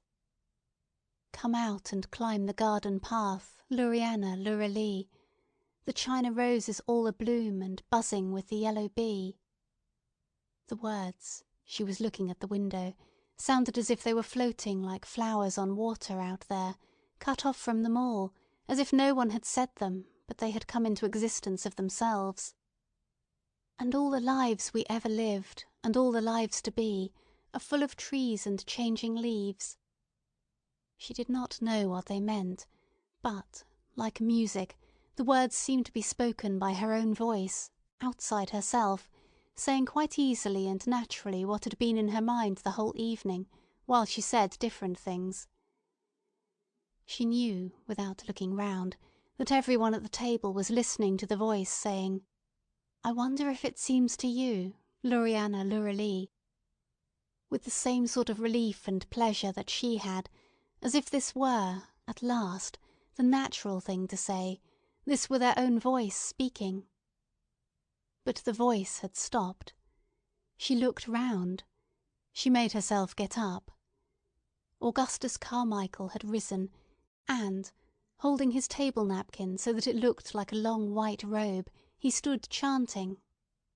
To see the kings go riding by, over lawn and daisy lea, with their palm leaves and cedar, Luriana, Luralee. And as she passed him, he turned slightly towards her, repeating the last words, Luriana, Luralee, and bowed to her as if he did her homage. Without knowing why, she felt that he liked her better than he had ever done before, and with a feeling of relief and gratitude, she returned his bow and passed through the door which he held open for her. It was necessary now to carry everything a step further. With her foot on the threshold, she waited a moment longer, in a scene which was vanishing even as she looked. And then, as she moved and took Minta's arm and left the room, it changed, it shaped itself differently. It had become, she knew, giving one last look at it over her shoulder, already the past. Chapter 18. As usual, Lily thought, there was always something that had to be done at that precise moment, something that Mrs. Ramsay had decided for reasons of her own to do instantly. It might be with everyone standing about making jokes, as now, not being able to decide whether they were going into the smoking room, into the drawing room, up to the attics. Then one saw Mrs. Ramsay in the midst of this hubbub, standing there with Minta's arm in hers, bethink her, yes, it is time for that now, and so make off at once with an air of secrecy to do something alone. And directly she went, a sort of disintegration set in. They wavered about, went different ways. Mr. Banks took Charles Tansley by the arm and went off to finish on the terrace the discussion they had begun at dinner about politics, thus giving a turn to the whole poise of the evening, making the weight fall in a different direction, as if, Lily thought, seeing them go, and hearing a word or two about the policy of the Labour Party, they had gone up onto the bridge of the ship and were taking their bearings. The change from poetry to politics struck her like that. So Mr. Banks and Charles, Mrs. Ramsay going upstairs in the lamplight alone. Where, Lily wondered, was she going so quickly? Not that she did, in fact, run or hurry. She went indeed rather slowly. She felt rather inclined, just for a moment, to stand still after all that chatter, and pick out one particular thing, the thing that mattered, to detach it, separate it off, clean it of all the emotions and odds and ends of things, and so hold it before her, and bring it to the tribunal, where, ranged about in conclave, sat the judges she had set up to decide these things. Is it good? Is it bad? Is it right or wrong? Where are we all going to? And so on. So she righted herself after the shock of the event, and quite unconsciously and incongruously used the branches of the elm trees outside to help her stabilise her position. Her world was changing. They were still. The event had given her a sense of movement. All must be in order. She must get that right, she thought, insensibly approving of the dignity of the tree's stillness, and now again of the superb upward rise, like the beak of a ship up a wave, of the elm branches as the wind raised them. For it was windy. She stood a moment to look out. It was windy, so that the leaves now and then brushed open a star, and the stars themselves seemed to be shaking and darting light, and trying to flash out between the edges of the leaves. Yes, that was done then, accomplished, and as with all things done, became solemn. Now one thought of it, cleared of chatter and emotion, it seemed always to have been, only was shown now, and so, being shown, struck everything into stability. They would, she thought, going on again, however long they lived, come back to this night, this moon, this wind, this house, and to her too. It flattered her, where she was most susceptible of flattery, to think how, wound about in their hearts, however long they lived, she would be woven, and this, and this, and this, she thought, going upstairs laughing, but affectionately, at the sofa on the landing, her mother's, at the rocking-chair, her father's, at the map of the Hebrides.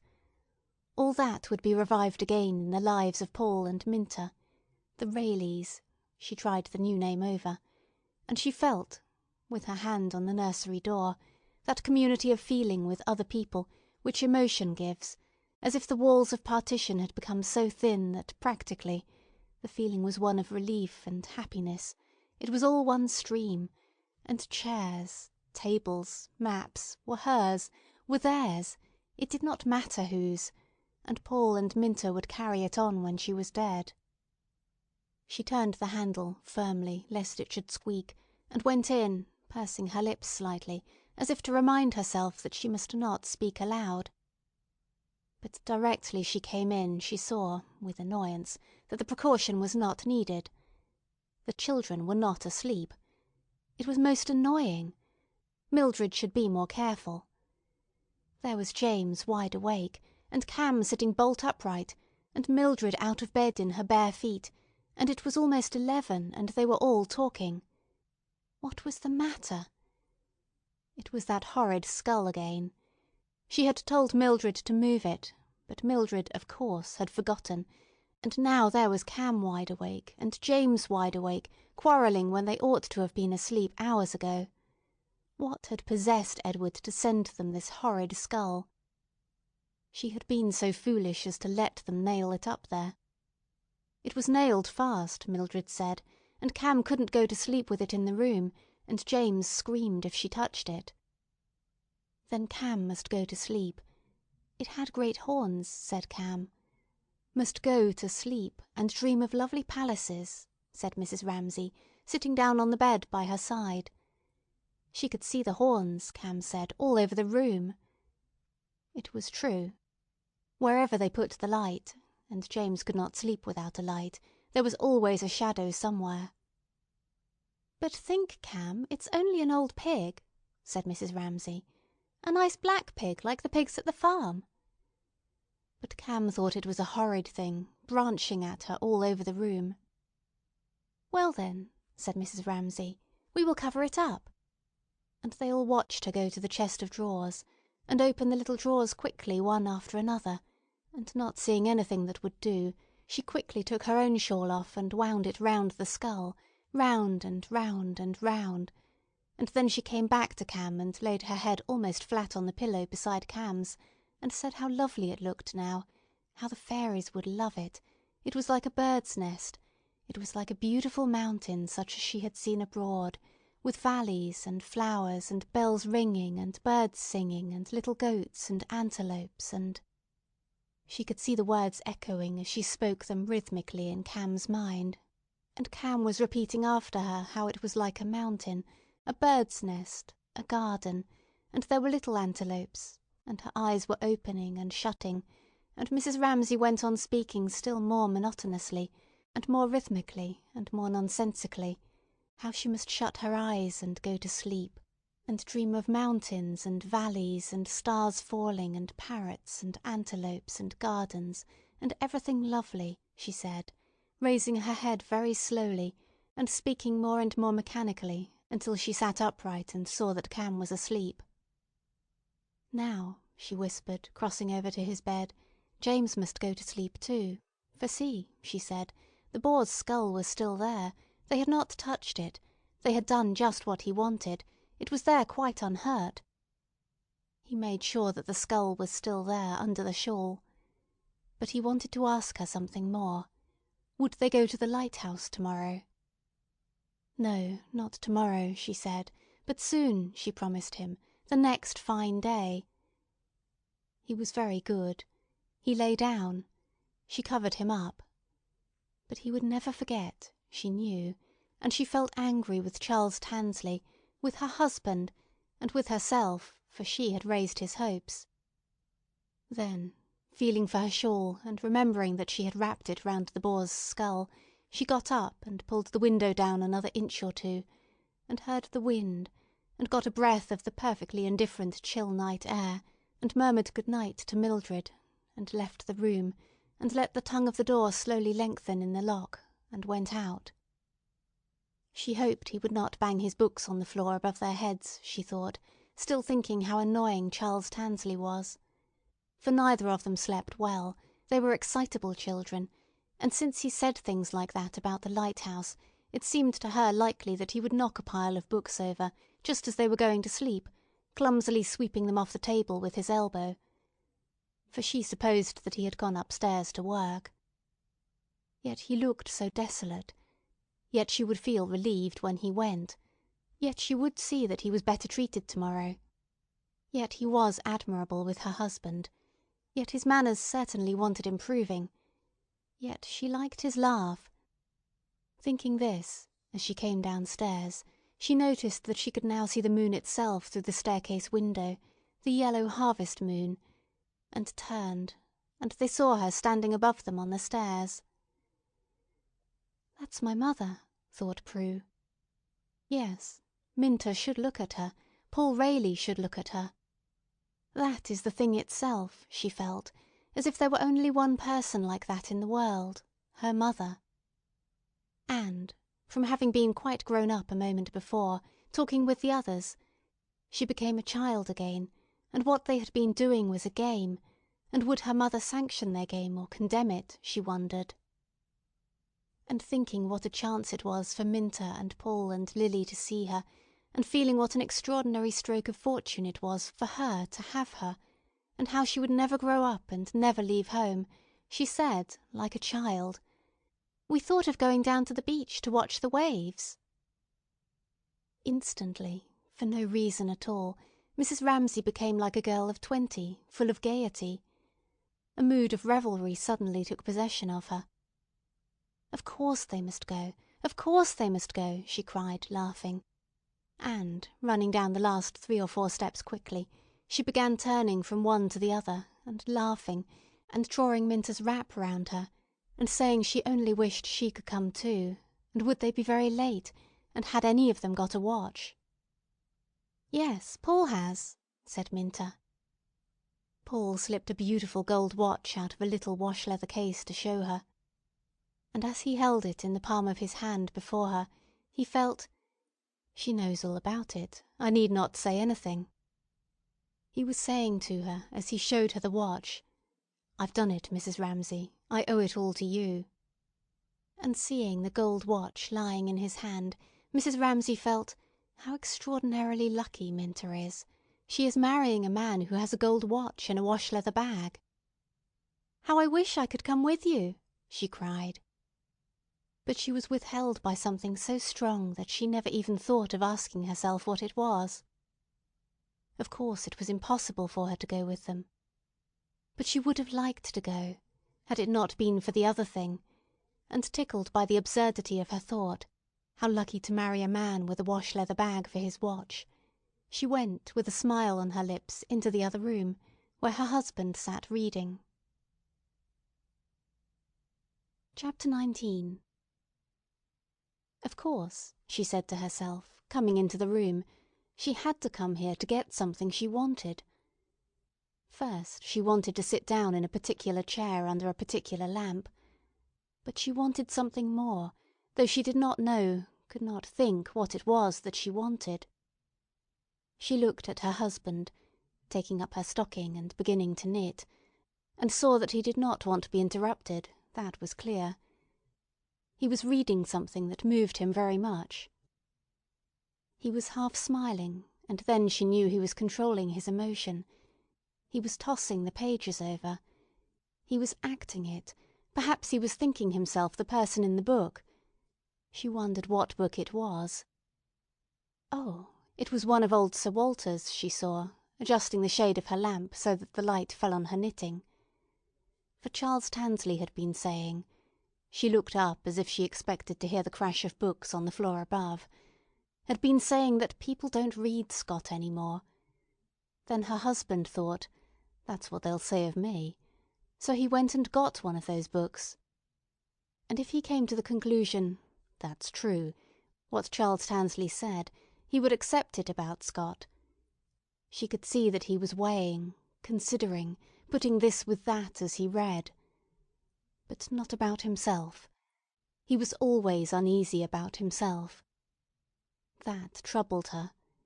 He would always be worrying about his own books. Will they be read? Are they good? Why aren't they better? What do people think of me? Not liking to think of him so, and wondering if they had guessed at dinner why he suddenly became irritable when they talked about fame and books lasting, wondering if the children were laughing at that, she twitched the stockings out, and all the fine gravings came drawn with steel instruments about her lips and forehead, and she grew still like a tree which has been tossing and quivering, and now, when the breeze falls, settles, leaf by leaf, into quiet. It didn't matter, any of it, she thought. A great man, a great book, fame, who could tell? She knew nothing about it. But it was his way with him, his truthfulness. For instance, at dinner she had been thinking quite instinctively, if only he would speak. She had complete trust in him. And, dismissing all this, as one passes in diving, now a weed, now a straw, now a bubble, she felt again, sinking deeper, as she had felt in the hall when the others were talking. There is something I want, something I have come to get, and she fell deeper and deeper without knowing quite what it was, with her eyes closed. And she waited a little, knitting, wondering, and slowly rose those words they had said at dinner, "The China rose is all abloom and buzzing with the honey bee," began washing from side to side of her mind rhythmically, and as they washed, words, like little shaded lights, one red, one blue, one yellow, lit up in the dark of her mind, and seemed leaving their perches up there to fly across and across, or to cry out and to be echoed. So she turned and felt on the table beside her for a book. "And all the lives we ever lived, and all the lives to be, are full of trees and changing leaves," she murmured, sticking her needles into the stocking. And she opened the book and began reading here and there at random, and as she did so, she felt that she was climbing backwards, upwards, shoving her way up under petals that curved over her, so that she only knew this is white or this is red. She did not know at first what the words meant at all. "Steer, hither steer your winged pines, all beaten mariners," she read, and turned the page, swinging herself, zigzagging this way and that, from one line to another, as from one branch to another, from one red and white flower to another, until a little sound roused her, her husband slapping his thighs. Their eyes met for a second, but they did not want to speak to each other. They had nothing to say, but something seemed, nevertheless, to go from him to her. It was the life, it was the power of it, it was the tremendous humour, she knew, that made him slap his thighs. "Don't interrupt me," he seemed to be saying. "Don't say anything. Just sit there." And he went on reading. His lips twitched. It filled him. It fortified him. He clean forgot all the little rubs and digs of the evening, and how it bored him unutterably to sit still while people ate and drank interminably, and his being so irritable with his wife, and so touchy, and minding when they passed his books over as if they didn't exist at all. But now, he felt, it didn't matter a damn who reached Z, if thought ran like an alphabet from A to Z. Somebody would reach it, if not he, then another. This man's strength and sanity, his feeling for straightforward, simple things, these fishermen, the poor old crazed creature in Mucklebacket's cottage made him feel so vigorous, so relieved of something that he felt roused and triumphant and could not choke back his tears. Raising the book a little to hide his face, he let them fall, and shook his head from side to side, and forgot himself completely.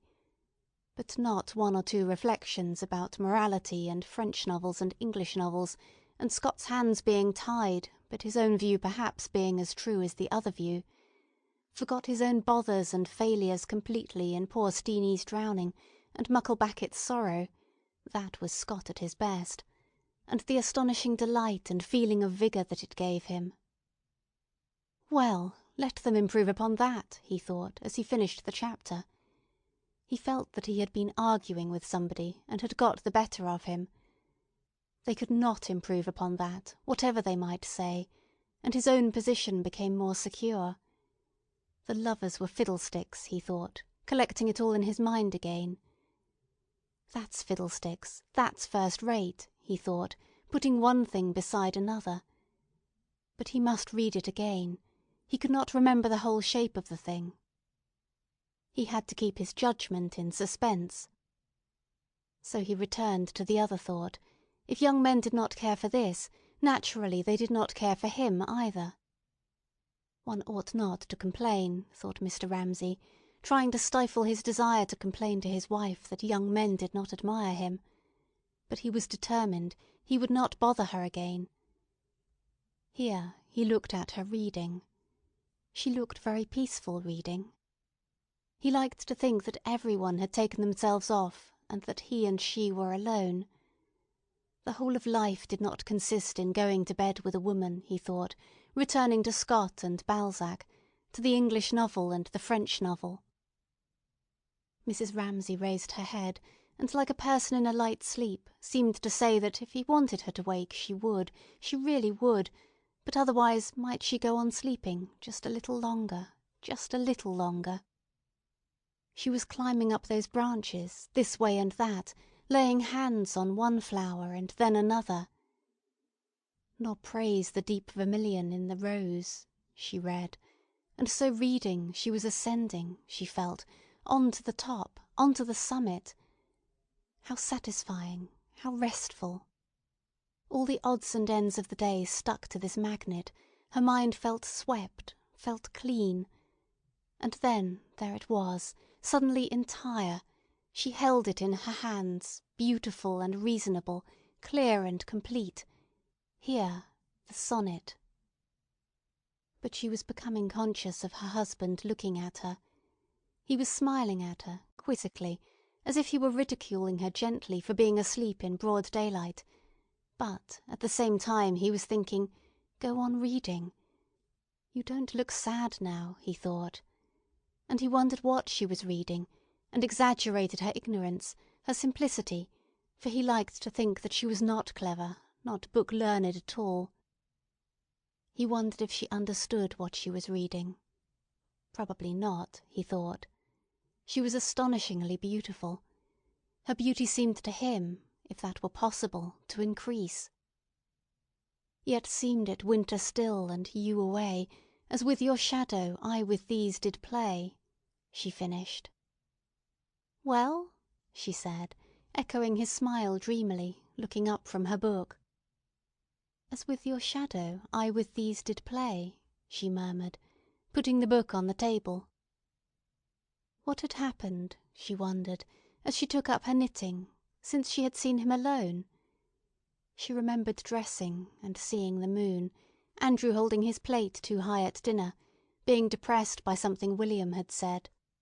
The birds in the trees, the sofa on the landing, the children being awake, Charles Tansley waking them with his books falling. Oh, no, that she had invented. And Paul having a wash-leather case for his watch. Which should he tell him about? "They're engaged," she said, beginning to knit. "Paul and Minta." "So I guessed," he said. There was nothing very much to be said about it. Her mind was still going up and down with the poetry. He was still feeling very vigorous, very forthright, after reading about Steenie's funeral. So they sat silent. Then she became aware that she wanted him to say something. Anything, anything, she thought, going on with her knitting. Anything will do. "How nice it would be to marry a man with a wash-leather bag for his watch," she said, for that was the sort of joke they had together. He snorted. He felt about this engagement as he always felt about any engagement. The girl is much too good for that young man. Slowly it came into her head. Why is it then that one wants people to marry? What was the value, the meaning of things? Every word they said now would be true. Do say something, she thought, wishing only to hear his voice. For the shadow, the thing folding them in, was beginning, she felt, to close round her again. Say anything, she begged, looking at him, as if for help.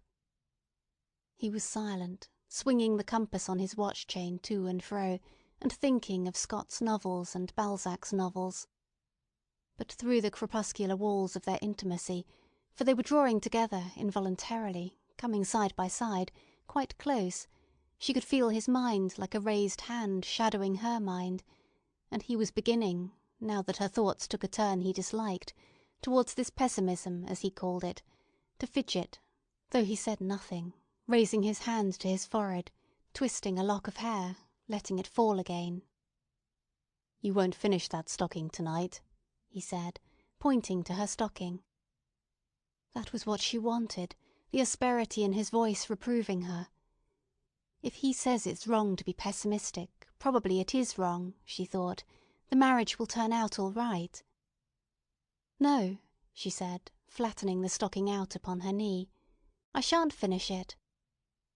And what then? For she felt that he was still looking at her, but that his look had changed. He wanted something, wanted the thing she always found it so difficult to give him, wanted her to tell him that she loved him. And that, no, she could not do. He found talking so much easier than she did. He could say things, she never could.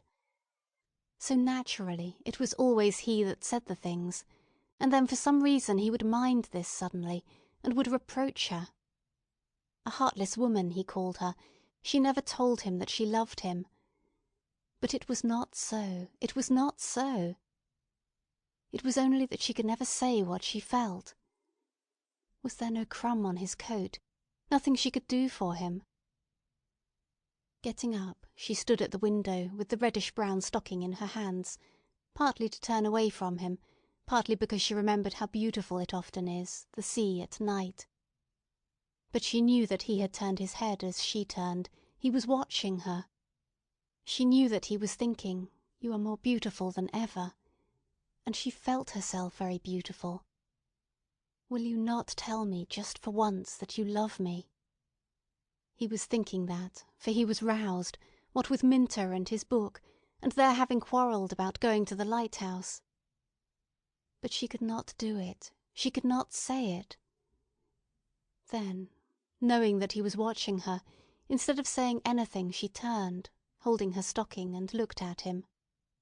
And as she looked at him, she began to smile, for though she had not said a word, he knew, of course he knew, that she loved him. He could not deny it. And smiling, she looked out of the window, and said, thinking to herself, nothing on earth can equal this happiness, "Yes, you were right. It's going to be wet tomorrow. You won't be able to go." And she looked at him smiling. For she had triumphed again. She had not said it, yet he knew. Part 2. Time Passes. Chapter 1. "Well, we must wait for the future to show," said Mr. Banks, coming in from the terrace. "It's almost too dark to see," said Andrew, coming up from the beach. "One can hardly tell which is the sea and which is the land," said Prue. "Do we leave that light burning?" said Lily, as they took their coats off indoors. "No," said Prue, "not if everyone's in. Andrew," she called back, "just put out the light in the hall." One by one the lamps were all extinguished, except that Mr. Carmichael, who liked to lie awake a little reading Virgil, kept his candle burning rather longer than the rest. Chapter 2. So with the lamps all put out, the moon sunk, and a thin rain drumming on the roof, a downpouring of immense darkness began. Nothing, it seemed, could survive the flood, the profusion of darkness, which, creeping in at keyholes and crevices, stole round window blinds, came into bedrooms, swallowed up here a jug and basin, there a bowl of red and yellow dahlias, there the sharp edges and firm bulk of a chest of drawers. Not only was furniture confounded, there was scarcely anything left of body or mind by which one could say, "This is he," or "This is she." Sometimes a hand was raised as if to clutch something or ward something off, or somebody groaned, or somebody laughed aloud, as if sharing a joke with nothingness. Nothing stirred in the drawing-room, or in the dining-room, or on the staircase. Only through the rusty hinges and swollen sea-moistened woodwork certain airs, detached from the body of the wind—the house was ramshackle after all—crept round corners and ventured indoors. Almost one might imagine them, as they entered the drawing-room, questioning and wondering, toying with the flap of hanging wallpaper, asking, would it hang much longer? When would it fall? Then, smoothly brushing the walls, they passed on musingly, as if asking the red and yellow roses on the wallpaper whether they would fade, and questioning, gently, for there was time at their disposal, the torn letters in the waste-paper basket, the flowers, the books, all of which were now open to them, and asking, were they allies? Were they enemies? How long would they endure? So some random light directing them with its pale footfall upon stair and mat from some uncovered star or wandering ship, or the lighthouse even, with its pale footfall upon stair and mat, the little heirs mounted the staircase and nosed round bedroom doors. But here, surely, they must cease. Whatever else may perish and disappear, what lies here is steadfast. Here one might say to those sliding lights, those fumbling airs that breathe and bend over the bed itself, here you can neither touch nor destroy.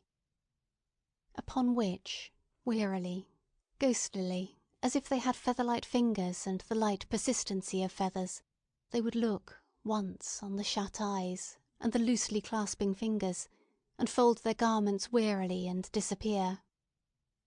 And so, nosing, rubbing, they went to the window on the staircase, to the servants' bedrooms, to the boxes in the attics, descending, blanched the apples on the dining-room table, fumbled the petals of roses, tried the picture on the easel, brushed the mat and blew a little sand along the floor.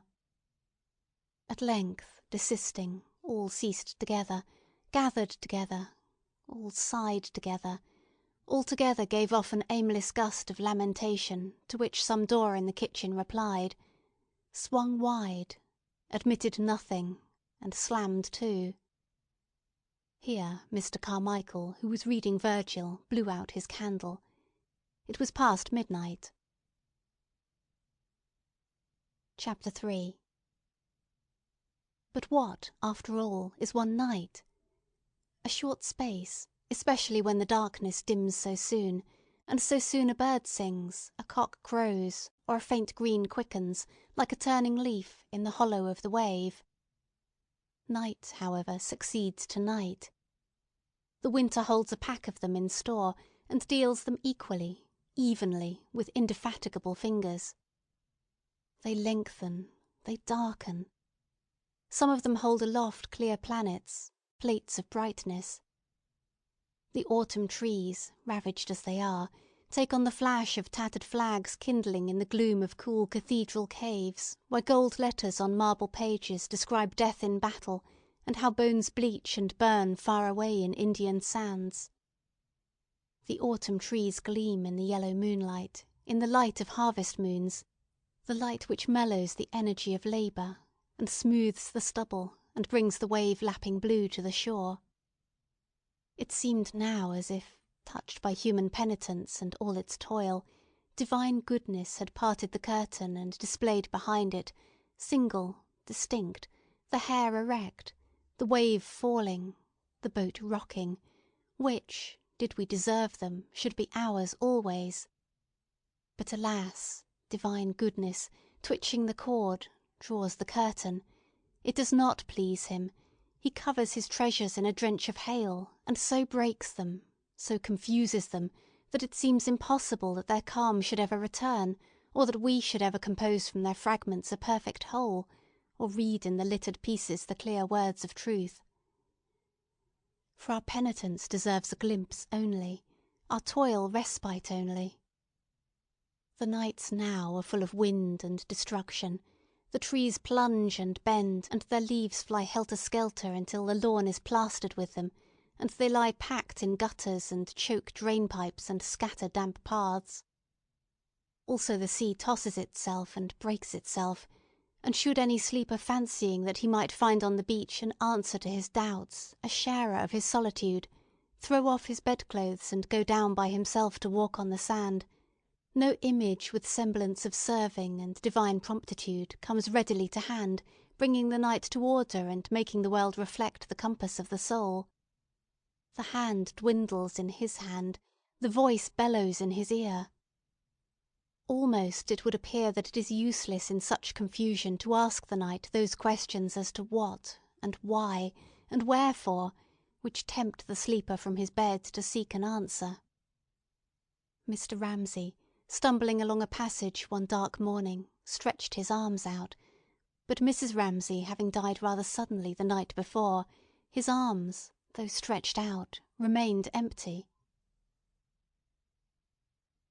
Chapter 4.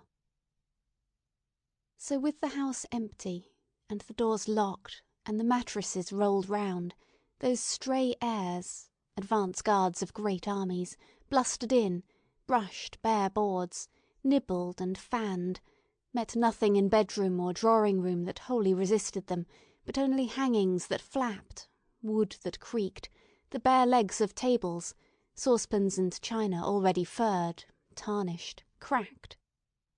What people had shed and left, a pair of shoes, a shooting cap, some faded skirts and coats in wardrobes, those alone kept the human shape, and in the emptiness indicated how once they were filled and animated, how once hands were busy with hooks and buttons, how once the looking-glass had held a face, had held a world hollowed out in which a figure turned, a hand flashed, the door opened, in came children rushing and tumbling, and went out again. Now, day after day, light turned, like a flower reflected in water, its sharp image on the wall opposite. Only the shadows of the trees, flourishing in the wind, made obeisance on the wall, and for a moment darkened the pool in which light reflected itself, or birds, flying, made a soft spot flutter slowly across the bedroom floor.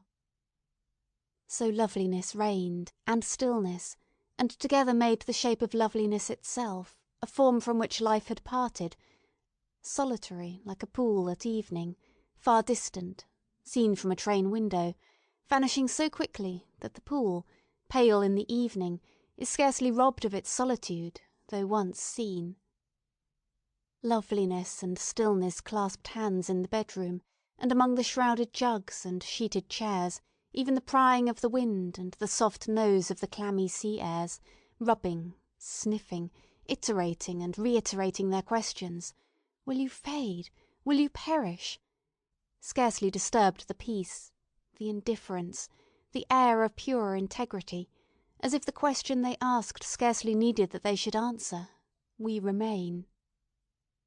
Nothing, it seemed, could break that image, corrupt that innocence, or disturb the swaying mantle of silence which, week after week, in the empty room, wove into itself the falling cries of birds, ships hooting, the drone and hum of the fields, a dog's bark, a man's shout, and folded them round the house in silence.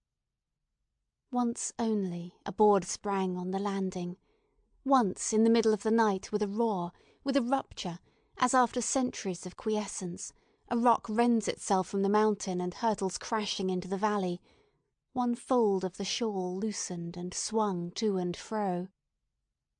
Then again peace descended, and the shadow wavered, light bent to its own image in adoration on the bedroom wall, and Mrs. Macnab, tearing the veil of silence with hands that had stood in the wash-tub, grinding it with boots that had crunched the shingle, came as directed to open all windows and dust the bedrooms. Chapter 5. As she lurched, for she rolled like a ship at sea, and leered, for her eyes fell on nothing directly, but with a sidelong glance that deprecated the scorn and anger of the world, she was witless, she knew it. As she clutched the banisters and hauled herself upstairs and rolled from room to room, she sang.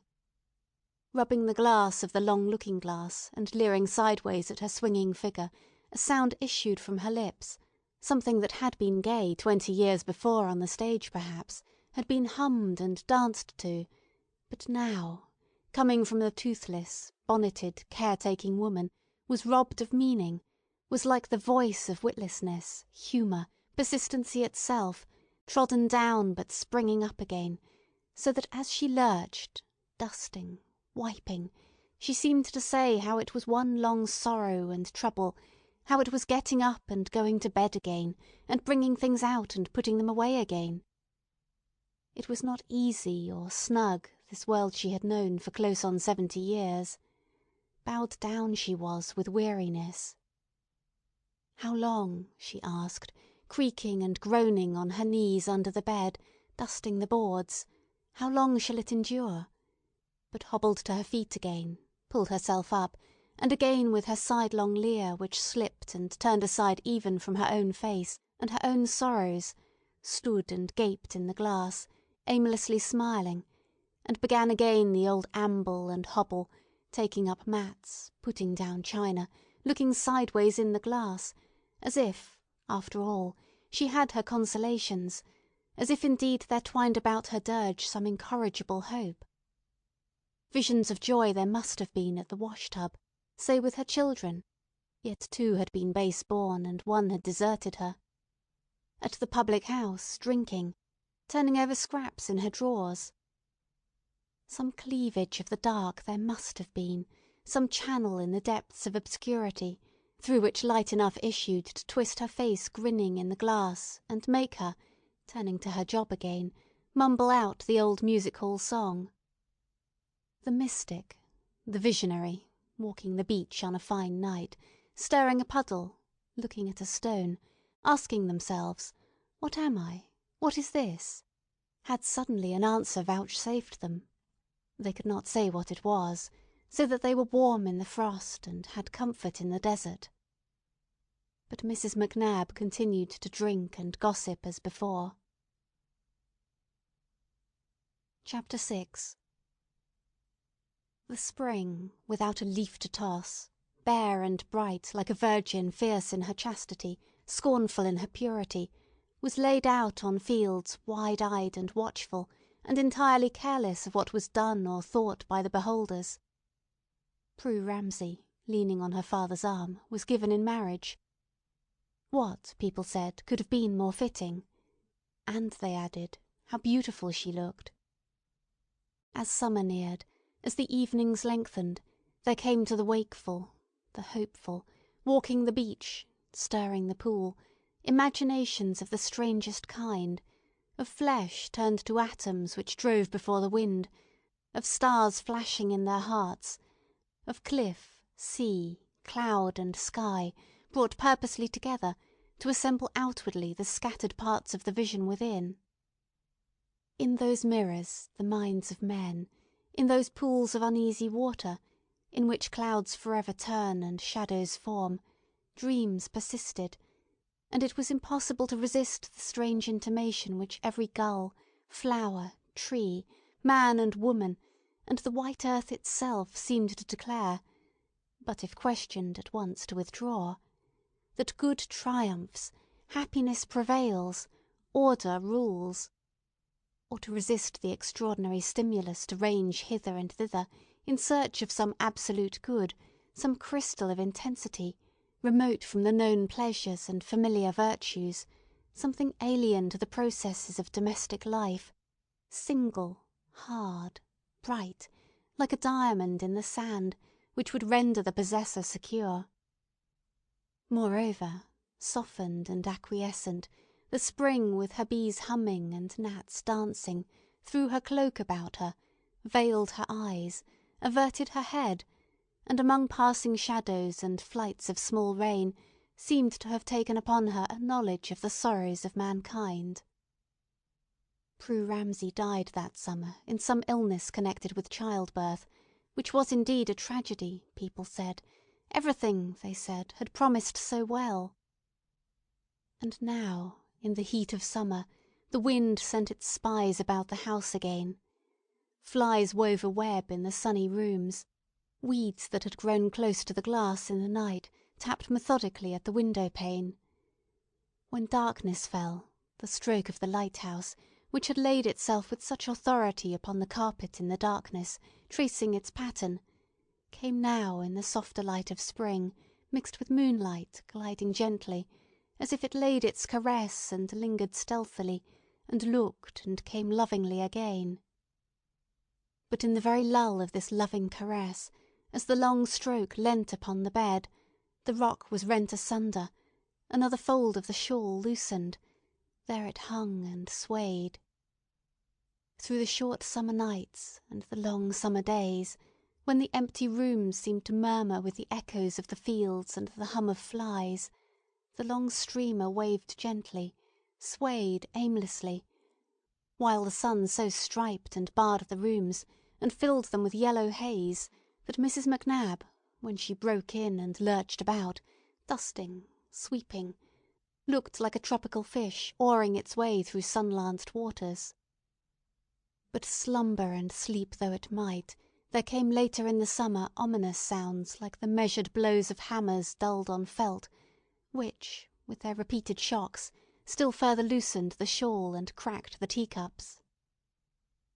Now and again some glass tinkled in the cupboard, as if a giant voice had shrieked so loud in its agony that tumblers stood inside a cupboard vibrated too. Then again silence fell, and then, night after night, and sometimes in plain midday when the roses were bright and light turned on the wall, its shape clearly there seemed to drop into this silence, this indifference, this integrity, the thud of something falling. A shell exploded. 20 or 30 young men were blown up in France, among them Andrew Ramsay, whose death, mercifully, was instantaneous.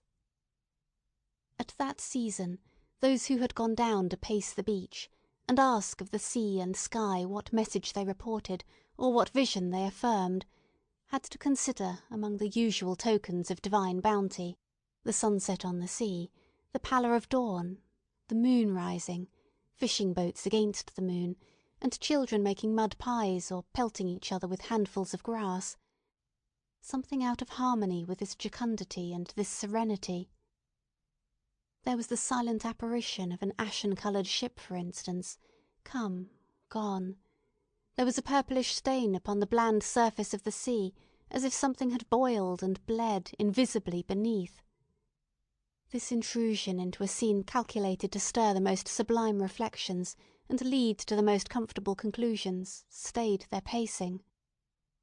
It was difficult blandly to overlook them, to abolish their significance in the landscape, to continue, as one walked by the sea, to marvel how beauty outside mirrored beauty within. Did nature supplement what man advanced? Did she complete what he began? With equal complacence she saw his misery, his meanness, and his torture. That dream of sharing, completing, of finding in solitude on the beach an answer, was then but a reflection in a mirror, and the mirror itself was but the surface glassiness which forms in quiescence when the nobler powers sleep beneath. Impatient, despairing yet loath to go, for beauty offers her lures, has her consolations. To pace the beach was impossible. Contemplation was unendurable. The mirror was broken. Mr. Carmichael brought out a volume of poems that spring, which had an unexpected success. The war, people said, had revived their interest in poetry. Chapter 7. Night after night, summer and winter, the torment of storms, the arrow-like stillness of fine, had there been anyone to listen, from the upper rooms of the empty house only gigantic chaos streaked with lightning could have been heard tumbling and tossing, as the winds and waves disported themselves like the amorphous bulks of leviathans, whose brows are pierced by no light of reason, and mounted one on top of another, and lunged and plunged in the darkness or the daylight, for night and day, month and year ran shapelessly together, in idiot games, until it seemed as if the universe were battling and tumbling in brute confusion and wanton lust aimlessly by itself. In spring the garden urns, casually filled with wind-blown plants, were gay as ever. Violets came and daffodils, but the stillness and the brightness of the day were as strange as the chaos and tumult of night, with the trees standing there, and the flowers standing there, looking before them, looking up, yet beholding nothing, eyeless and so terrible. Chapter 8. Thinking no harm, for the family would not come, never again, some said, and the house would be sold at Michaelmas, perhaps, Mrs. Macnab stooped and picked a bunch of flowers to take home with her. She laid them on the table while she dusted. She was fond of flowers. It was a pity to let them waste. Suppose the house was sold. She stood, arms akimbo, in front of the looking-glass. It would want seeing to, it would. There it had stood all these years without a soul in it. The books and things were mouldy, for, what with the war and help being hard to get, the house had not been cleaned as she could have wished. It was beyond one person's strength to get it straight now. She was too old. Her legs pained her. All those books needed to be laid out on the grass in the sun. There was plaster fallen in the hall. The rain-pipe had blocked over the study window and let the water in. The carpet was ruined quite. But people should come themselves. They should have sent somebody down to see. For there were clothes in the cupboards. They had left clothes in all the bedrooms. What was she to do with them? They had the moth in them, Mrs. Ramsay's things. Poor lady. She would never want them again. She was dead, they said, years ago, in London. There was the old grey cloak she wore gardening. Mrs. Macnab fingered it. She could see her, as she came up the drive with the washing, stooping over her flowers. The garden was a pitiful sight now, all run to riot, and rabbits scuttling at you out of the beds. She could see her with one of the children by her in that grey cloak. There were boots and shoes, and a brush and comb left on the dressing-table, for all the world as if she expected to come back to-morrow. She had died very sudden at the end, they said. And once they had been coming, but had put off coming, what with the war and travel being so difficult these days, they had never come all these years, just sent her money, but never wrote, never came, and expected to find things as they had left them. Ah, dear!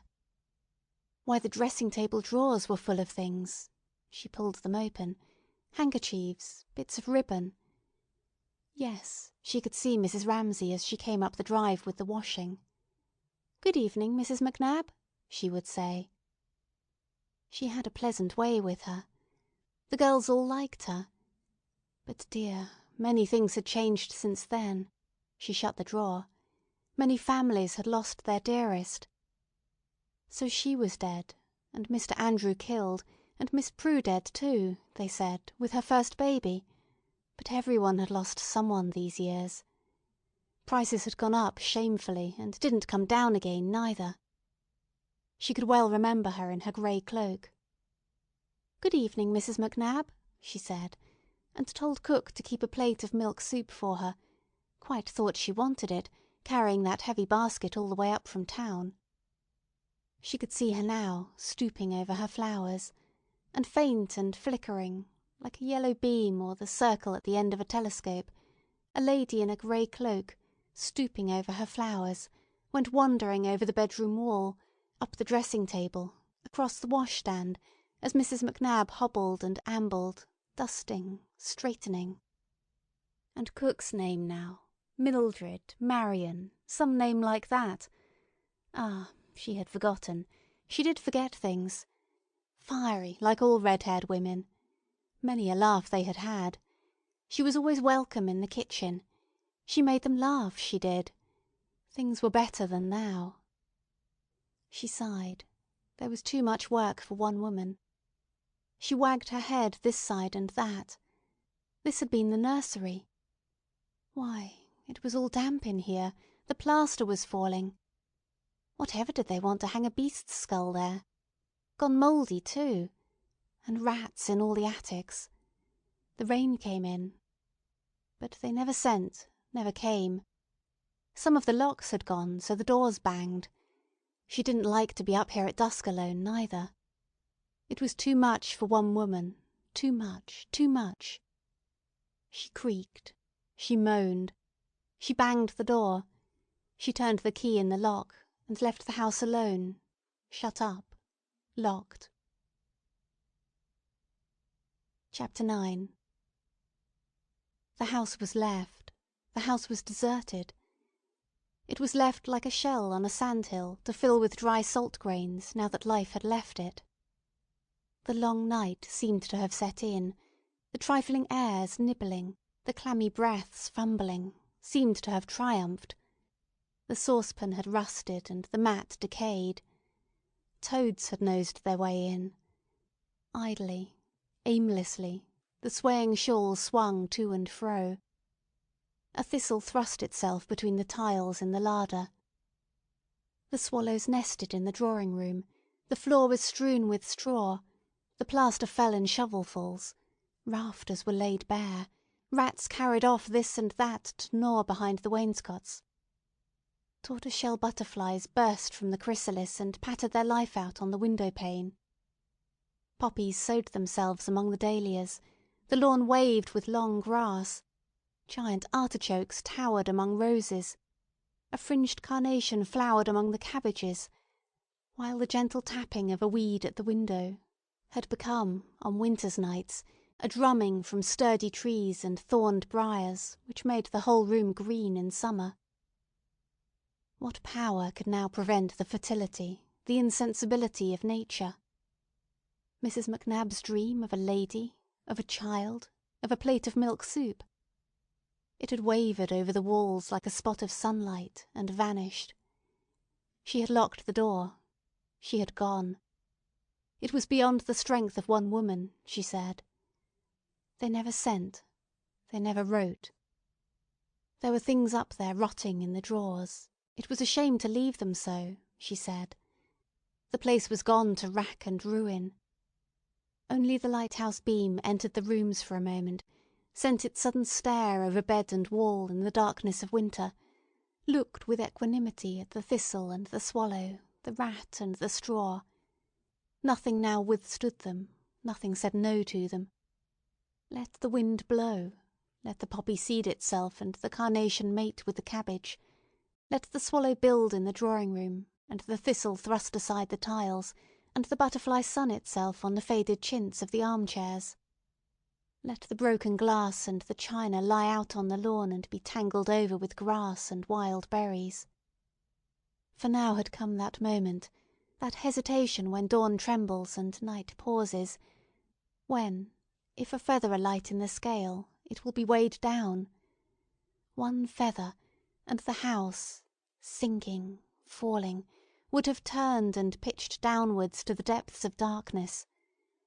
In the ruined room picnickers would have lit their kettles, lovers sought shelter there, lying on the bare boards, and the shepherd stored his dinner on the bricks, and the tramp slept with his coat round him to ward off the cold. Then the roof would have fallen, briars and hemlocks would have blotted out path, step, and window, would have grown unequally but lustily over the mound, until some trespasser, losing his way, could have told only by a red-hot poker among the nettles, or a scrap of china in the hemlock, that here once someone had lived, there had been a house. If the feather had fallen, if it had tipped the scale downwards, the whole house would have plunged to the depths to lie upon the sands of oblivion. But there was a force working, something not highly conscious, something that leered, something that lurched, something not inspired to go about its work with dignified ritual or solemn chanting. Mrs. McNab groaned. Mrs. Bast creaked. They were old, they were stiff, their legs ached. They came with their brooms and pails at last. They got to work. All of a sudden, would Mrs. McNab see that the house was ready, one of the young ladies wrote. Would she get this done? Would she get that done? All in a hurry. They might be coming for the summer, had left everything to the last, expected to find things as they had left them. Slowly and painfully, with broom and pail, mopping, scouring, Mrs. McNab, Mrs. Bast, stayed the corruption and the rot, rescued from the pool of time that was fast closing over them, now a basin, now a cupboard, fetched up from oblivion all the Waverley novels and a tea-set one morning, in the afternoon restored to sun and air a brass fender and a set of steel fire-irons. George, Mrs. Bast's son, caught the rats and cut the grass. They had the builders. Attended with the creaking of hinges and the screeching of bolts, the slamming and banging of damp-swollen woodwork, some rusty, laborious birth seemed to be taking place, as the women, stooping, rising, groaning, singing, slapped and slammed, upstairs now, now down in the cellars. Oh, they said, the work. They drank their tea in the bedroom sometimes, or in the study, breaking off work at midday with the smudge on their faces and their old hands clasped and cramped with the broom handles. Flopped on chairs, they contemplated, now the magnificent conquest over taps and bath, now the more arduous, more partial triumph over long rows of books, black as ravens once, now white-stained, breeding pale mushrooms and secreting furtive spiders. Once more, as she felt the tea warm in her, the telescope fitted itself to Mrs. McNab's eyes, and in a ring of light she saw the old gentleman, lean as a rake, wagging his head, as she came up with the washing. Talking to himself, she supposed, on the lawn. He never noticed her. Some said he was dead, some said she was dead. Which was it? Mrs. Bast didn't know for certain either. The young gentleman was dead. That she was sure. She had read his name in the papers. There was the cook now, Mildred, Marion, some such name as that, a red-headed woman, quick-tempered like all her sort, but kind too, if you knew the way with her. Many a laugh they had had together. She saved a plate of soup for Maggie, a bite of ham sometimes, whatever was over. They lived well in those days. They had everything they wanted. Glibly, jovially, with the tea hot in her, she unwound her ball of memories, sitting in the wicker armchair by the nursery fender. There was always plenty doing, people in the house, 20 staying sometimes, and washing up till long past midnight. Mrs. Bast—she had never known them, had lived in Glasgow at that time—wondered, putting her cup down, whatever they hung that beast's skull there for. Shot in foreign parts, no doubt. It might well be, said Mrs. Macnab, wantoning on with her memories. They had friends in Eastern countries, gentlemen staying there, ladies in evening dress. She had seen them once through the dining-room door, all sitting at dinner. 20, she dared say, all in their jewellery, and she asked to stay help wash up, might be till after midnight. Ah, said Mrs. Bast, they'd find it changed. She leant out of the window. She watched her son George scything the grass. They might well ask what had been done to it, seeing how old Kennedy was supposed to have charge of it, and then his leg got so bad after he fell from the cart, and then perhaps no one for a year, or the better part of one, and then Davy MacDonald, and seeds might be sent, but who should say if they were ever planted? They'd find it changed. She watched her son scything. He was a great one for work, one of those quiet ones. Well, they must be getting along with the cupboards, she supposed. They hauled themselves up. At last, after days of labour within, of cutting and digging without, dusters were flicked from the windows were shut too, keys were turned all over the house, the front door was banged. It was finished. And now, as if the cleaning and the scrubbing and the scything and the mowing had drowned it, there rose that half-heard melody, that intermittent music which the ear half catches but lets fall, a bark, a bleat, irregular, intermittent yet somehow related, the hum of an insect, the tremor of cut grass, dissevered yet somehow belonging, the jar of a door-beetle, the squeak of a wheel, loud, low but mysteriously related, which the ear strains to bring together, and is always on the verge of harmonizing, but they are never quite heard, never fully harmonized, and at last, in the evening, one after another the sounds die out, and the harmony falters and silence falls. With the sunset, sharpness was lost, and, like mist rising, quiet rose, quiet spread, the wind settled. Loosely the world shook itself down to sleep. Darkly here, without a light to it, save what came green suffused through leaves, or pale on the white flowers in the bed by the window.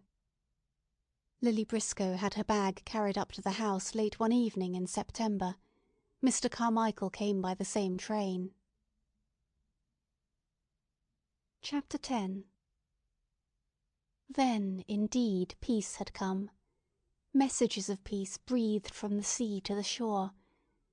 Never to break its sleep any more, to lull it rather more deeply to rest, and whatever the dreamers dreamt holily, dreamt wisely, to confirm, what else was it murmuring, as Lily Briscoe laid her head on the pillow in the clean still room and heard the sea. Through the open window the voice of the beauty of the world came murmuring, too softly to hear exactly what it said, but what mattered if the meaning were plain, entreating the sleepers— the house was full again, Mrs. Beckwith was staying there, also Mr. Carmichael— if they would not actually come down to the beach itself, at least to lift the blind and look out. They would see then Night flowing down in purple, his head crowned, his sceptre jewelled, and how in his eyes a child might look. And if they still faltered— Lily was tired out with travelling, and slept almost at once, but Mr. Carmichael read a book by candlelight— if they still said no, that it was vapour, this splendour of his, and that the dew had more power than he, and they preferred sleeping, gently then, without complaint or argument, the voice would sing its song. Gently the waves would break— Lily heard them in her sleep. Tenderly the light fell— it seemed to come through her eyelids. And it all looked, Mr. Carmichael thought, shutting his book, falling asleep, much as it used to look. Indeed, the voice might resume, as the curtains of dark wrapped themselves over the house, over Mrs. Beckwith, Mr. Carmichael, and Lily Briscoe, so that they lay with several folds of blackness on their eyes. Why not accept this, be content with this, acquiesce and resign? The sigh of all the seas breaking in measure round the isles soothed them. The night wrapped them. Nothing broke their sleep, until, the birds beginning and the dawn weaving their thin voices into its whiteness, a cart grinding, a dog somewhere barking, the sun lifted the curtains, broke the veil on their eyes, and Lily Briscoe stirring in her sleep. She clutched at her blankets as a faller clutches at the turf on the edge of a cliff. Her eyes opened wide. Here she was again, she thought, sitting bolt upright in bed. Awake. Part 3. The Lighthouse. Chapter 1. What does it mean, then? What can it all mean? Lily Briscoe asked herself, wondering whether, since she had been left alone, it behoved her to go to the kitchen to fetch another cup of coffee or wait here. What does it mean? A catchword that was, caught up from some book, fitting her thought loosely, for she could not, this first morning with the Ramsays, contract her feelings, could only make a phrase resound to cover the blankness of her mind until these vapours had shrunk. For really, what did she feel, come back after all these years and Mrs. Ramsay dead? Nothing, nothing, nothing that she could express at all. She had come late last night, when it was all mysterious, dark. Now she was awake, at her old place at the breakfast table, but alone. It was very early, too, not yet 8. There was this expedition. They were going to the Lighthouse, Mr. Ramsay, Cam, and James. They should have gone already. They had to catch the tide or something. And Cam was not ready, and James was not ready, and Nancy had forgotten to order the sandwiches, and Mr. Ramsay had lost his temper and banged out of the room. "What's the use of going now?" he had stormed. Nancy had vanished. There he was, marching up and down the terrace in a rage. One seemed to hear doors slamming and voices calling all over the house. Now Nancy burst in and asked, looking round the room, in a queer, half-dazed, half-desperate way, "What does one send to the Lighthouse?" As if she were forcing herself to do what she despaired of ever being able to do. What does one send to the Lighthouse, indeed? At any other time Lily could have suggested reasonably tea, tobacco, newspapers. But this morning everything seemed so extraordinarily queer that a question like Nancy's, "What does one send to the Lighthouse?" opened doors in one's mind that went banging and swinging to and fro, and made one keep asking, in a stupefied gape, what does one send? What does one do? Why is one sitting here after all? Sitting alone, for Nancy went out again, among the clean cups at the long table, she felt cut off from other people, and able only to go on watching, asking, wondering. The house, the place, the morning, all seemed strangers to her. She had no attachment here, she felt, no relations with it. Anything might happen, and whatever did happen, a step outside, a voice calling, "It's not in the cupboard, it's on the landing," someone cried, was a question, as if the link that usually bound things together had been cut, and they floated up here, down there, off anyhow. How aimless it was, how chaotic, how unreal it was, she thought, looking at her empty coffee cup. Mrs. Ramsay dead. Andrew killed. Prue dead too. Repeat it as she might, it roused no feeling in her. "And we all get together in a house like this on a morning like this," she said, looking out of the window. It was a beautiful still day. Chapter 2.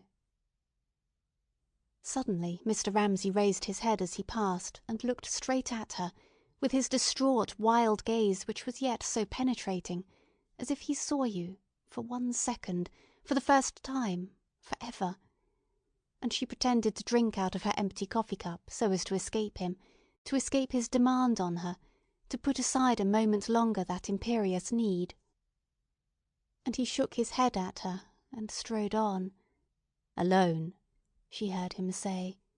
"Perished," she heard him say. And like everything else this strange morning, the words became symbols, wrote themselves all over the grey-green walls. If only she could put them together, she felt, write them out in some sentence, then she would have got at the truth of things. Old Mr. Carmichael came padding softly in, fetched his coffee, took his cup, and made off to sit in the sun. The extraordinary unreality was frightening, but it was also exciting. Going to the lighthouse. But what does one send to the lighthouse?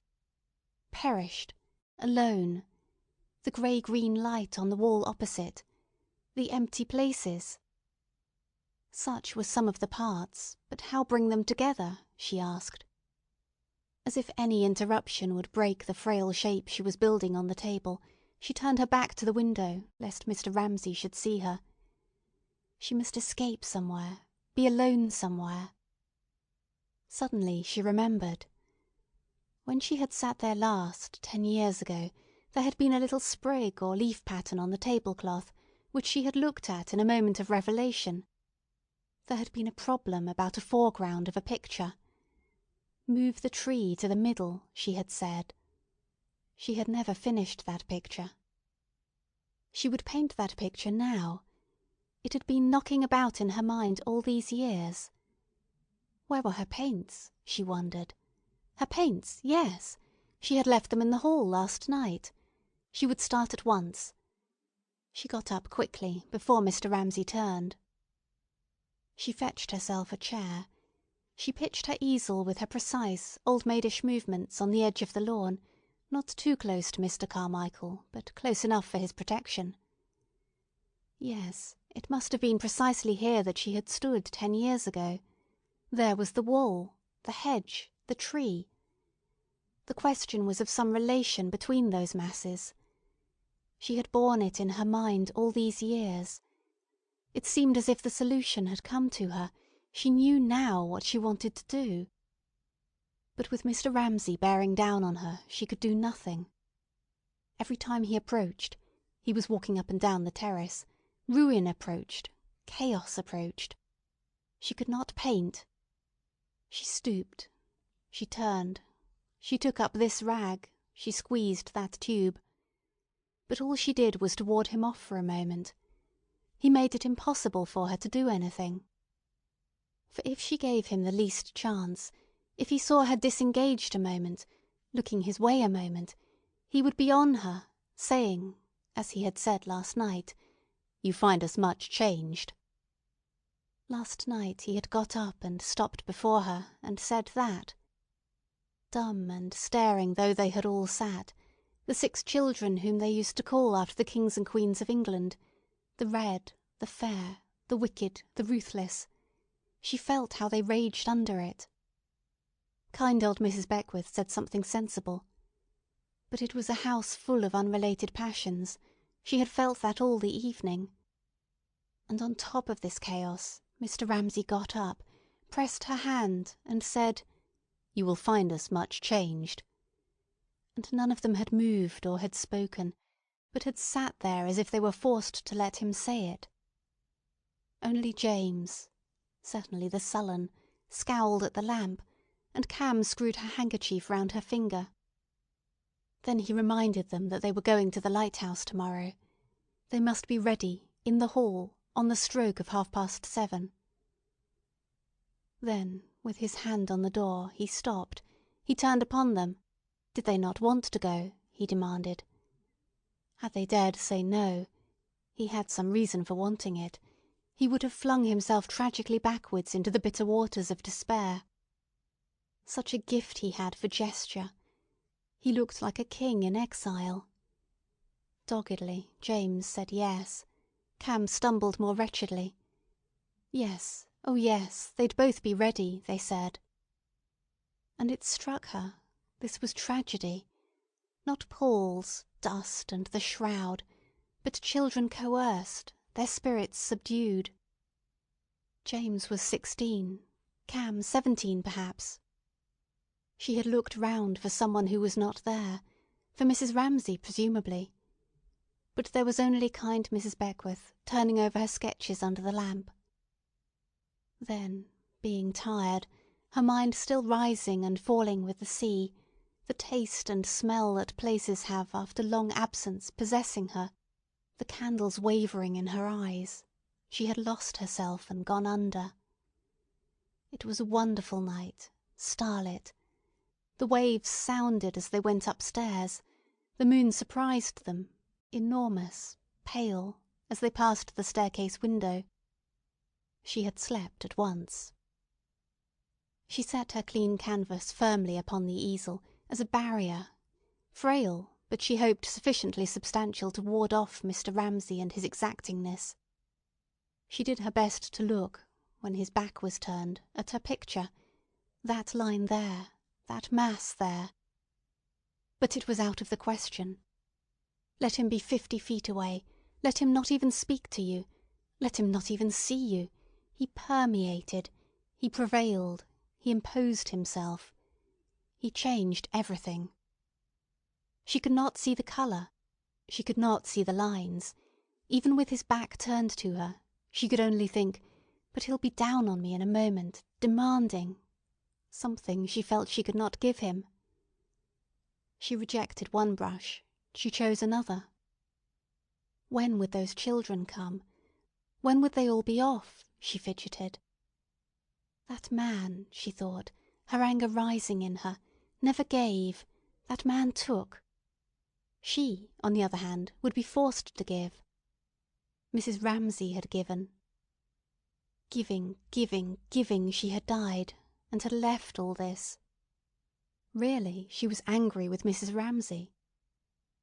With the brush slightly trembling in her fingers, she looked at the hedge, the step, the wall. It was all Mrs. Ramsay's doing. She was dead.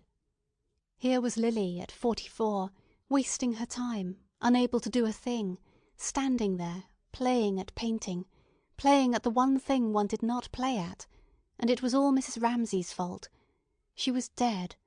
The step where she used to sit was empty. She was dead. But why repeat this over and over again?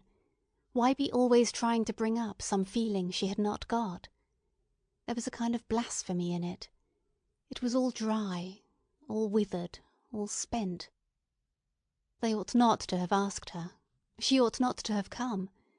One can't waste one's time at 44, she thought. She hated playing at painting. A brush, the one dependable thing in a world of strife, ruin, chaos, that one should not play with, knowingly even. She detested it. But he made her. You shan't touch your canvas, he seemed to say, bearing down on her, till you've given me what I want of you. Here he was, close upon her again, greedy, distraught. Well, thought Lily in despair, letting her right hand fall at her side. It would be simpler then to have it over. Surely she could imitate from recollection the glow, the rhapsody, the self-surrender she had seen on so many women's faces, on Mrs. Ramsay's, for instance. When on some occasion like this they blazed up, she could remember the look on Mrs. Ramsay's face, into a rapture of sympathy, of delight in the reward they had, which, though the reason of it escaped her, evidently conferred on them the most supreme bliss of which human nature was capable. Here he was, stopped by her side. She would give him what she could. Chapter 3. She seemed to have shrivelled slightly, he thought. She looked a little skimpy, wispy, but not unattractive. He liked her. There had been some talk of her marrying William Banks once, but nothing had come of it. His wife had been fond of her. He had been a little out of temper too at breakfast, and then... This was one of those moments when an enormous need urged him, without being conscious what it was, to approach any woman, to force them, he did not care how, his need was so great, to give him what he wanted: sympathy. Was anybody looking after her? He said. Had she everything she wanted? "Oh, thanks, everything," said Lily Briscoe nervously. No, she could not do it. She ought to have floated off instantly upon some wave of sympathetic expansion. The pressure on her was tremendous. But she remained stuck. There was an awful pause. They both looked at the sea. Why, thought Mr. Ramsay, should she look at the sea when I am here? She hoped it would be calm enough for them to land at the lighthouse, she said. The lighthouse! The lighthouse!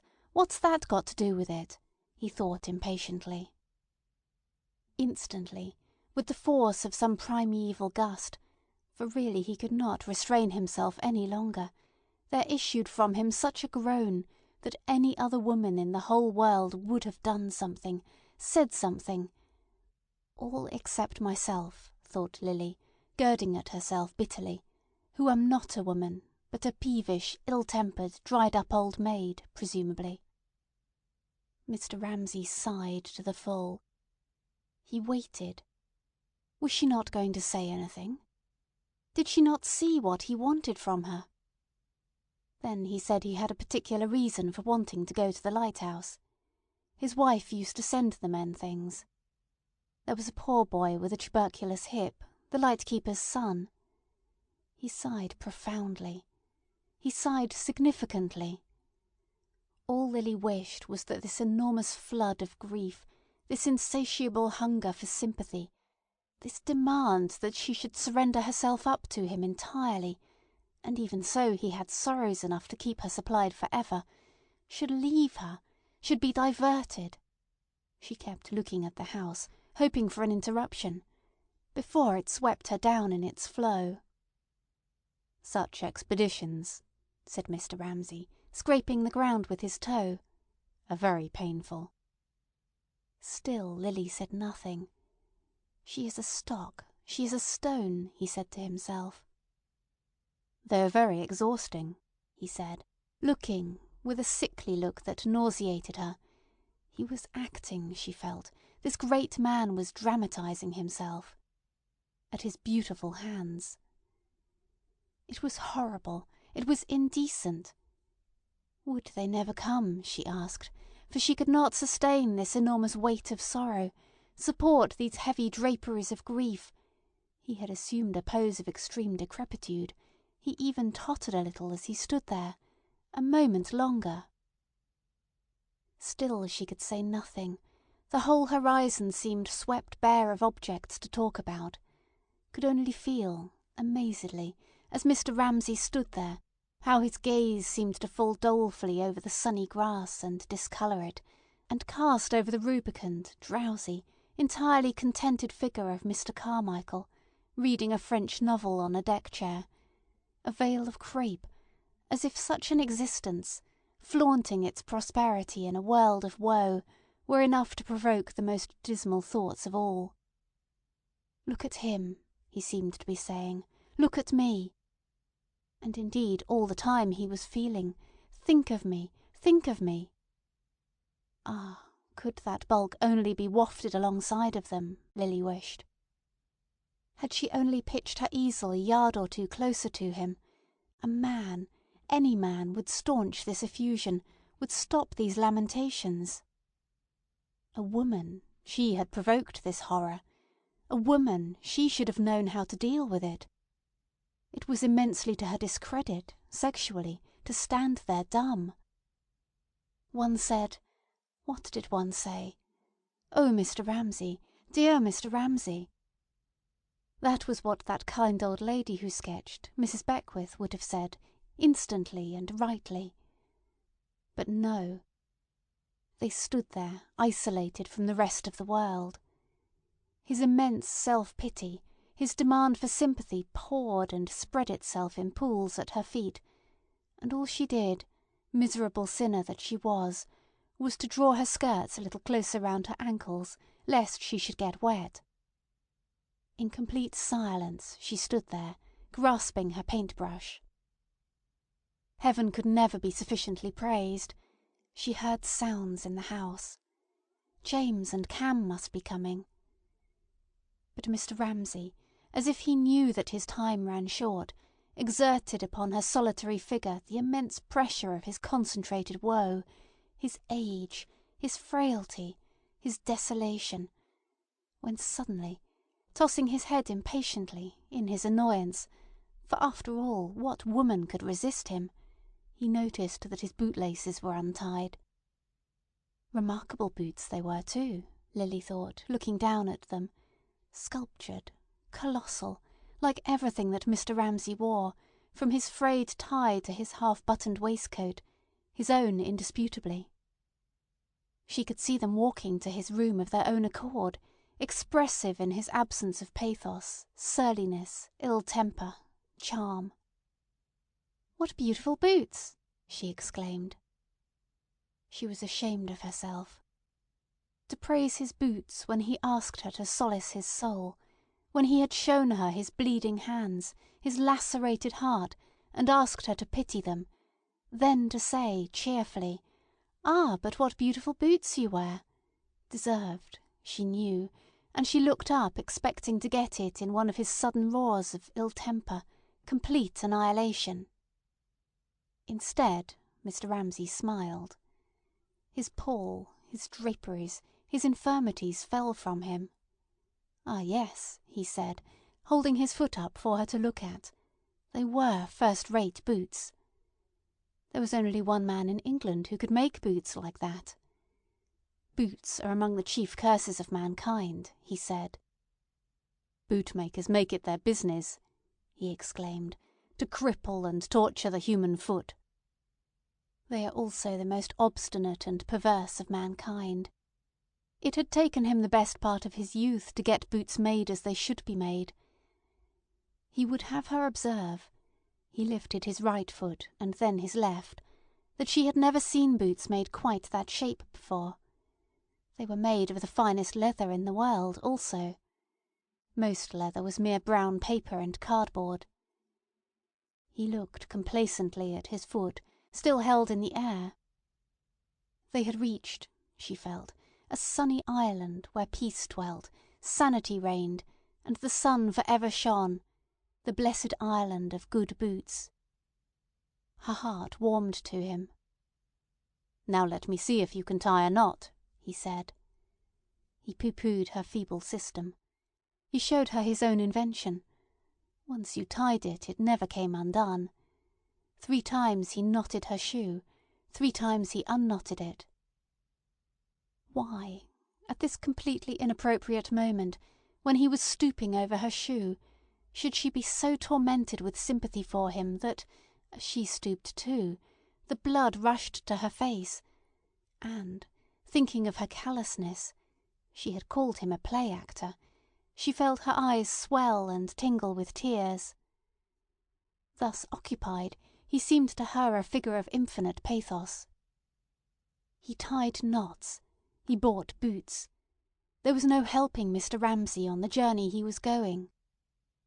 But now, just as she wished to say something, could have said something perhaps, here they were, Cam and James. They appeared on the terrace. They came lagging, side by side, a serious, melancholy couple. But why was it like that they came? She could not help feeling annoyed with them. They might have come more cheerfully. They might have given him what, now that they were off, she would not have the chance of giving him.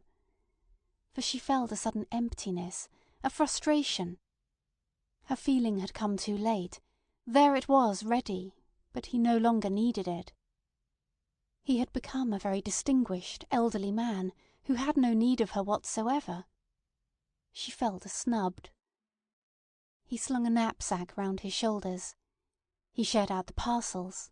There were a number of them, ill-tied in brown paper. He sent Cam for a cloak.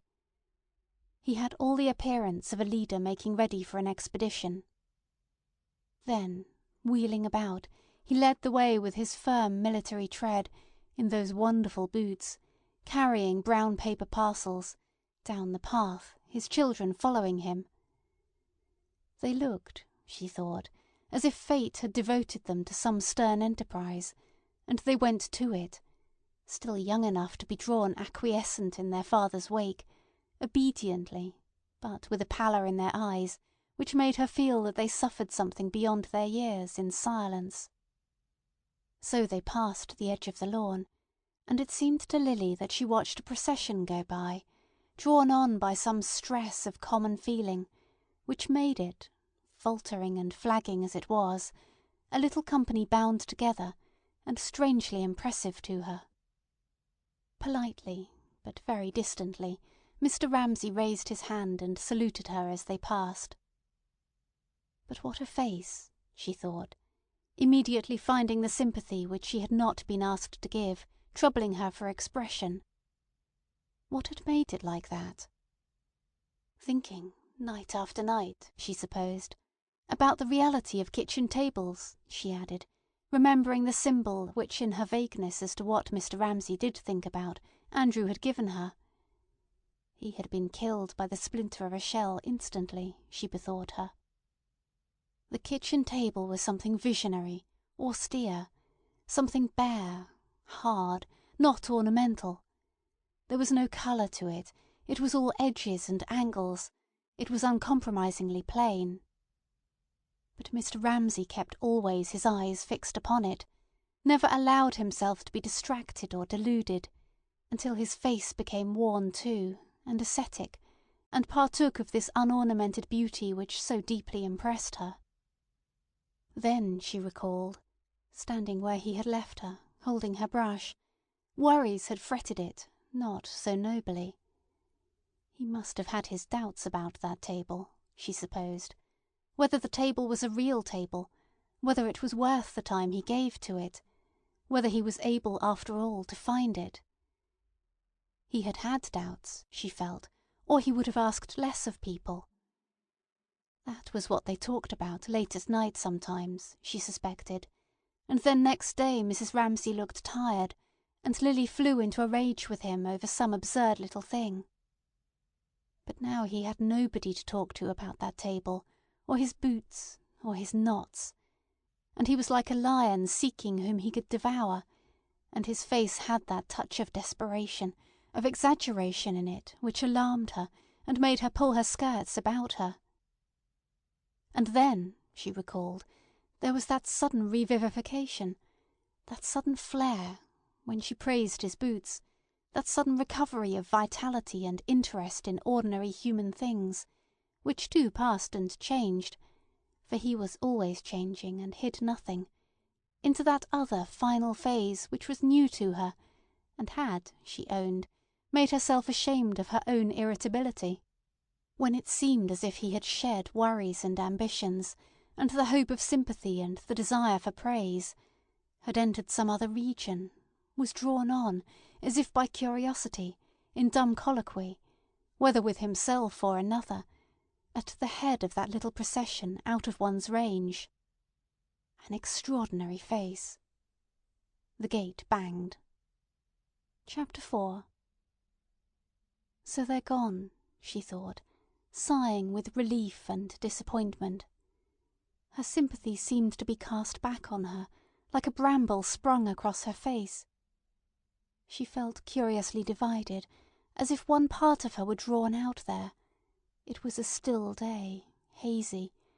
The lighthouse looked this morning at an immense distance. The other had fixed itself doggedly, solidly, here on the lawn.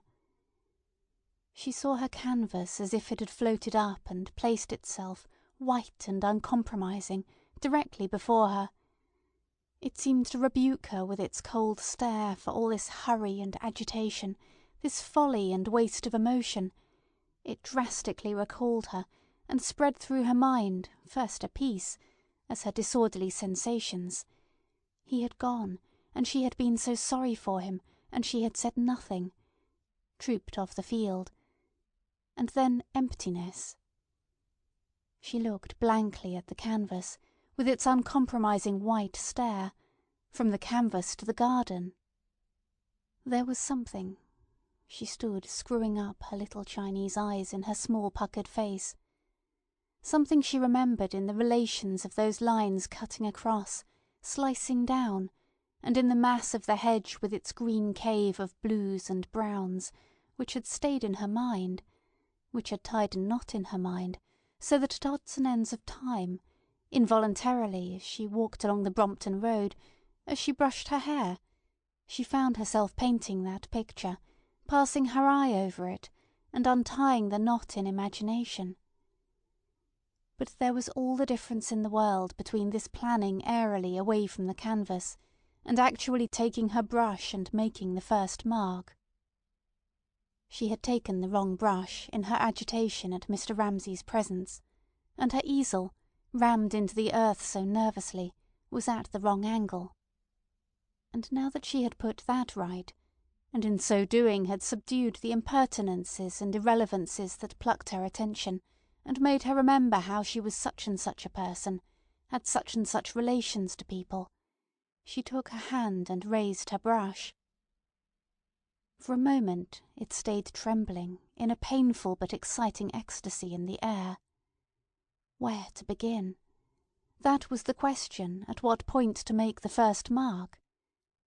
One line placed on the canvas committed her to innumerable risks, to frequent and irrevocable decisions. All that in idea seemed simple became in practice immediately complex, as the waves shape themselves symmetrically from the cliff top, but to the swimmer among them are divided by steep gulfs and foaming crests. Still the risk must be run, the mark made.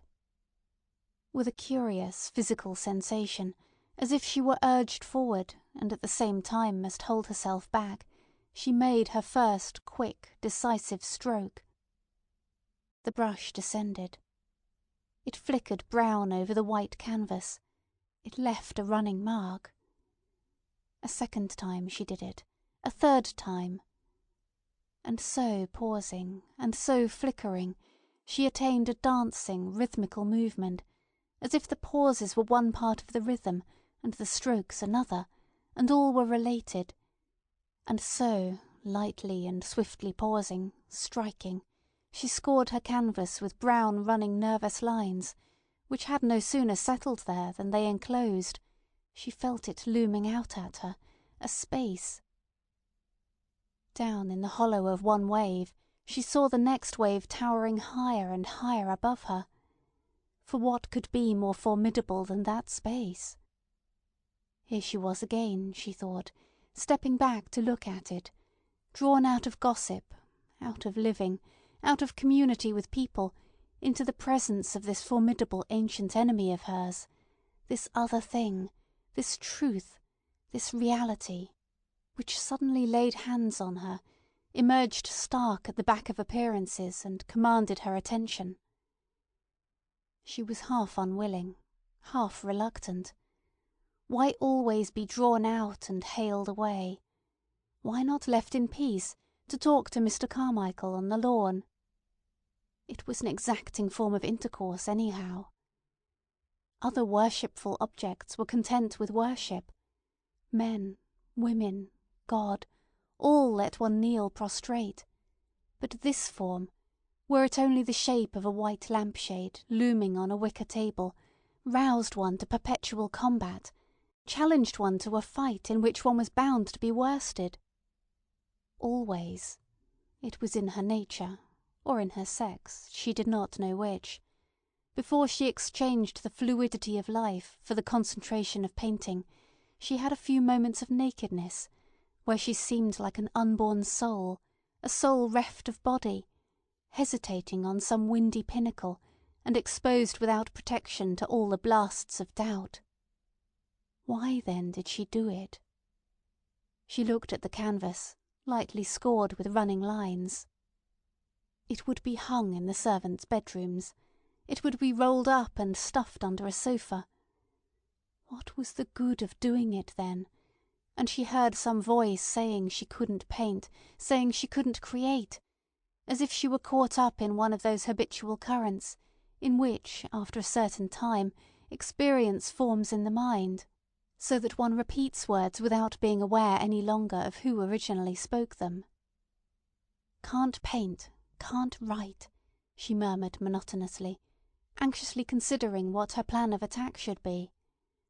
For the mass loomed before her. It protruded. She felt it pressing on her eyeballs.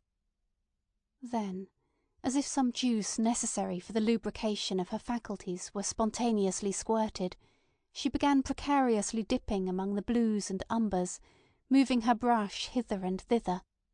But it was now heavier and went slower, as if it had fallen in with some rhythm which was dictated to her. She kept looking at the hedge, at the canvas. By what sheer rhythm was strong enough to bear her along with it on its current? Certainly she was losing consciousness of outer things. And as she lost consciousness of outer things, and her name and her personality and her appearance, and whether Mr. Carmichael was there or not, her mind kept throwing up from its depths scenes and names and sayings and memories and ideas, like a fountain spurting over that glaring, hideously difficult white space, while she modelled it with greens and blues. Charles Tansley used to say that, she remembered, women can't paint, can't write. Coming up behind her, he had stood close beside her, a thing she hated, as she painted here on this very spot. "Shag tobacco," he said, "5d. an ounce," parading his poverty, his principles. But the war had drawn the sting of her femininity. Poor devils, one thought, poor devils of both sexes. He was always carrying a book about under his arm, a purple book. He worked. He sat, she remembered, working in a blaze of sun. At dinner he would sit right in the middle of the view. But, after all, she reflected, there was the scene on the beach. One must remember that. It was a windy morning. They had all gone down to the beach. Mrs. Ramsay sat down and wrote letters by a rock. She wrote and wrote. "Oh," she said, looking up at something floating in the sea. "Is it a lobster pot? Is it an upturned boat?" She was so short-sighted that she could not see, and then Charles Tansley became as nice as he could possibly be. He began playing ducks and drakes. They chose little flat black stones and sent them skipping over the waves. Every now and then Mrs. Ramsay looked up over her spectacles and laughed at them. What they said she could not remember, but only she and Charles throwing stones, and getting on very well all of a sudden, and Mrs. Ramsay watching them. She was highly conscious of that. Mrs. Ramsay, she thought, stepping back and screwing up her eyes. It must have altered the design a good deal when she was sitting on the step with James. There must have been a shadow. When she thought of herself and Charles throwing ducks and drakes, and of the whole scene on the beach, it seemed to depend somehow upon Mrs. Ramsay sitting under the rock, with a pad on her knee, writing letters. She wrote innumerable letters, and sometimes the wind took them, and she and Charles just saved a page from the sea. But what a power was in the human soul, she thought. That woman sitting there writing under the rock resolved everything into simplicity, made these angers, irritations fall off like old rags. She brought together this and that, and then this, and so made out of that miserable silliness and spite. She and Charles squabbling, sparring, had been silly and spiteful. Something, this scene on the beach, for example, this moment of friendship and liking, which survived, after all these years complete, so that she dipped into it to refashion her memory of him, and there it stayed in the mind, affecting one almost like a work of art. Like a work of art, she repeated, looking from her canvas to the drawing-room steps and back again. She must rest for a moment. And, resting, looking from one to the other vaguely, the old question which traversed the sky of the soul perpetually, the vast, the general question, which was apt to particularize itself at such moments as these, when she released faculties that had been on the strain, stood over her, paused over her, darkened over her. What is the meaning of life? That was all. A simple question, one that tended to close in on one with years. The great revelation had never come. The great revelation perhaps never did come. Instead, there were little daily miracles, illuminations, matches struck unexpectedly in the dark. Here was one. This, that, and the other. Herself and Charles Tansley and the breaking wave. Mrs. Ramsay bringing them together. Mrs. Ramsay saying, "Life stands still here." Mrs. Ramsay making of the moment something permanent, as in another sphere Lily herself tried to make of the moment something permanent. This was of the nature of a revelation. In the midst of chaos there was shape, this eternal passing and flowing.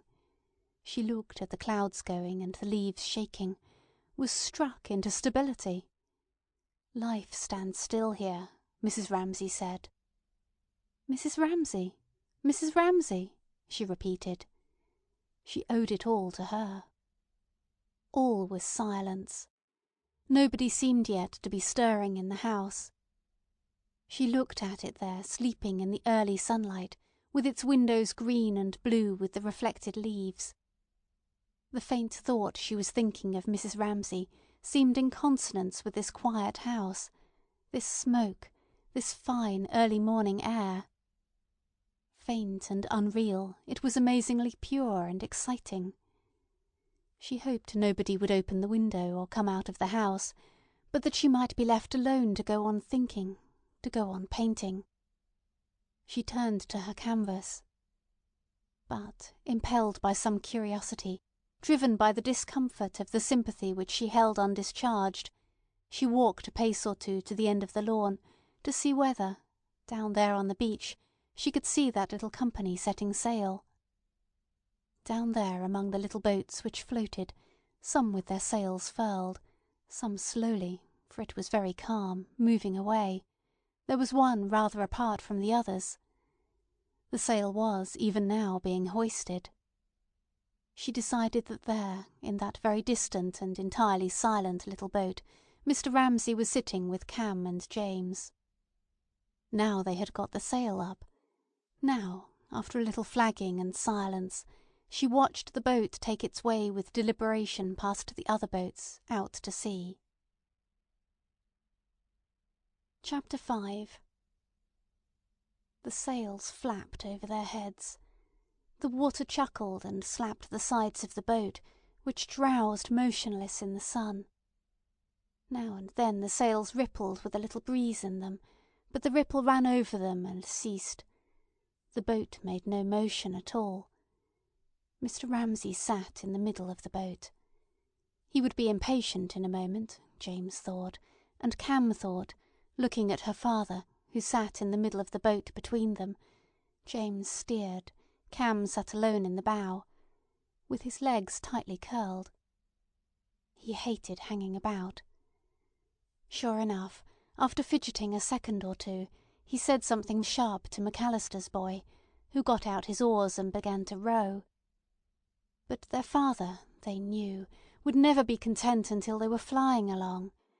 He would keep looking for a breeze, fidgeting, saying things under his breath, which McAllister and McAllister's boy would overhear, and they would both be made horribly uncomfortable. He had made them come. He had forced them to come. In their anger they hoped that the breeze would never rise, that he might be thwarted in every possible way, since he had forced them to come against their wills. All the way down to the beach they had lagged behind together, though he bade them walk up, without speaking. Their heads were bent down, their heads were pressed down by some remorseless gale. Speak to him they could not. They must come, they must follow. They must walk behind him carrying brown paper parcels. But they vowed, in silence as they walked, to stand by each other, and carry out the great compact, to resist tyranny to the death. So there they would sit, one at one end of the boat, one at the other, in silence. They would say nothing, only look at him now and then where he sat with his legs twisted, frowning and fidgeting, and pishing and shoring and muttering things to himself, and waiting impatiently for a breeze. And they hoped it would be calm. They hoped he would be thwarted. They hoped the whole expedition would fail, and they would have to put back, with their parcels, to the beach.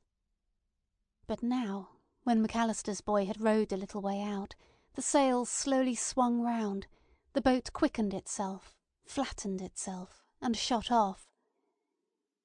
Instantly, as if some great strain had been relieved, Mr. Ramsay uncurled his legs, took out his tobacco pouch, handed it with a little grunt to McAllister, and felt, they knew, for all they suffered, perfectly content. Now they would sail on for hours like this, and Mr. Ramsay would ask old McAllister a question, about the great storm last winter probably, and old McAllister would answer it, and they would puff their pipes together, and McAllister would take a tarry rope in his fingers, tying or untying some knot, and the boy would fish and never say a word to anyone. James would be forced to keep his eye all the time on the sail, for if he forgot, then the sail puckered and shivered, and the boat slackened, and Mr. Ramsay would say sharply, "Look out! Look out!" And old McAllister would turn slowly on his seat. So they heard Mr. Ramsay asking some question about the great storm at Christmas. "She comes driving round the point," old McAllister said, describing the great storm last Christmas, when 10 ships had been driven into the bay for shelter, and he had seen one there, one there, one there. He pointed slowly round the bay. Mr. Ramsay followed him, turning his head. He had seen 4 men clinging to the mast. Then she was gone. "And at last we shoved her off," he went on. But in their anger and their silence they only caught a word here and there, sitting at opposite ends of the boat, united by their compact to fight tyranny to the death. At last they had shoved her off, they had launched the lifeboat, and they had got her out past the point.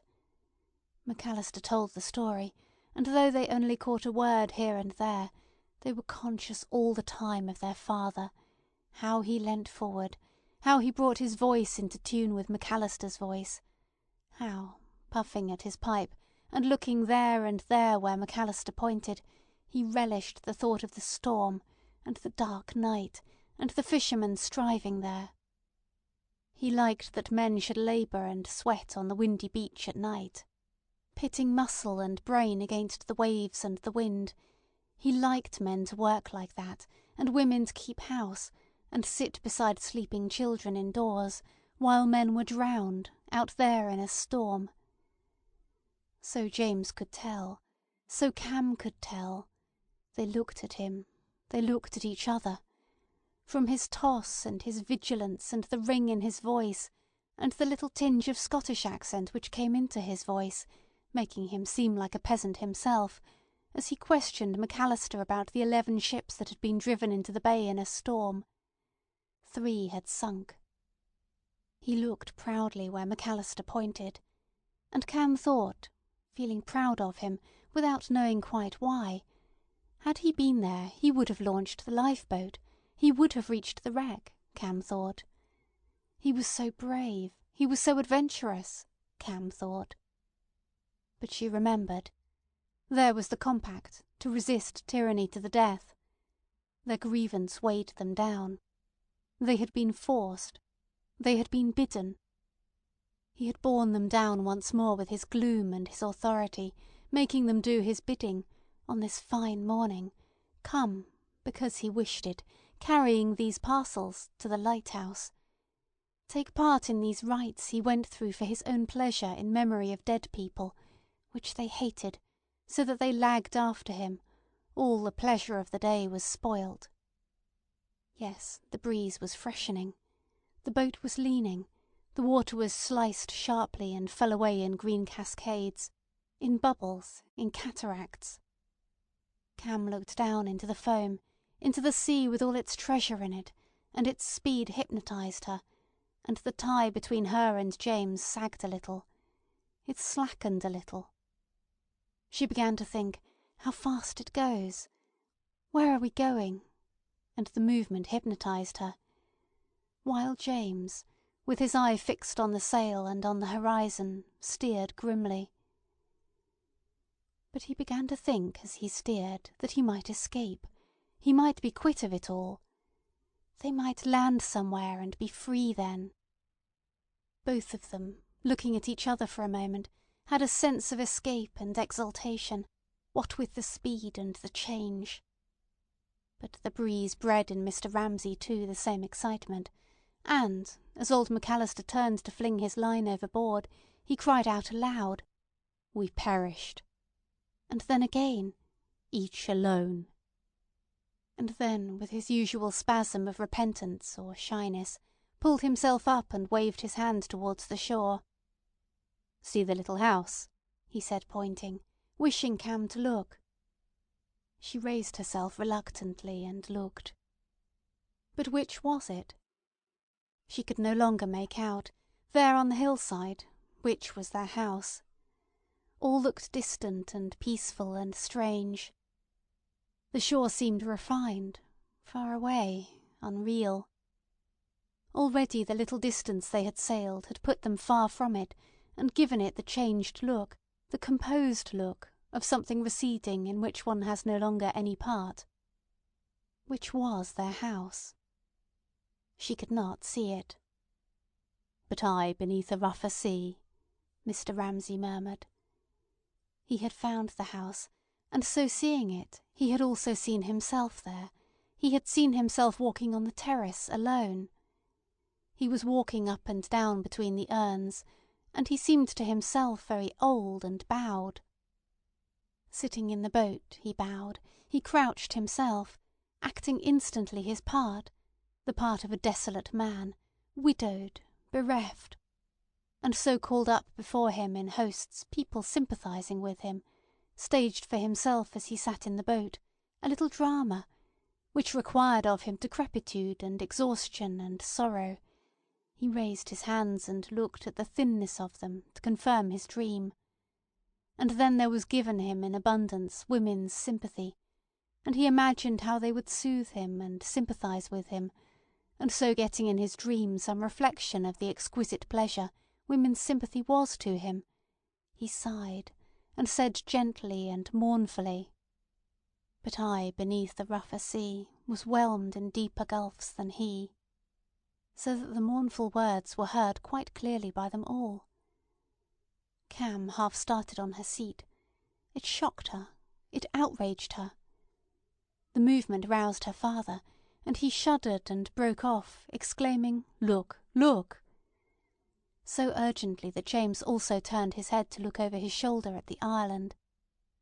They all looked. They looked at the island. But Cam could see nothing. She was thinking how all those paths and the lawn, thick and knotted with the lives they had lived there, were gone, were rubbed out, were past, were unreal, and now this was real. The boat and the sail with its patch, McAllister with his earrings, the noise of the waves, all this was real. Thinking this, she was murmuring to herself, "We perished, each alone," for her father's words broke and broke again in her mind, when her father, seeing her gazing so vaguely, began to tease her. Didn't she know the points of the compass? He asked. Didn't she know the north from the south? Did she really think they lived right out there? And he pointed again, and showed her where their house was, there, by those trees. He wished she would try to be more accurate. He said, "Tell me, which is east, which is west?" he said, half laughing at her, half scolding her, for he could not understand the state of mind of anyone not absolutely imbecile, who did not know the points of the compass. Yet she did not know. And seeing her gazing, with her vague, now rather frightened eyes, fixed where no house was, Mr. Ramsay forgot his dream, how he walked up and down between the urns on the terrace, how the arms were stretched out to him. He thought, women are always like that. The vagueness of their minds is hopeless. It was a thing he had never been able to understand, but so it was. It had been so with her, his wife. They could not keep anything clearly fixed in their minds. But he had been wrong to be angry with her. Moreover, did he not rather like this vagueness in women? It was part of their extraordinary charm. I will make her smile at me, he thought. She looks frightened. She was so silent. He clutched his fingers and determined that his voice and his face and all the quick, expressive gestures which had been at his command, making people pity him and praise him all these years, should subdue themselves. He would make her smile at him. He would find some simple, easy thing to say to her. But what? For, wrapped up in his work as he was, he forgot the sort of thing one said. There was a puppy. They had a puppy. Who was looking after the puppy today? He asked. Yes, thought James pitilessly, seeing his sister's head against the sail. Now she will give way. I shall be left to fight the tyrant alone. The compact would be left to him to carry out. Cam would never resist tyranny to the death, he thought grimly, watching her face, sad, sulky, yielding. And, as sometimes happens when a cloud falls on a green hillside, and gravity descends, and there among all the surrounding hills is gloom and sorrow, and it seems as if the hills themselves must ponder the fate of the clouded, the darkened, either in pity or maliciously rejoicing in her dismay. So Cam now felt herself overcast, as she sat there among calm, resolute people, and wondered how to answer her father about the puppy, how to resist his entreaty, "Forgive me, care for me," while James the lawgiver, with the tablets of eternal wisdom laid open on his knee, his hand on the tiller had become symbolical to her, said, resist him, fight him. He said so rightly, justly, for they must fight tyranny to the death, she thought. Of all human qualities she reverenced justice most. Her brother was most godlike, her father most suppliant. And to which did she yield, she thought, sitting between them, gazing at the shore whose points were all unknown to her, and thinking how the lawn and the terrace and the house were smoothed away now, and peace dwelt there. Jasper, she said sullenly. He'd look after the puppy. And what was she going to call him? Her father persisted. He had had a dog when he was a little boy, called Frisk. She'll give way, James thought, as he watched a look come upon her face, a look he remembered. They look down, he thought, at their knitting or something. Then suddenly they look up. There was a flash of blue, he remembered, and then somebody sitting with him laughed, surrendered, and he was very angry. It must have been his mother, he thought, sitting on a low chair, with his father standing over her. He began to search among the infinite series of impressions which time had laid down, leaf upon leaf, fold upon fold, softly, incessantly upon his brain, among scents, sounds, voices harsh, hollow, sweet, and lights passing, and brooms tapping, and the wash and hush of the sea, how a man had marched up and down and stopped dead, upright, over them. Meanwhile, he noticed, Cam dabbled her fingers in the water, and stared at the shore and said nothing. No, she won't give way, he thought. She's different, he thought. Well, if Cam would not answer him, he would not bother her, Mr. Ramsay decided, feeling in his pocket for a book. But she would answer him. She wished passionately to move some obstacle that lay upon her tongue, and to say, "Oh yes, Frisk, I'll call him Frisk." She wanted even to say, "Was that the dog that found its way over the moor alone?" But try as she might, she could think of nothing to say like that, fierce and loyal to the compact, yet passing on to her father, unsuspected by James, a private token of the love she felt for him. For, she thought, dabbling her hand, and now McAllister's boy had caught a mackerel, and it lay kicking on the floor with blood on its gills. For she thought, looking at James, who kept his eyes dispassionately on the sail, or glanced now and then for a second at the horizon, "You're not exposed to it, to this pressure and division of feeling, this extraordinary temptation." Her father was feeling in his pockets. In another second he would have found his book. For no one attracted her more. His hands were beautiful, and his feet, and his voice, and his words, and his haste, and his temper, and his oddity, and his passion, and his saying straight out before everyone, "We perish, each alone," and his remoteness. He had opened his book. But what remained intolerable, she thought, sitting upright, and watching McAllister's boy tug the hook out of the gills of another fish, was that crass blindness and tyranny of his which had poisoned her childhood and raised bitter storms, so that even now she woke in the night trembling with rage, and remembered some command of his, some insolence. Do this, do that. His dominance, his "submit to me." So she said nothing, but looked doggedly and sadly at the shore, wrapped in its mantle of peace, as if the people there had fallen asleep, she thought, were free like smoke, were free to come and go like ghosts. They have no suffering there, she thought. Chapter 6. Yes, that is their boat, Lily Briscoe decided, standing on the edge of the lawn. It was the boat with greyish-brown sails, which she saw now flatten itself upon the water and shoot off across the bay. There he sits, she thought, and the children are quite silent still. And she could not reach him either. The sympathy she had not given him weighed her down.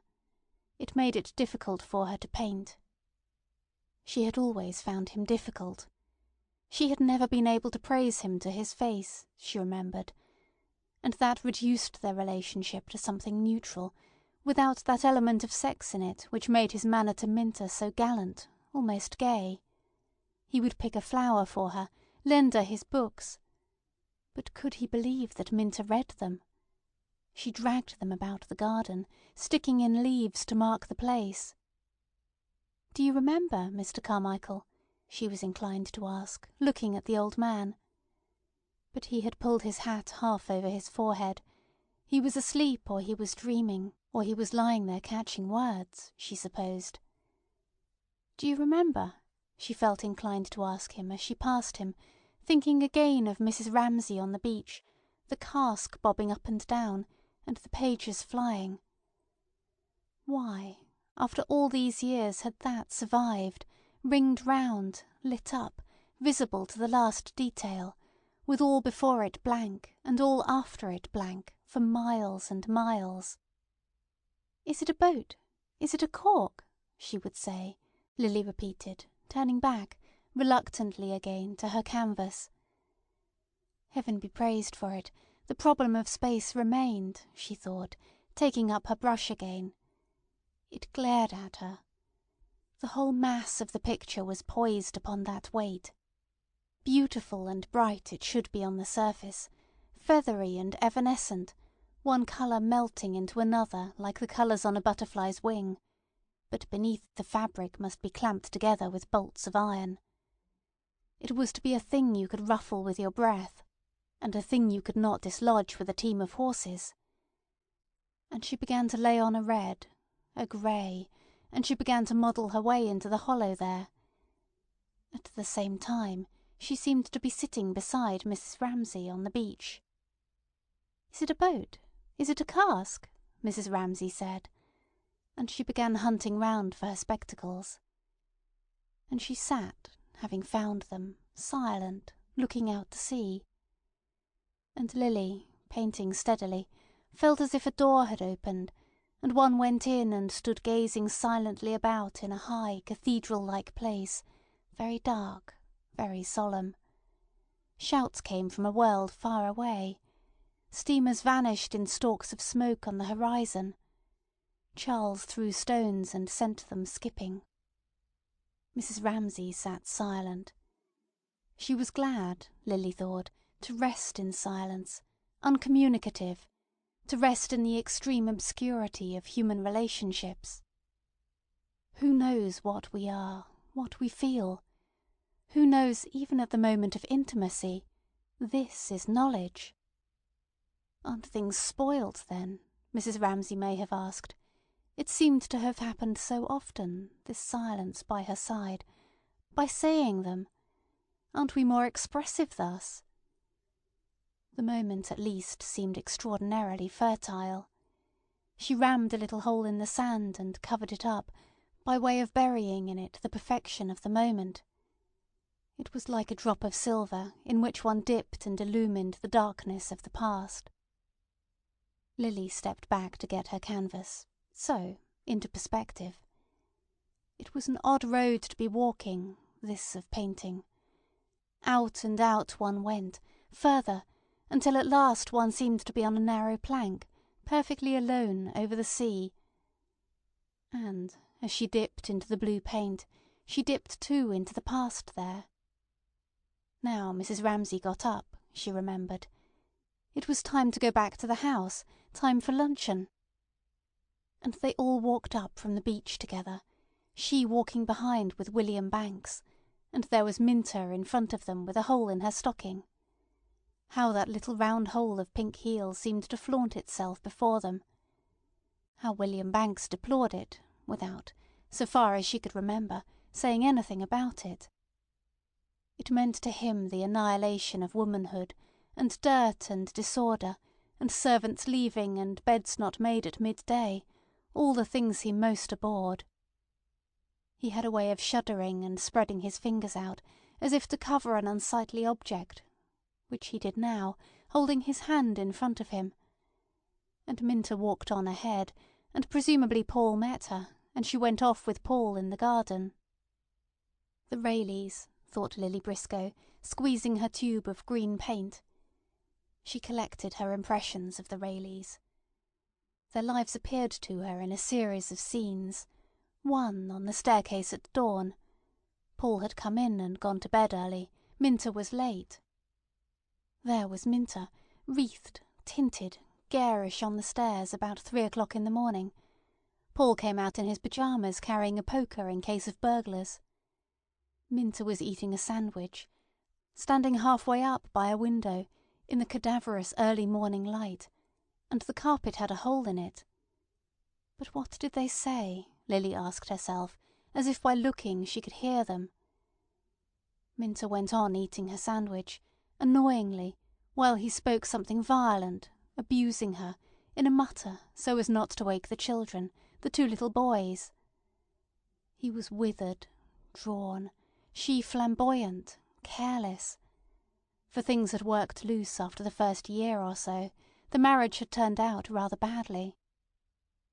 And this, Lily thought, taking the green paint on her brush, this making up scenes about them, is what we call knowing people, thinking of them, being fond of them. Not a word of it was true. She had made it up, but it was what she knew them by all the same. She went on tunnelling her way into her picture, into the past.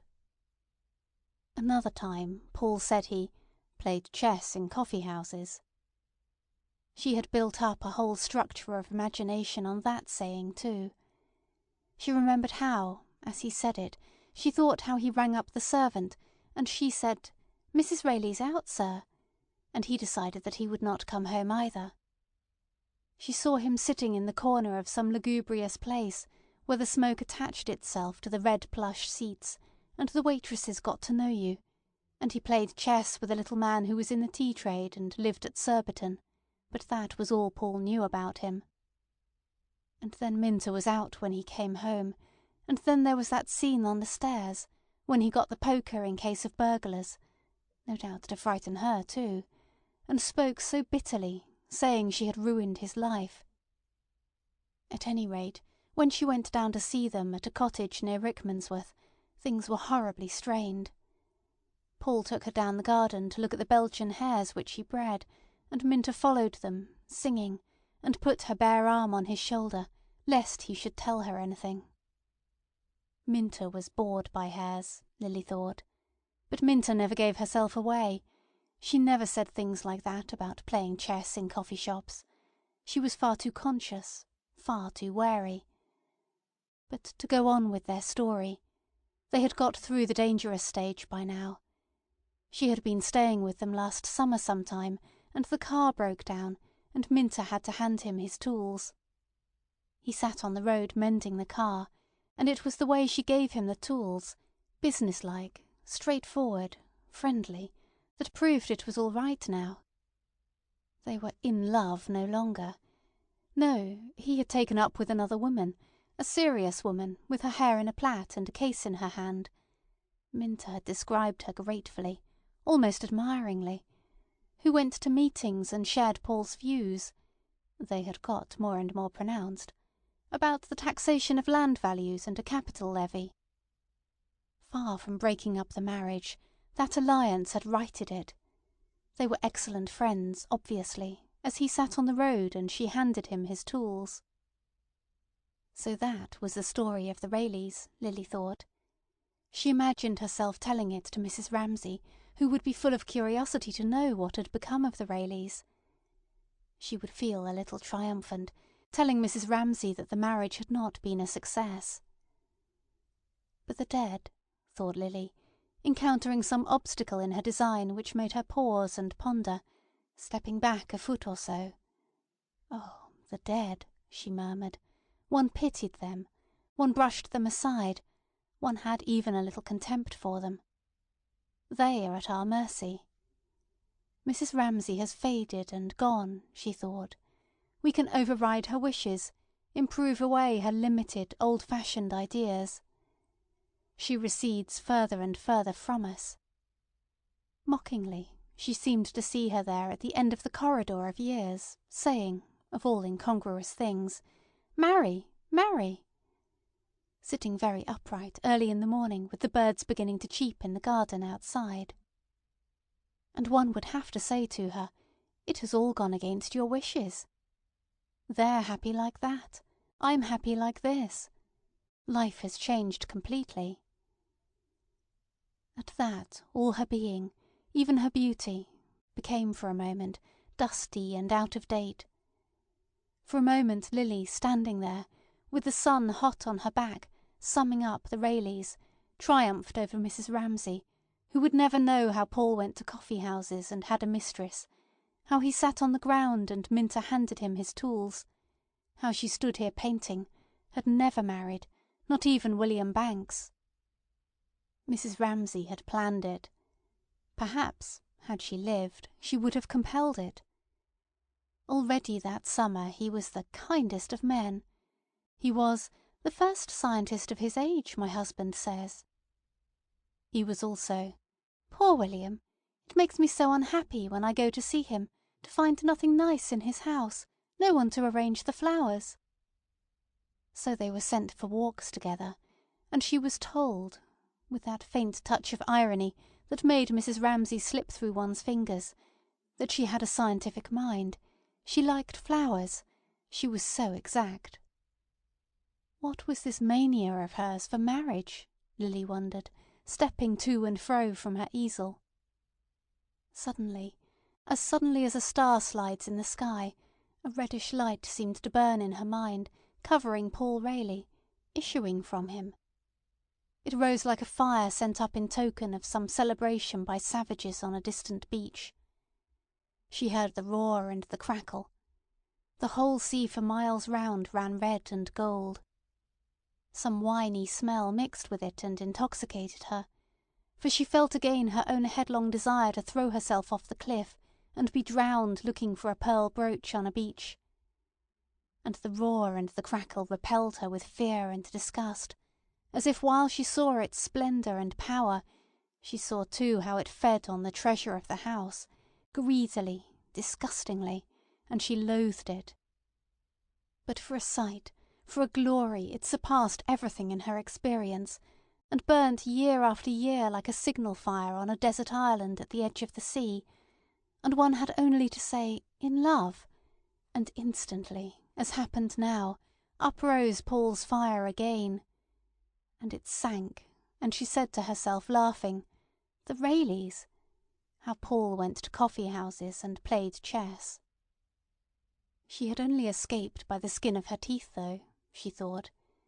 She had been looking at the tablecloth, and it had flashed upon her that she would move the tree to the middle, and need never marry anybody, and she had felt an enormous exultation. She had felt, now she could stand up to Mrs. Ramsay, a tribute to the astonishing power that Mrs. Ramsay had over one. Do this, she said, and one did it. Even her shadow at the window with James was full of authority. She remembered how William Banks had been shocked by her neglect of the significance of mother and son. Did she not admire their beauty? He said. But William, she remembered, had listened to her with his wise child's eyes when she explained how it was not irreverence, how a light there needed a shadow there, and so on. She did not intend to disparage a subject which, they agreed, Raphael had treated divinely. She was not cynical. Quite the contrary. Thanks to his scientific mind, he understood, a proof of disinterested intelligence which had pleased her and comforted her enormously. One could talk of painting then seriously to a man. Indeed, his friendship had been one of the pleasures of her life. She loved William Banks. They went to Hampton Court, and he always left her, like the perfect gentleman he was, plenty of time to wash her hands while he strolled by the river. That was typical of their relationship. Many things were left unsaid. Then they strolled through the courtyards and admired, summer after summer, the proportions and the flowers, and he would tell her things about perspective, about architecture, as they walked, and he would stop to look at a tree or the view over the lake, and admire a child. It was his great grief, he had no daughter, in the vague, aloof way that was natural to a man who spent so much time in laboratories, that the world, when he came out, seemed to dazzle him, so that he walked slowly, lifted his hand to screen his eyes, and paused, with his head thrown back, merely to breathe the air. Then he would tell her how his housekeeper was on her holiday. He must buy a new carpet for the staircase. Perhaps she would go with him to buy a new carpet for the staircase. And once something led him to talk about the Ramsays, and he had said how when he first saw her she had been wearing a grey hat. She was not more than 19 or 20. She was astonishingly beautiful. There he stood, looking down the avenue at Hampton Court, as if he could see her there among the fountains. She looked now at the drawing-room step. She saw, through William's eyes, the shape of a woman, peaceful and silent, with downcast eyes. She sat musing, pondering. She was in grey that day, Lily thought. Her eyes were bent. She would never lift them. Yes, thought Lily, looking intently, I must have seen her look like that, but not in grey, nor so still, nor so young, nor so peaceful. The figure came readily enough. She was astonishingly beautiful, as William said. But beauty was not everything. Beauty had this penalty: it came too readily, came too completely. It stilled life, froze it. One forgot the little agitations, the flush, the pallor, some queer distortion, some light or shadow, which made the face unrecognizable for a moment, and yet added a quality one saw for ever after. It was simpler to smooth that all out under the cover of beauty. But what was the look she had, Lily wondered, when she clapped her deerstalker's hat on her head, or ran across the grass, or scolded Kennedy the gardener? Who could tell her? Who could help her? Against her will she had come to the surface, and found herself half out of the picture, looking, little dazedly, as if at unreal things, at Mr. Carmichael. He lay on his chair with his hands clasped above his paunch, not reading or sleeping, but basking like a creature gorged with existence. His book had fallen onto the grass. She wanted to go straight up to him and say, "Mr. Carmichael." Then he would look up benevolently as always from his smoky, vague green eyes. But one only woke people if one knew what one wanted to say to them. And she wanted to say not one thing, but everything. Little words that broke up the thought and dismembered it said nothing. About life, about death, about Mrs. Ramsay. No, she thought, one could say nothing to nobody. The urgency of the moment always missed its mark. Words fluttered sideways and struck the object inches too low. Then one gave it up, then the idea sunk back again. Then one became like most middle-aged people, cautious, furtive, with wrinkles between the eyes and a look of perpetual apprehension. For how could one express in words these emotions of the body, express that emptiness there? She was looking at the drawing-room steps. They looked extraordinarily empty. It was one's body feeling, not one's mind. The physical sensations that went with the bare look of the steps had become suddenly extremely unpleasant. To want and not to have sent all up her body a hardness, a hollowness, a strain. And then to want and not to have, to want and want. How that wrung the heart, and wrung it again and again. "Oh, Mrs. Ramsay," she called out silently, to that essence which sat by the boat, that abstract one made of her, that woman in grey, as if to abuse her for having gone, and then having gone, come back again. It had seemed so safe, thinking of her. Ghost, air, nothingness, a thing you could play with easily and safely at any time of day or night. She had been that, and then suddenly she put her hand out and wrung the heart thus. Suddenly the empty drawing-room steps, the frill of the chair inside, the puppy tumbling on the terrace, the whole wave and whisper of the garden, became like curves and arabesques flourishing round a centre of complete emptiness. "What does it mean? How do you explain it all?" she wanted to say, turning to Mr. Carmichael again. For the whole world seemed to have dissolved in this early morning hour into a pool of thought, a deep basin of reality, and one could almost fancy that had Mr. Carmichael spoken, for instance, a little tear would have rent the surface pool. And then? Something would emerge. A hand would be shoved up, a blade would be flashed. It was nonsense, of course. A curious notion came to her that he did after all hear the things she could not say. He was an inscrutable old man, with the yellow stain on his beard, and his poetry and his puzzles, sailing serenely through a world which satisfied all his wants, so that she thought he only had to put down his hand where he lay on the lawn to fish up anything he wanted. She looked at her picture. That would have been his answer, presumably. How you and I and she pass and vanish. Nothing stays. All changes. But not words. Not paint. Yet it would be hung in the attics, she thought. It would be rolled up and flung under a sofa. Yet even so, even of a picture like that, it was true. One might say, even of this scrawl, not of that actual picture perhaps, but of what it attempted, that it remained forever, she was going to say, or, for the words spoken sounded even to herself too boastful, to hint wordlessly. When, looking at the picture, she was surprised to find that she could not see it.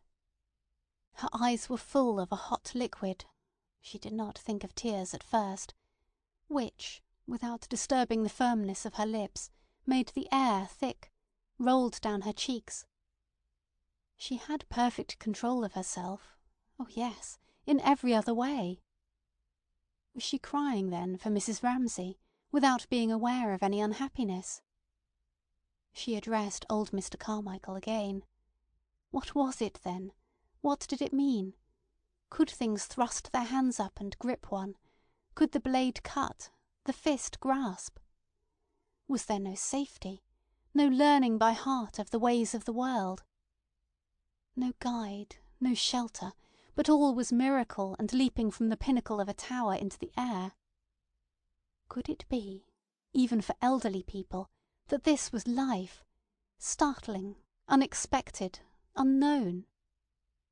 For one moment she felt that if they both got up, here, now, on the lawn, and demanded an explanation, why was it so short, why was it so inexplicable, said it with violence, as two fully equipped human beings from which nothing should be hid might speak, then beauty would roll itself up, the space would fill, those empty flourishes would form into shape. If they shouted loud enough, Mrs. Ramsay would return. "Mrs. Ramsay," she said aloud. "Mrs. Ramsay." The tears ran down her face. Chapter 7. McAllister's boy took one of the fish and cut a square out of its side to bait his hook with. The mutilated body, it was alive still, was thrown back into the sea. Chapter 8. "Mrs. Ramsay!" Lily cried. "Mrs. Ramsay!" But nothing happened. The pain increased. That anguish could reduce one to such a pitch of imbecility, she thought. Anyhow, the old man had not heard her. He remained benignant, calm, if one chose to think it, sublime. Heaven be praised, no one had heard her cry that ignominious cry, "Stop, pain, stop!"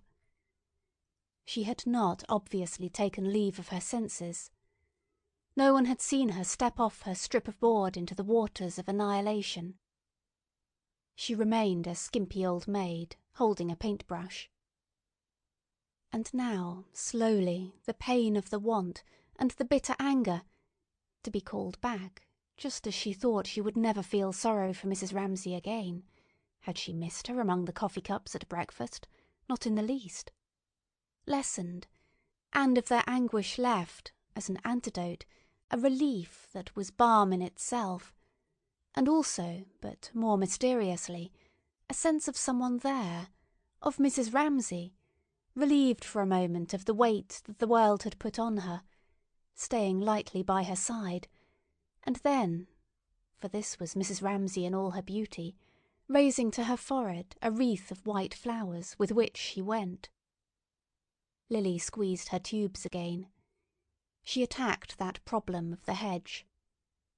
It was strange how clearly she saw her, stepping with her usual quickness across fields, among whose folds, purplish and soft, among whose flowers, hyacinths or lilies, she vanished. It was some trick of the painter's eye. For days after she had heard of her death, she had seen her thus, putting her wreath to her forehead and going unquestioningly with her companion a shade across the fields. The sight, the phrase, had its power to console. Wherever she happened to be, painting, here, in the country or in London, the vision would come to her, and her eyes, half closing, sought something to base her vision on. She looked down the railway carriage, the omnibus, took a line from shoulder or cheek, looked at the windows opposite, at Piccadilly lamp-strung in the evening. All had been part of the fields of death. But always something, it might be a face, a voice, a paper boy crying "Standard News!" thrust through, snubbed her, waked her, required and got in the end an effort of attention, so that the vision must be perpetually remade. Now again, moved as she was by some instinctive need of distance and blue, she looked at the bay beneath her, making hillocks of the blue bars of the waves, and stony fields of the purpler spaces. Again she was roused as usual by something incongruous. There was a brown spot in the middle of the bay.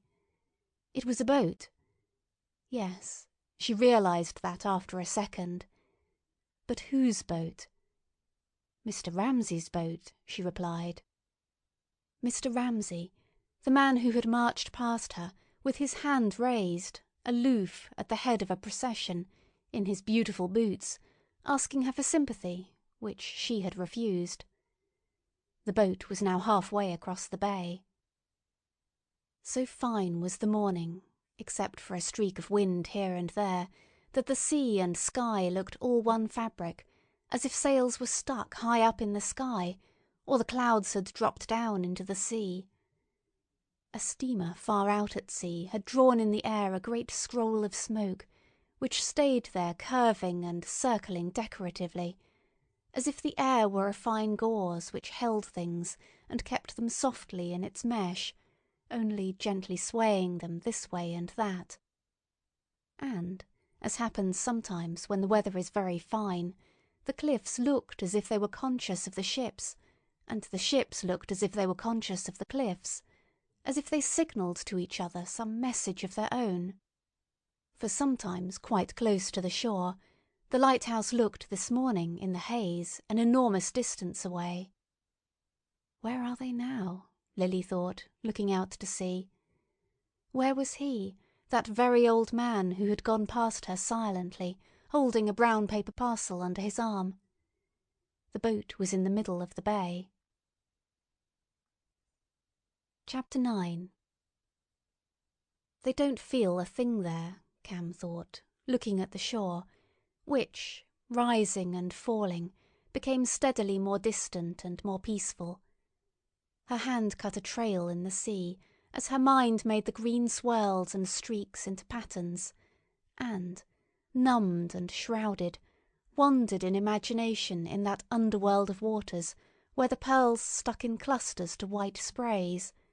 A change came over one's entire mind, and one's body shone half-transparent, enveloped in a green cloak. Then the eddy slackened round her hand. The rush of the water ceased. The world became full of little creaking and squeaking sounds. One heard the waves breaking and flapping against the side of the boat as if they were anchored in harbour. Everything became very close to one. For the sail, upon which James had his eyes fixed until it had become to him like a person whom he knew, sagged entirely. There they came to a stop, flapping about waiting for a breeze, in the hot sun, miles from shore, miles from the lighthouse. Everything in the whole world seemed to stand still. The lighthouse became immovable, and the line of the distant shore became fixed. The sun grew hotter, and everybody seemed to come very close together and to feel each other's presence, which they had almost forgotten. McAllister's fishing line went plumb down into the sea. But Mr. Ramsay went on reading with his legs curled under him. He was reading a little shiny book with covers mottled like a plover's egg. Now and again, as they hung about in that horrid calm, he turned a page. And James felt that each page was turned with a peculiar gesture aimed at him, now assertively, now commandingly, now with the intention of making people pity him, and all the time, as his father read and turned one after another of those little pages, James kept dreading the moment when he would look up and speak sharply to him about something or other. Why were they lagging about here, he would demand, or something quite unreasonable like that. And if he does, James thought, then I shall take a knife and strike him to the heart. He had always kept this old symbol of taking a knife and striking his father to the heart. Only now, as he grew older, and sat staring at his father in an impotent rage, it was not him, that old man reading, whom he wanted to kill, but it was the thing that descended on him, without his knowing it perhaps, that fierce, sudden, black-winged harpy, with its talons and its beak all cold and hard, that struck and struck at you. He could feel the beak on his bare legs, where it had struck when he was a child, and then made off, and there he was again, an old man, very sad, reading his book. That he would kill, that he would strike to the heart. Whatever he did, and he might do anything, he felt, looking at the lighthouse and the distant shore, Whether he was in a business, in a bank, a barrister, a man at the head of some enterprise, that he would fight, that he would track down and stamp out. Tyranny, despotism, he called it, making people do what they did not want to do, cutting off their right to speak. How could any of them say, "But I won't," when he said, "Come to the lighthouse. Do this. Fetch me that." The black wings spread and the hard beak tore. And then, next moment, there he sat reading his book, and he might look up, one never knew, quite reasonably. He might talk to the McAllisters. He might be pressing a sovereign into some frozen old woman's hand in the street, James thought, and he might be shouting out at some fisherman's sports. He might be waving his arms in the air with excitement. Or he might sit at the head of the table, dead silent, from one end of dinner to the other. Yes, thought James, while the boat slapped and dawdled there in the hot sun, there was a waste of snow and rock, very lonely and austere, and there he had come to feel, quite often lately, when his father said something or did something which surprised the others. There were two pairs of footprints only, his own and his father's. They alone knew each other. What then was this terror, this hatred? Turning back among the many leaves which the past had folded in him, peering into the heart of that forest where light and shade so chequer each other that all shape is distorted, and one blunders, now with the sun in one's eyes, now with a dark shadow, he sought an image to cool and detach and round off his feeling in a concrete shape. Suppose then that as a child, sitting helpless in a perambulator, or on someone's knee, he had seen a wagon crush ignorantly and innocently someone's foot. Suppose he had seen the foot first, in the grass, smooth and whole, then the wheel, and the same foot, purple, crushed. But the wheel was innocent. So now, when his father came striding down the passage, knocking them up early in the morning to go to the lighthouse, down it came over his foot, over Cam's foot, over anybody's foot. One sat and watched it. But whose foot was he thinking of, and in what garden did all this happen? For one had settings for these scenes, trees that grew there, flowers, a certain light, a few figures. Everything tended to set itself in a garden where there was none of this gloom, none of this throwing of hands about. People spoke in an ordinary tone of voice. They went in and out all day long. There was an old woman gossiping in the kitchen, and the blinds were sucked in and out by the breeze. All was blowing, all was growing, and over all those plates and bowls and tall brandishing red and yellow flowers, a very thin yellow veil would be drawn, like a vine leaf at night. Things became stiller and darker at night. But the leaf-like veil was so fine that lights lifted it, voices crinkled it. He could see through it a figure stooping, here, coming close, going away, some dress rustling, some chain tinkling.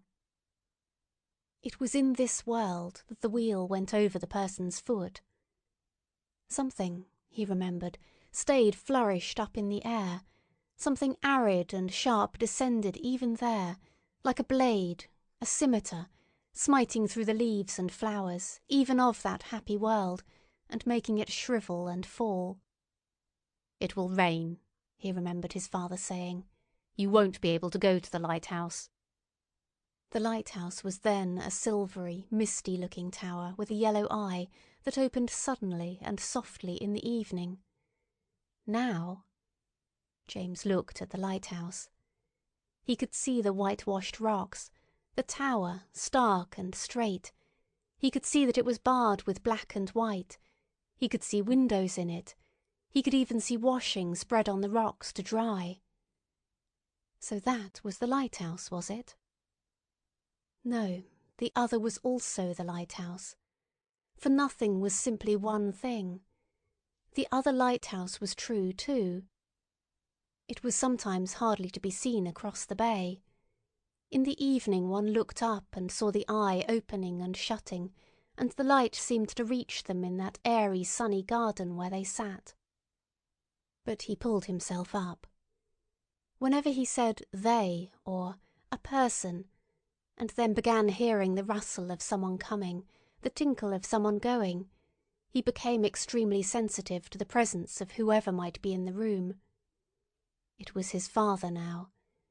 The strain was acute.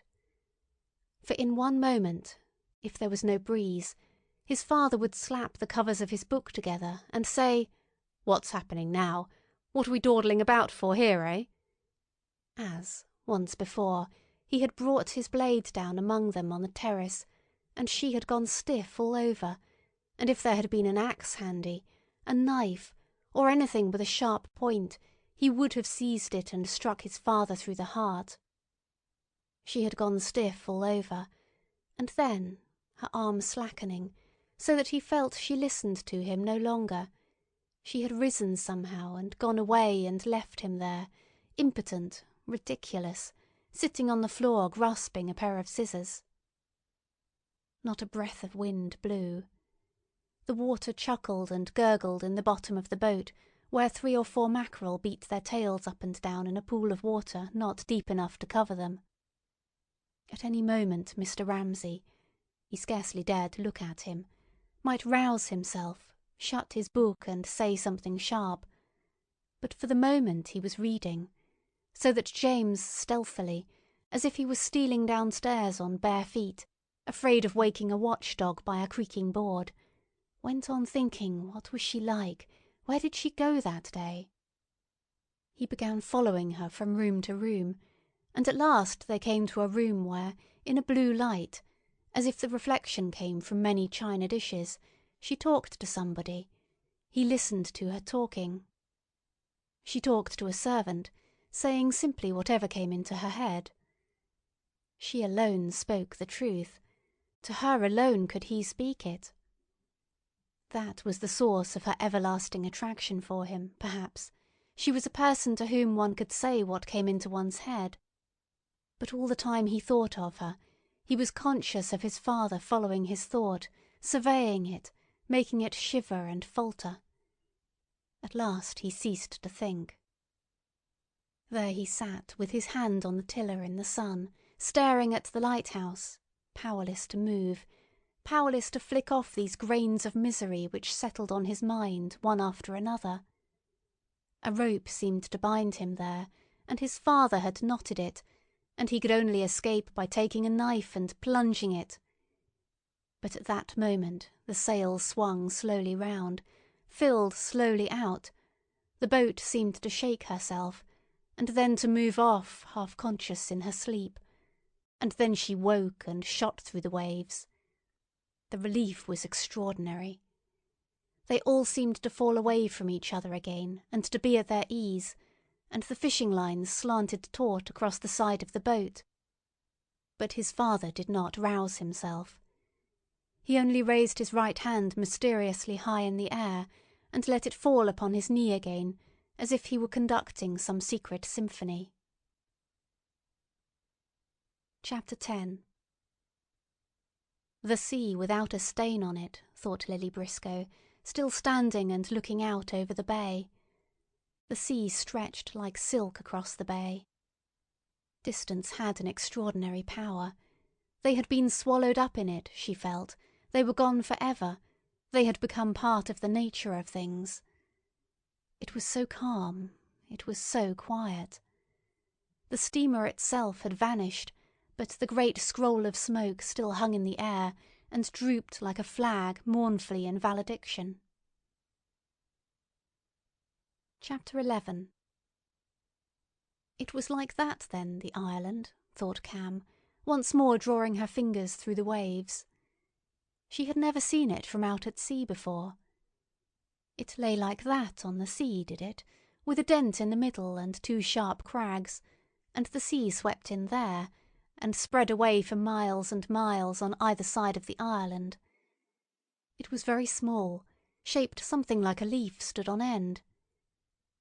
So we took a little boat, she thought, beginning to tell herself a story of adventure about escaping from a sinking ship. But, with the sea streaming through her fingers, a spray of seaweed vanishing behind them, she did not want to tell herself seriously a story.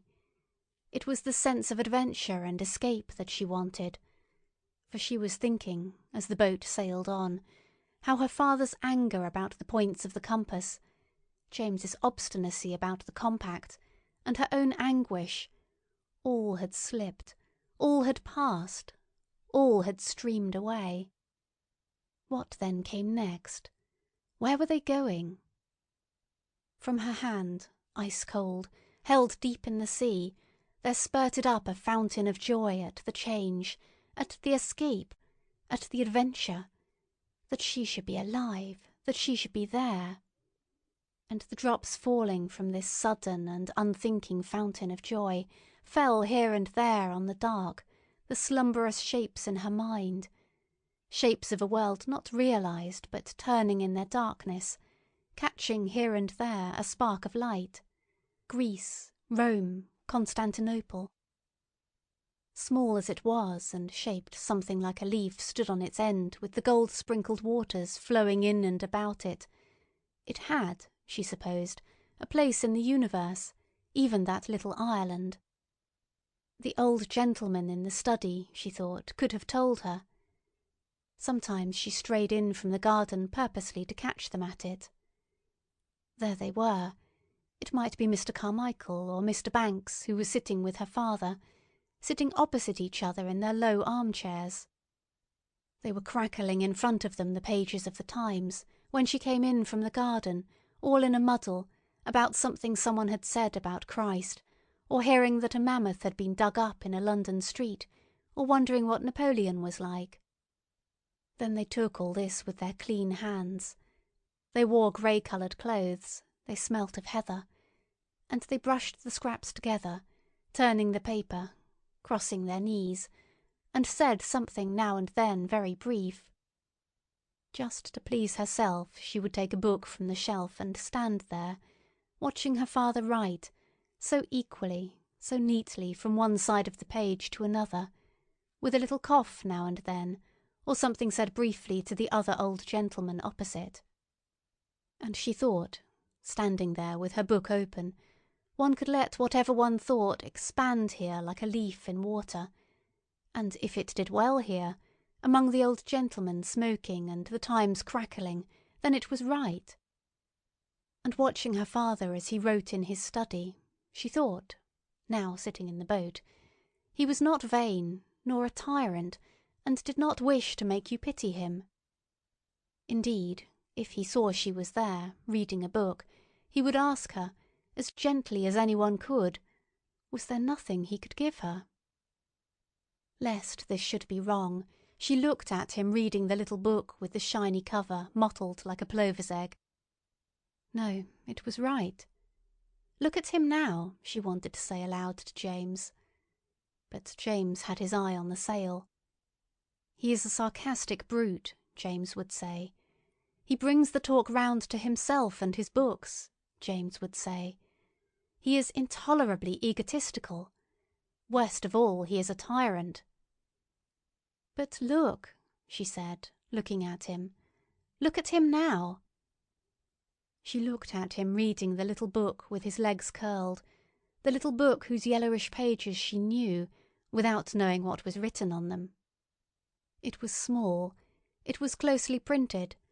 On the flyleaf, she knew, he had written that he had spent 15 francs on dinner, the wine had been so much, he had given so much to the waiter. All was added up neatly at the bottom of the page. But what might be written in the book which had rounded its edges off in his pocket, she did not know. What he thought they none of them knew. But he was absorbed in it, so that when he looked up, as he did now for an instant, it was not to see anything, it was to pin down some thought more exactly. That done, his mind flew back again, and he plunged into his reading.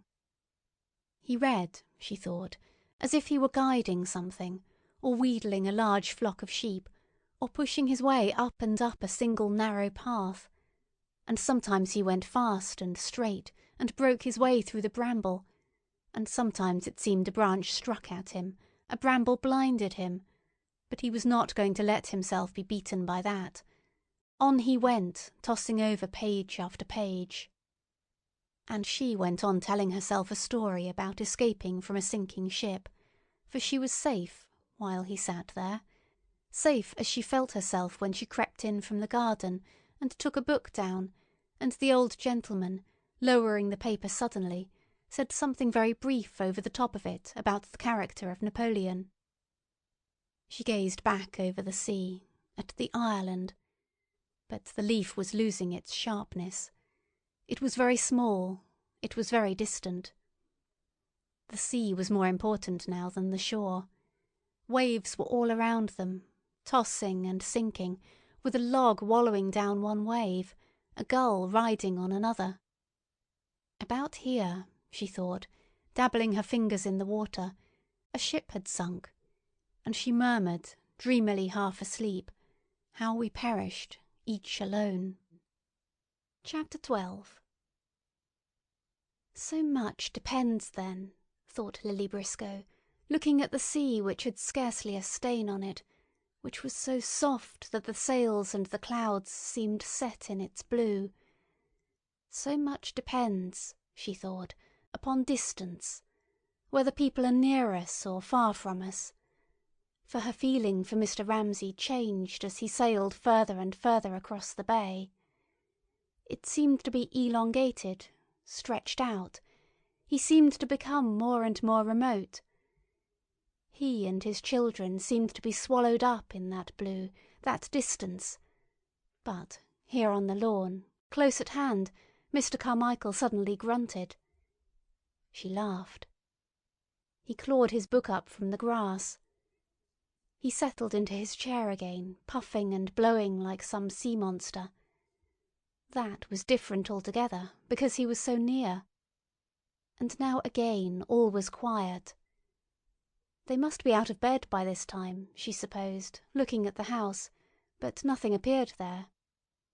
But then, she remembered, they had always made off directly a meal was over, on business of their own.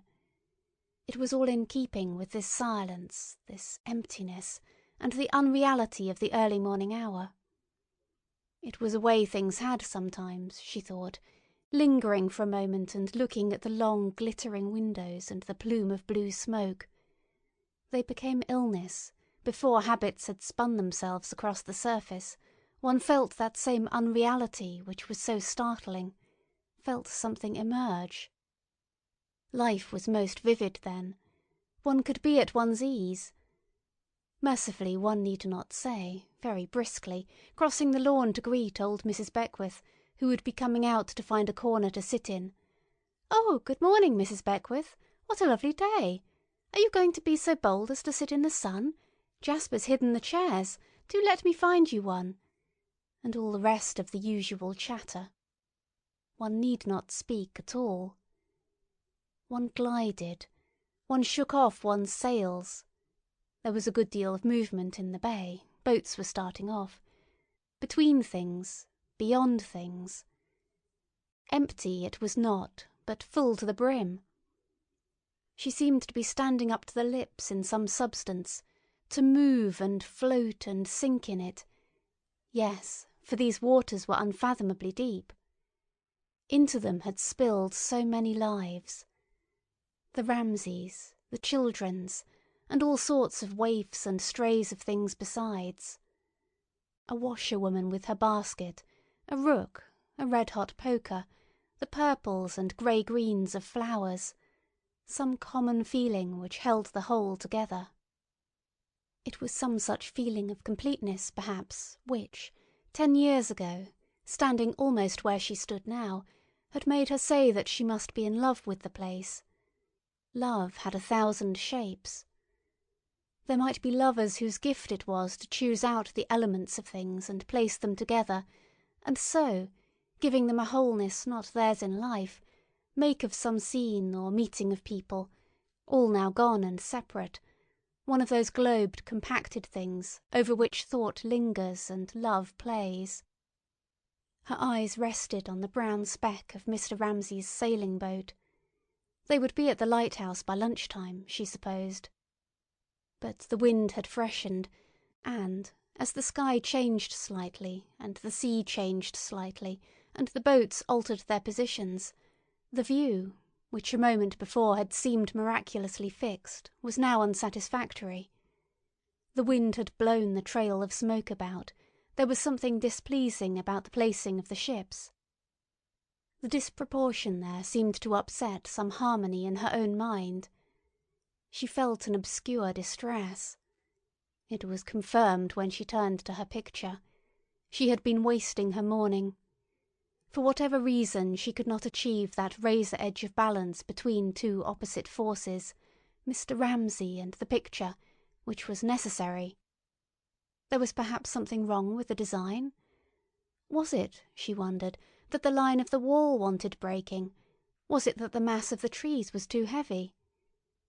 She smiled ironically, for had she not thought, when she began, that she had solved her problem? What was the problem, then? She must try to get hold of something that evaded her. It evaded her when she thought of Mrs. Ramsay. It evaded her now when she thought of her picture. Phrases came, visions came, beautiful pictures, beautiful phrases. But what she wished to get hold of was that very jar on the nerves, the thing itself before it has been made anything. Get that and start afresh. Get that and start afresh, she said desperately, pitching herself firmly again before her easel. It was a miserable machine, an inefficient machine, she thought, the human apparatus for painting or for feeling. It always broke down at the critical moment. Heroically one must force it on. She stared, frowning.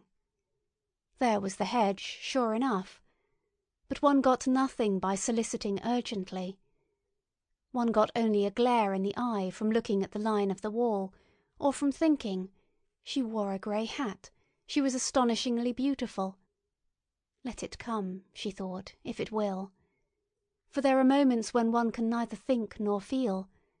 And if one can neither think nor feel, she thought, where is one? Here on the grass, on the ground, she thought, sitting down and examining with her brush a little colony of plantains. For the lawn was very rough. Here, sitting on the world, she thought, for she could not shake herself free from the sense that everything this morning was happening for the first time, perhaps for the last time, as a traveller, even though he is half asleep, knows, looking out of the train window, that he must look now, for he will never see that town, or that mule cart, or that woman at work in the fields again. The lawn was the world. They were up here together, on this exalted station, she thought, looking at old Mr. Carmichael, who seemed, though they had not said a word all this time, to share her thoughts. And she would never see him again, perhaps. He was growing old. Also, she remembered, smiling at the slipper that dangled from his foot, he was growing famous. People said that his poetry was so beautiful. They went and published things he had written 40 years ago. There was a famous man now called Carmichael, she smiled, thinking how many shapes one person might wear, how he was that in the newspapers, but here the same as he had always been. He looked the same, greyer rather. Yes, he looked the same, but somebody had said, she recalled, that when he had heard of Andrew Ramsay's death, he was killed in a second by a shell, he should have been a great mathematician. Mr. Carmichael had lost all interest in life. What did it mean, that? She wondered. Had he marched through Trafalgar Square grasping a big stick? Had he turned pages over and over without reading them, sitting in his room in St. John's Wood alone? She did not know what he had done when he heard that Andrew was killed, but she felt it in him all the same. They only mumbled at each other on staircases. They looked up at the sky and said, "It will be fine," or "It won't be fine." But this was one way of knowing people, she thought. To know the outline, not the detail. To sit in one's garden and look at the slopes of a hill running purple down into the distant heather. She knew him in that way. She knew that he had changed somehow. She had never read a line of his poetry. She thought that she knew how it went, though, slowly and sonorously. It was seasoned and mellow. It was about the desert and the camel. It was about the palm tree and the sunset. It was extremely impersonal. It said something about death. It said very little about love. There was an impersonality about him. He wanted very little of other people. Had he not always lurched rather awkwardly past the drawing-room window with some newspaper under his arm, trying to avoid Mrs. Ramsay, whom, for some reason, he did not much like? On that account, of course, she would always try to make him stop. He would bow to her. He would halt unwillingly and bow profoundly. Annoyed that he did not want anything of her, Mrs. Ramsay would ask him— Lily could hear her— wouldn't he like a coat, a rug, a newspaper? No, he wanted nothing. Here he bowed. There was some quality in her which he did not much like.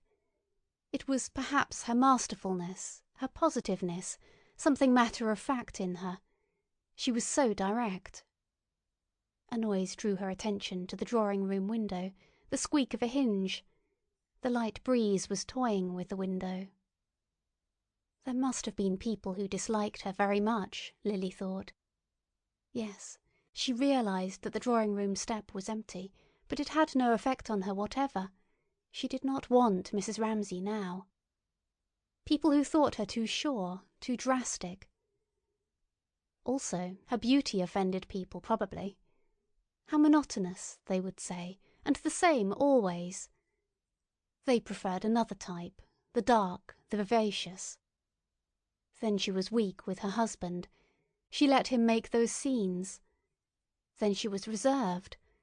Nobody knew exactly what had happened to her. And, to go back to Mr. Carmichael and his dislike, one could not imagine Mrs. Ramsay standing painting, lying reading, a whole morning on the lawn. It was unthinkable.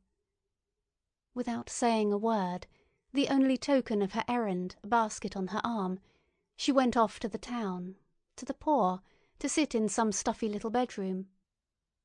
Often and often Lily had seen her go silently in the midst of some game, some discussion, with her basket on her arm, very upright. She had noted her return. She had thought, half laughing—she was so methodical with the teacups— half moved— her beauty took one's breath away— eyes that are closing in pain have looked on you. You have been with them there. And then Mrs. Ramsay would be annoyed because somebody was late, or the butter not fresh, or the teapot chipped. And all the time she was saying that the butter was not fresh, one would be thinking of Greek temples, and how beauty had been with them there in that stuffy little room. She never talked of it. She went punctually, directly. It was her instinct to go, an instinct like the swallows for the south, the artichokes for the sun, turning her infallibly to the human race, making her nest in its heart. And this, like all instincts, was a little distressing to people who did not share it. To Mr. Carmichael, perhaps. To herself, certainly. Some notion was in both of them about the ineffectiveness of action, the supremacy of thought. Her going was a reproach to them, gave a different twist to the world, so that they were led to protest, seeing their own prepossessions disappear, and clutch at them vanishing. Charles Tansley did that too. It was part of the reason why one disliked him. He upset the proportions of one's world. And what had happened to him, she wondered, idly stirring the plantains with her brush? He had got his fellowship. He had married. He lived at Golders Green. She had gone one day into a hall and heard him speaking during the war. He was denouncing something. He was condemning somebody. He was preaching brotherly love. And all she felt was, how could he love his kind who did not know one picture from another, who had stood behind her smoking shag (5d. an ounce, Miss Briscoe), and making it his business to tell her women can't write, women can't paint, not so much that he believed it, as that for some odd reason he wished it. There he was, lean and red and raucous, preaching love from a platform. There were ants crawling about among the plantains, which she disturbed with her brush, red, energetic, shiny ants, rather like Charles Tansley.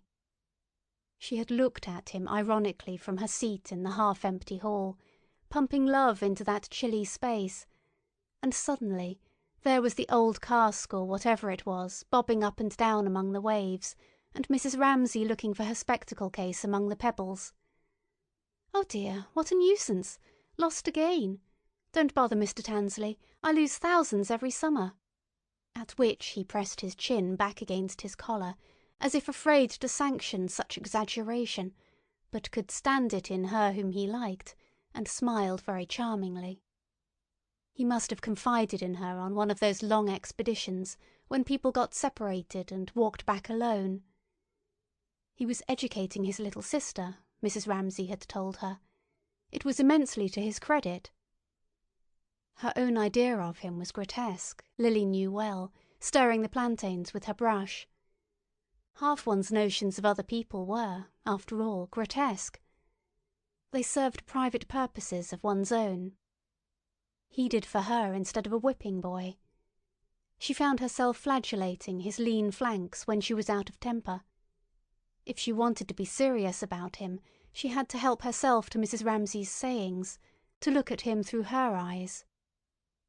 She raised a little mountain for the ants to climb over.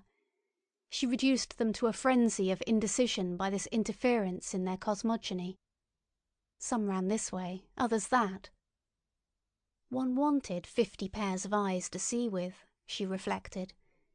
50 pairs of eyes were not enough to get round that one woman with, she thought. Among them must be one that was stone blind to her beauty.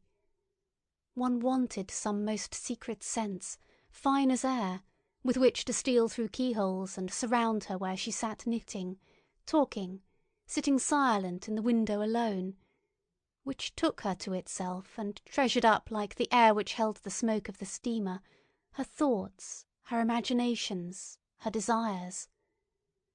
What did the hedge mean to her? What did the garden mean to her?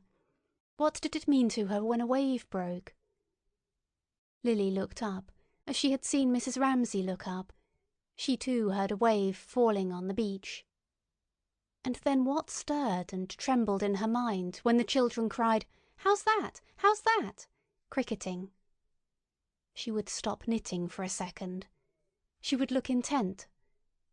Then she would lapse again, and suddenly Mr. Ramsay stopped dead in his pacing in front of her, and some curious shock passed through her and seemed to rock her in profound agitation on its breast, when stopping there he stood over her and looked down at her. Lily could see him. He stretched out his hand and raised her from her chair. It seemed somehow as if he had done it before, as if he had once bent in the same way and raised her from a boat which, lying a few inches off some island, had required that the ladies should thus be helped on shore by the gentlemen. An old-fashioned scene that was, which required, very nearly, crinolines and peg-top trousers. Letting herself be helped by him, Mrs. Ramsay had thought, Lily supposed, the time has come now. Yes, she would say it now. Yes, she would marry him. And she stepped slowly, quietly on shore. Probably she said one word only, letting her hand rest still in his. "I will marry you," she might have said, with her hand in his, but no more. Time after time the same thrill had passed between them. Obviously it had, Lily thought, smoothing a way for her ants. She was not inventing. She was only trying to smooth out something she had been given years ago folded up, something she had seen. For in the rough and tumble of daily life, with all those children about, all those visitors, one had constantly a sense of repetition, of one thing falling where another had fallen, and so setting up an echo which chimed in the air and made it full of vibrations. But it would be a mistake, she thought, thinking how they walked off together, arm in arm, past the greenhouse, to simplify their relationship. It was no monotony of bliss, she with her impulses and quicknesses, he with his shudders and glooms. Oh no! The bedroom door would slam violently early in the morning. He would start from the table in a temper. He would whiz his plate through the window. Then, all through the house, there would be a sense of doors slamming and blinds fluttering, as if a gusty wind were blowing, and people scudded about trying in a hasty way to fasten hatches and make things shipshape. She had met Paul Rayleigh like that one day on the stairs. They had laughed and laughed like a couple of children, all because Mr. Ramsay, finding an earwig in his milk at breakfast, had sent the whole thing flying through the air onto the terrace outside. An earwig, Prue murmured, awestruck. In his milk. Other people might find centipedes, but he had built round him such a fence of sanctity, and occupied the space with such a demeanour of majesty, that an earwig in his milk was a monster. But it tired Mrs. Ramsay, it cowed her a little, the plates whizzing and the doors slamming. And there would fall between them sometimes long, rigid silences, when, in a state of mind which annoyed Lily in her, half plaintive, half resentful, she seemed unable to surmount the tempest calmly, or to laugh as they laughed, but in her weariness perhaps concealed something. She brooded and sat silent. After a time he would hang stealthily about the places where she was, roaming under the window where she sat writing letters or talking, for she would take care to be busy when he passed, and evade him and pretend not to see him. Then he would turn smooth as silk, affable, urbane, and try to win her so. Still she would hold off, and now she would assert for a brief season some of those prides and airs the due of her beauty, which she was generally utterly without, would turn her head, would look so over her shoulder, always with some Minter, Paul, or William Banks at her side. At length, standing outside the group, the very figure of a famished wolf-hound. Lily got up off the grass and stood looking at the steps, at the window where she had seen him. He would say her name, once only, for all the world like a wolf barking in the snow. But still she held back. And he would say it once more, and this time something in the tone would rouse her, and she would go to him, leaving them all of a sudden, and they would walk off together among the pear trees, the cabbages, and the raspberry beds. They would have it out together. But with what attitudes and with what words? Such a dignity was theirs in this relationship that, turning away, she and Paul and Minter would hide their curiosity and their discomfort, and begin picking flowers, throwing balls, chattering, until it was time for dinner, and there they were, he at one end of the table, she at the other, as usual. "Why don't some of you take up botany? With all those arms and legs, why doesn't one of you?" So they would talk as usual, laughing, among the children.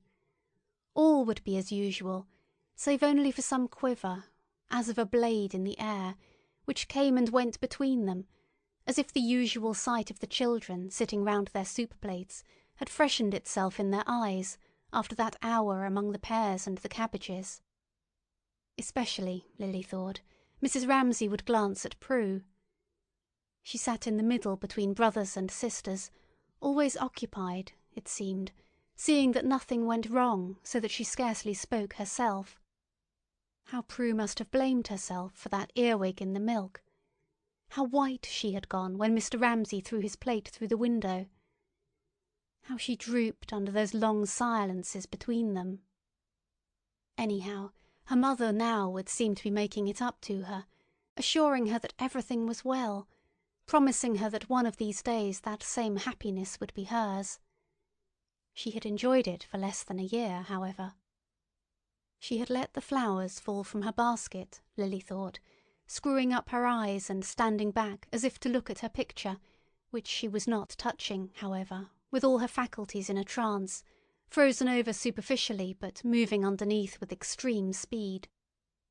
She let her flowers fall from her basket, scattered and tumbled them onto the grass, and reluctantly and hesitatingly, but without question or complaint, had she not the faculty of obedience to perfection, went too. Down fields, across valleys, white, flower-strewn, that was how she would have painted it. The hills were austere. It was rocky, it was steep. The waves sounded hoarse on the stones beneath. They went, the three of them together, Mrs. Ramsay walking rather fast in front, as if she expected to meet someone round the corner. Suddenly the window at which she was looking was whitened by some light stuff behind it. At last, then, somebody had come into the drawing-room. Somebody was sitting in the chair. For heaven's sake, she prayed, let them sit still there and not come floundering out to talk to her. Mercifully, whoever it was stayed still inside, had settled by some stroke of luck so as to throw an odd-shaped triangular shadow over the step. It altered the composition of the picture a little. It was interesting. It might be useful. Her mood was coming back to her. One must keep on looking without for a second relaxing the intensity of emotion, the determination not to be put off, not to be bamboozled. One must hold the scene, so, in a vice, and let nothing come in and spoil it. One wanted, she thought, dipping her brush deliberately, to be on a level with ordinary experience, to feel simply, that's a chair, that's a table, and yet, at the same time, it's a miracle, it's an ecstasy. The problem might be solved after all. Ah, but what had happened? Some wave of white went over the window-pane. The air must have stirred some flounce in the room. Her heart leapt at her and seized her and tortured her. "Mrs. Ramsay! Mrs. Ramsay!" she cried, feeling the old horror come back, to want and not to have. Could she inflict that still? And then, quietly, as if she refrained, that too became part of ordinary experience, was on a level with the chair, with the table. Mrs. Ramsay, it was part of her perfect goodness, sat there quite simply, in the chair, flicked her needles to and fro, knitted her reddish-brown stocking, cast her shadow on the step. There she sat. And as if she had something she must share, yet could hardly leave her easel, so full her mind was of what she was thinking, of what she was seeing, Lily went past Mr. Carmichael, holding her brush, to the edge of the lawn. Where was that boat now? And Mr. Ramsay? She wanted him. Chapter 13. Mr. Ramsay had almost done reading. One hand hovered over the page, as if to be in readiness to turn it the very instant he had finished it. He sat there bareheaded, with the wind blowing his hair about, extraordinarily exposed to everything. He looked very old. He looked, James thought, getting his head now against the lighthouse, now against the waste of waters running away into the open, like some old stone lying on the sand. He looked as if he had become physically what was always at the back of both their minds, that loneliness which was for both of them the truth about things.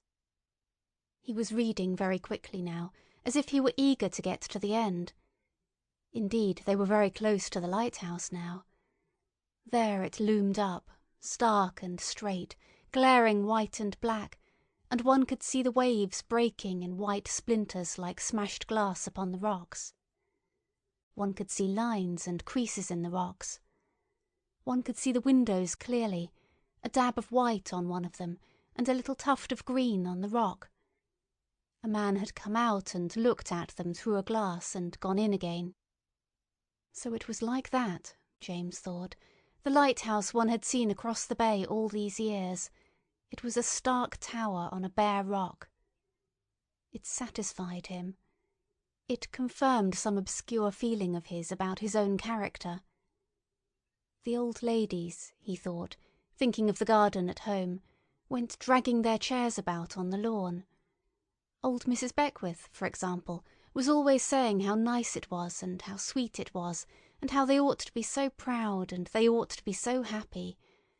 But as a matter of fact, James thought, looking at the lighthouse stood there on its rock, it's like that.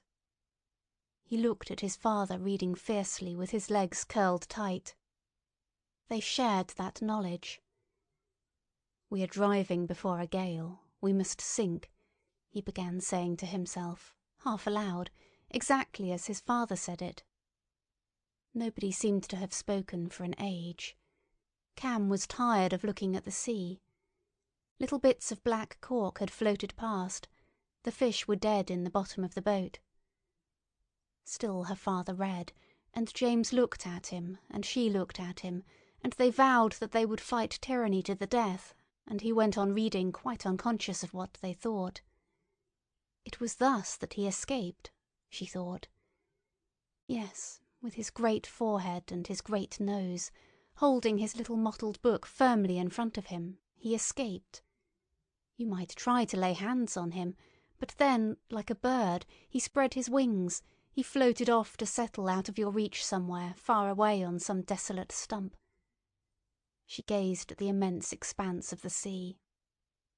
The island had grown so small that it scarcely looked like a leaf any longer. It looked like the top of a rock which some wave bigger than the rest would cover.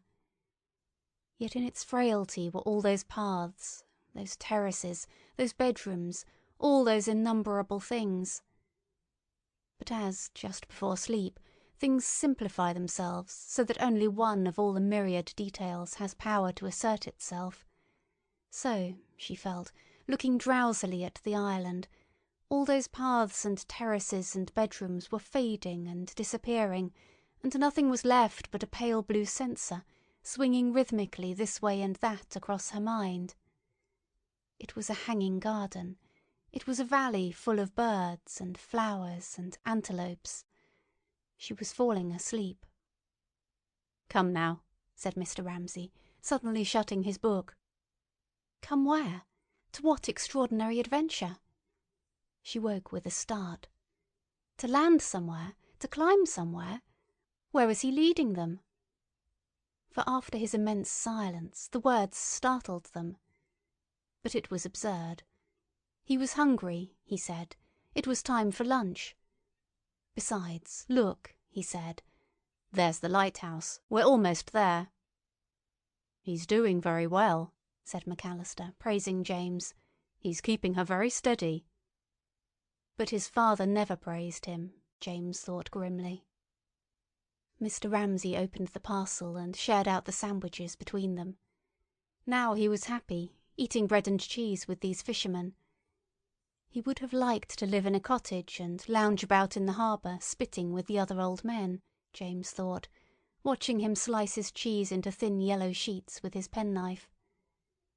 This is right, this is it, Cam kept feeling, as she peeled her hard-boiled egg. Now she felt as she did in the study when the old men were reading the Times. Now I can go on thinking whatever I like, and I shan't fall over a precipice or be drowned, for there he is, keeping his eye on me, she thought. At the same time they were sailing so fast along by the rocks that it was very exciting. It seemed as if they were doing two things at once. They were eating their lunch here in the sun, and they were also making for safety in a great storm after a shipwreck. Would the water last? Would the provisions last? She asked herself, telling herself a story, but knowing at the same time what was the truth. They would soon be out of it, Mr. Ramsay was saying to old McAllister, but their children would see some strange things. McAllister said he was 75 last March. Mr. Ramsay was 71. McAllister said he had never seen a doctor. He had never lost a tooth. And that's the way I'd like my children to live. Cam was sure that her father was thinking that, for he stopped her throwing a sandwich into the sea, and told her, as if he were thinking of the fishermen and how they lived, that if she did not want it she should put it back into the parcel. She should not waste it. He said it so wisely, as if he knew so well all the things that happened in the world, that she put it back at once, and then he gave her from his own parcel a gingerbread nut, as if he were a great Spanish gentleman, she thought, handing a flower to a lady at a window, so courteous his manner was. He was shabby and simple, eating bread and cheese, and yet he was leading them on a great expedition, where, for all she knew, they would be drowned. "That was where she sunk," said McAllister's boy suddenly. "3 men were drowned where we are now," the old man said. He had seen them clinging to the mast himself. And Mr. Ramsay, taking a look at the spot, was about, James and Cam were afraid, to burst out, but I beneath a rougher sea. And if he did, they could not bear it. They would shriek aloud. They could not endure another explosion of the passion that boiled in him. But, to their surprise, all he said was, "Ah," as if he thought to himself, "But why make a fuss about that? Naturally men are drowned in a storm, but it is a perfectly straightforward affair, and the depths of the sea"—he sprinkled the crumbs from his sandwich paper over them—"are only water after all." Then, having lighted his pipe, he took out his watch. He looked at it attentively. He made, perhaps, some mathematical calculation. At last he said triumphantly, "Well done." James had steered them like a born sailor. "There," Cam thought, addressing herself silently to James. "You've got it at last." For she knew that this was what James had been wanting, and she knew that now he had got it, he was so pleased that he would not look at her or his father or at anyone. There he sat with his hand on the tiller, sitting bolt upright, looking rather sulky and frowning slightly. He was so pleased that he was not going to let anybody share a grain of his pleasure. His father had praised him. They must think that he was perfectly indifferent. But you've got it now, Cam thought. They had tacked, and they were sailing swiftly, buoyantly, on long rocking waves, which handed them on from one to another with an extraordinary lilt and exhilaration beside the reef. On the left a row of rocks showed brown through the water which thinned and became greener, and on one, a higher rock, a wave incessantly broke and spurted a little column of drops which fell down in a shower. One could hear the slap of the water and the patter of falling drops, and a kind of hushing and hissing sound from the waves, rolling and gambolling and slapping the rocks, as if they were wild creatures who were perfectly free, and tossed and tumbled and sported like this for ever. Now they could see 2 men on the lighthouse, watching them and making ready to meet them. Mr. Ramsay buttoned his coat and turned up his trousers. He took the large, badly packed, brown paper parcel which Nancy had got ready, and sat with it on his knee. Thus, in complete readiness to land, he sat looking back at the island. With his long-sighted eyes, perhaps he could see the dwindled leaf-like shape standing on end on a plate of gold quite clearly. What could he see? Cam wondered. It was all a blur to her. What was he thinking now? She wondered. What was it he sought so fixedly, so intently, so silently? They watched him, both of them, sitting bareheaded with his parcel on his knee, staring and staring at the frail blue shape, which seemed like the vapour of something that had burnt itself away. "What do you want?" they both wanted to ask. They both wanted to say, "Ask us anything and we will give it you." But he did not ask them anything. He sat and looked at the island, and he might be thinking, "We perished, each alone," or he might be thinking, "I have reached it. I have found it." But he said nothing. Then he put on his hat. "Bring those parcels," he said, nodding his head at the things Nancy had done up for them to take to the lighthouse. "The parcels for the lighthouse men," he said. He rose and stood in the bow of the boat, very straight and tall, for all the world, James thought, as if he were saying, "There is no God." And Cam thought, as if he were leaping into space, and they both rose to follow him as he sprang, lightly like a young man, holding his parcel, onto the rock. Chapter 14. "He must have reached it," said Lily Briscoe aloud, feeling suddenly completely tired out. For the lighthouse had become almost invisible, had melted away into a blue haze, and the effort of looking at it, and the effort of thinking of him landing there, which both seemed to be one and the same effort, had stretched her body and mind to the utmost. Ah, but she was relieved. Whatever she had wanted to give him when he left her that morning, she had given him at last. "He has landed," she said aloud. "It is finished." Then, surging up, puffing slightly, old Mr. Carmichael stood beside her, looking like an old pagan god, shaggy, with weeds in his hair, and the trident—it was only a French novel—in his hand. He stood by her on the edge of the lawn, swaying a little in his bulk, and said, shading his eyes with his hand, "They will have landed." And she felt that she had been right. They had not needed to speak. They had been thinking the same things, and he had answered her without her asking him anything. He stood there as if he were spreading his hands over all the weakness and suffering of mankind. She thought he was surveying, tolerantly and compassionately, their final destiny. Now he has crowned the occasion, she thought, when his hand slowly fell, as if she had seen him let fall from his great height a wreath of violets and asphodels, which, fluttering slowly, lay at length upon the earth. Quickly, as if she were recalled by something over there, she turned to her canvas. There it was, her picture. Yes, with all its greens and blues, its lines running up and across, its attempt at something. It would be hung in the attics, she thought. It would be destroyed. But what did that matter? She asked herself, taking up her brush again. She looked at the steps. They were empty. She looked at her canvas. It was blurred. With a sudden intensity, as if she saw it clear for a second, she drew a line there, in the centre. It was done. It was finished. Yes, she thought, laying down her brush in extreme fatigue, I have had my vision.